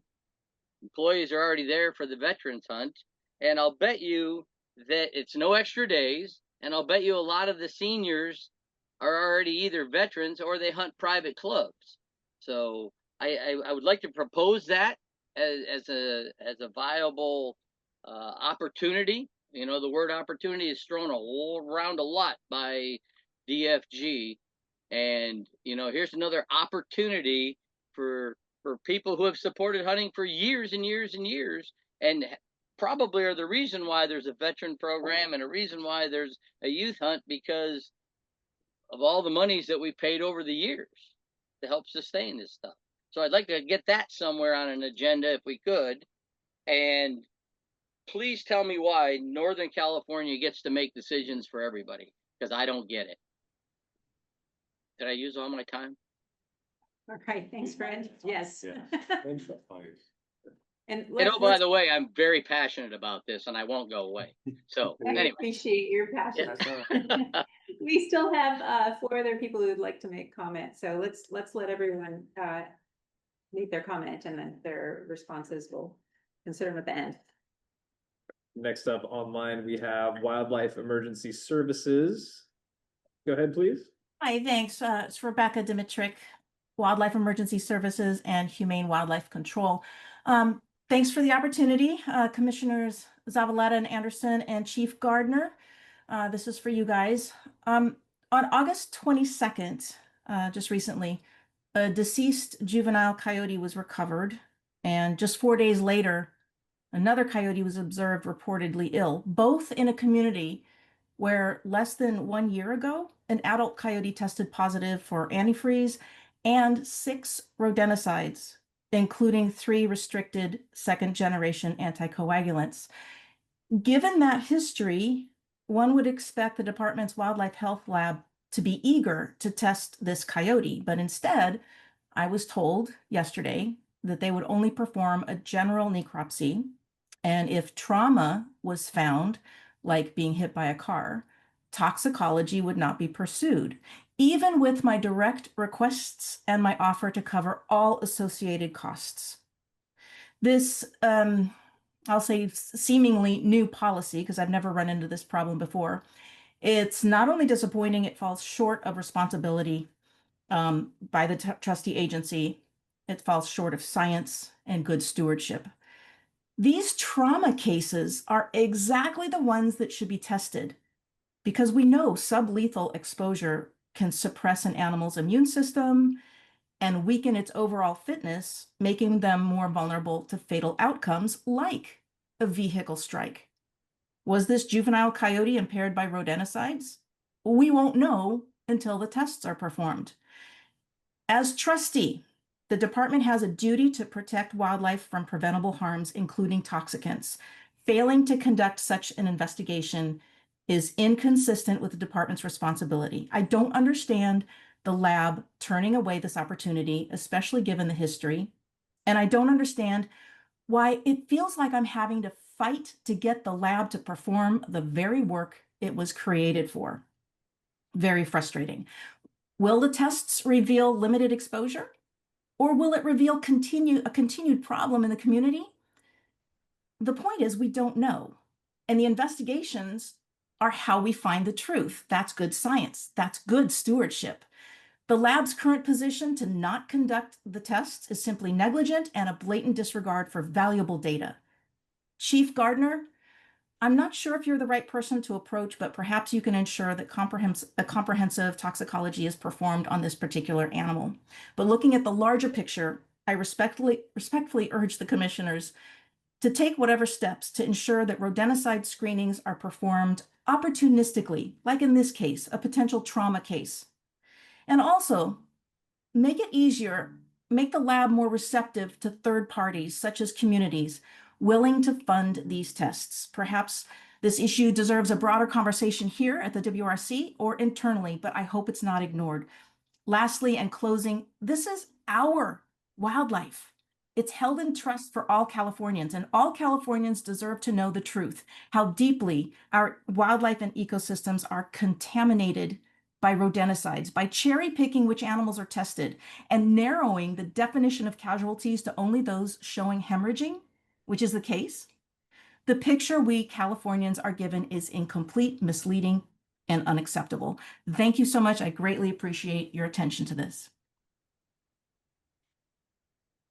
Next on line, we have Stephen Fenaroli with the California Farm Bureau. Stephen, go ahead. Appreciate the time, commissioners, and I also came to talk about wolves, and I appreciate you guys already bringing up the topic, and I'm already very encouraged. I think just add that I appreciate and I'm excited, looking forward to kind of using this committee and the commission as a forum to discuss, updates and kind of what's happening on a more regular basis, and hopefully I think explore a lot of the really good work that the department is engaging in, and use it as a chance to talk about what is and isn't working, because it sounds like we all agree that what's happening in Sierra Valley is a nightmare kind of on all fronts. So anyways, just appreciate your all's attention to it, and looking forward to making it a more regular update from the department and the commission. Thank you. Next is a participant who's joined as Frank. Good Frank, afternoon, everybody. Can you guys hear me okay? Yes, we can. Hi, my name's Frank Andrade. I'd just like to thank you for the opportunity to getting to speak today. This topic's been touched a couple times by Mr. Mark Henley earlier and Fred just a couple speakers ago. Every year we have our public outreach meetings that the department or, our refuge managers present to us. And we usually how we feel at the end of it, they're said there's supposed to be a public outreach, get our opinions, work with us as the hunter and move forward later on. And every year the meeting basically ends up being, here's the changes we made and you guys have to deal with it. And like Mr. Henley said earlier, we don't get our due process or we don't feel like we do as, to work with you guys. as hunters and the groups of people that are on those meetings, that are at the refuges all the time, they're at work days, why aren't we being talked to? And, we're willing to help. We want to see, multiple meetings a year and have the right people surveyed and work together to come up with a solution. Like Fred was saying, this past couple weeks, we had the new proposal for the lottery system put in, and we were told this is going to be statewide. Well, that might work up in Sacramento, but it doesn't work down in the grasslands. And I brought up a point. I go, well, what do you do with your 3-party hunting areas? How do you come up with this solution? And their answers were, oh, we didn't even think of that. So how is something getting, basically given to us, here you go, deal with it, and simple things such as that are overlooked, and then it's going to be implemented across? Well, I just want to know why and how stuff like that gets overlooked, and how our managers of our refuges don't even know this is coming down the pipeline until the day of the meeting when they're having to present it to us. So that's all I have to say for that. Thanks, Frank. Kathy DeForest is next online. Kathy, go ahead. Yes, thank you. I appreciate the opportunity to chime in here. I've been listening all day, and when the subject of the wolves came up, I just cannot keep my mouth shut. I apologize, but my husband and I just retired from ranching about 1.5 years ago, and I was involved from day one as a cattle person with the wolf issues. I went to the first Fish and Game hearings down in Ventura, and I was at Fortuna.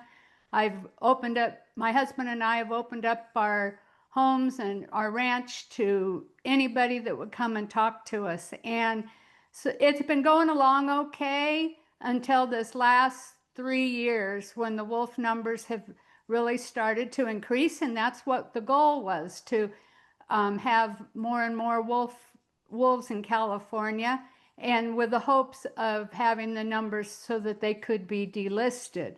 I think that wolves are beautiful animals, but what is happening now in Sierra Valley is horrific. My point that I want to add to the conversation is it's not just ranchers, it's not just the wildlife people, it's just ordinary citizens. That I know of parents that are afraid to let their kids out alone in their front yards on ranches because of the danger of the wolves being close by. So it's become a human issue. It's not just wildlife, and it's not just livestock.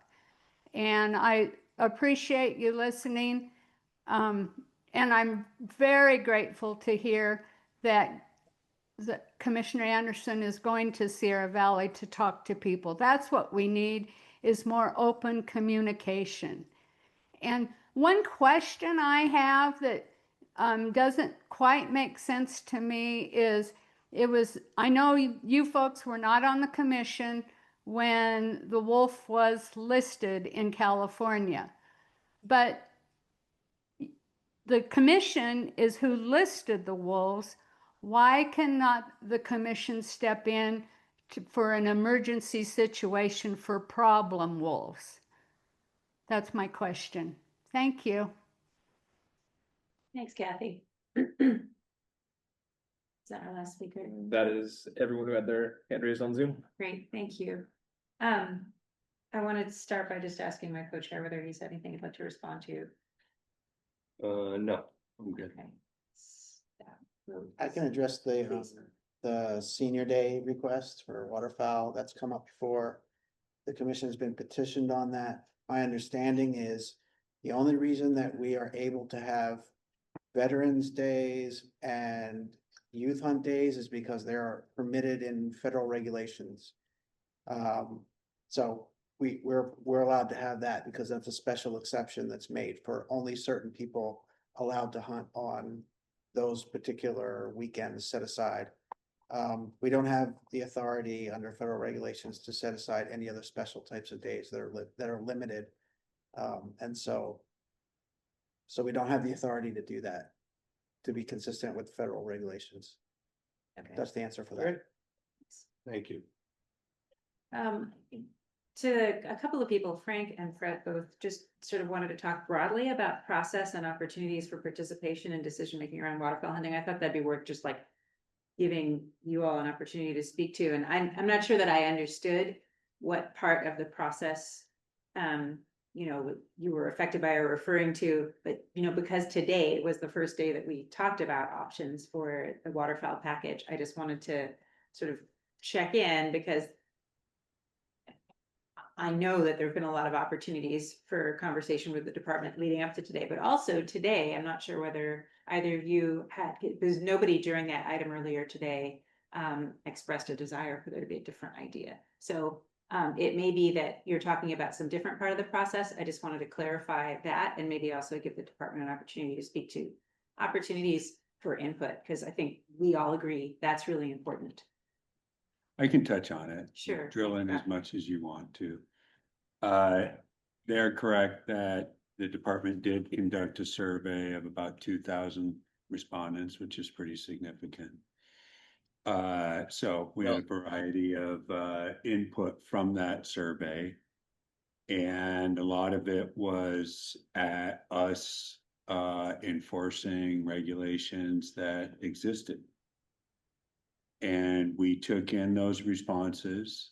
We reviewed the existing regulations, and in some cases we weren't. And so I think when, you know, you're referring to the North and the South, that was one of the issues that came up, was a consistency of regulation, because of course we don't have regulations for the North and the South and in the waterfowl draw. Mm-hmm. I don't know, there are specific things that came out of that. Have those specific items. I don't know, you know, how much you want to drill into that. So I don't know specifically what, you know, as you're saying, their concerns were. Yeah, thanks. I just have a quick question for Scott. When you say you took a survey, how do people find out about the survey? I'm not certain how we. It's been brought up, it's been brought up several times. Right. Mark references it, and they put it out to their membership. The As I- CWA does the survey. Yeah. No, it wasn't a No, CWA, it wasn't. it was a They- department It was a department survey that CWA, Mark references it. They let their members know, and Bill Gaines says that same thing. He's referenced it in the past. As a waterfowl, I think I'm the only waterfowl hunter on the board, on the commission. You know, I want to say thank you, Scott, because I know from the ones that Fred referenced, the three entities, you're talking to those guys all the time, right? And so, you know, I want to make sure that in the future, we also partner with the representatives of those three trade organizations to make sure that they're helping us navigate, and traditionally they do. So, you know, I feel, at least from my position, you know, being a Northern California hunter, that, you know, we're heard, and that you guys have done a good job at, you know, listening and being open to concerns. Appreciate that. Yeah. And I mean, I don't know I wasn't specifically doing it, but they did draw a random sample from either, you know, I would suspect the ALDS. waterfowl stamp, Right. ALDS, exactly. Yes, but it was a department survey. It was a big, but it was a big survey, and 2,000 respondents is what we basically. No, that's not true. That's not true. There was only 1,100 that responded in that survey. So, Plus the number of public meetings we had that we hold for every year. The data collected is, the data Sorry, collected is we're not calling on skewed. speakers anymore right now, Frank and Fred. We need to. We okay. appreciate your comments, and we want to give the staff an opportunity to respond. And as Chad's saying, we conducted public meetings in 4 areas of the state. Yeah. Okay. Yeah. Okay. And just know that, you know, this is public comment, you know, other than agendizing something, we can't take action today. But I also just want to sort of reiterate that we hear you and we appreciate you bringing these matters to our attention, to staff's attention. And often there's an opportunity for a follow-up afterwards with somebody on staff. So this may be a case where if you want to reach out to speak with someone on staff, that may be the right next step. Is there anyone in particular that if folks want to check in about waterfowl, Yeah, you would send them? yeah, for sure. And Fred, you've contacted me before, so you can get in touch with me if you want. I'm told by staff that 1,962 hunters responded to that survey. So 2,000, give or take. But Fred, do you have my contact? Give it to me again, please. It's Scott Gardner at wildlife.ca.gov. I have your contact. I can follow up with you. How's that? Perfect. Just send me an email, Scott, and we'll converse. And I appreciate your time. And I don't mean to be, it's just something that I'm passionate about, right? That's the hill I want to die on. So Thanks, Fred. Thanks, Fred. And I want to understand specifically what your concerns were, Fred. So I will follow up with you. You bet. Thank you, sir. All right, thank you. We do need to keep moving. We are going to go on to our last item of the day, which is future agenda items. I see that, I'm not sure whether you intended both to have your hands up again, but for public comment, we're only going to hear from each person once. So I'm going to turn it over to Ari to introduce future agenda items, item 7. Okay, so the next, give me 1 second. I neglected to load my page up. Okay, the next meeting is scheduled for January 13th, 2026. It will be here in Sacramento, not necessarily at this building, although probably at this building. We have a potentially very light schedule for the next meeting. Right now, the only 2 items that we have marked for the agenda are inland sport fishing, so that would be discussion and recommendation on the items that we heard today for initial vetting, and potential discussion and potential recommendation on rattlesnakes. And that is actually all we have so far for the next agenda. So it's potentially a pretty light agenda. We'll see what comes up in the meantime, or if the commission wants to add something to the agenda, but that's all we have as a proposal for next time. Okay, great, thanks, Ari. Any discussion on that item? Okay. So, seeing no takers, I think we'll just go ahead and keep moving. The Wildlife Resource Committee recommends that it pleases my co-chair that the commission update the committee work plan with the changes identified today. Second. All right. So that's the last item on our agenda. And with that, the Wildlife Resources Committee September 2025 meeting is adjourned. Thanks everyone for participating, and we look forward to seeing you all again in January.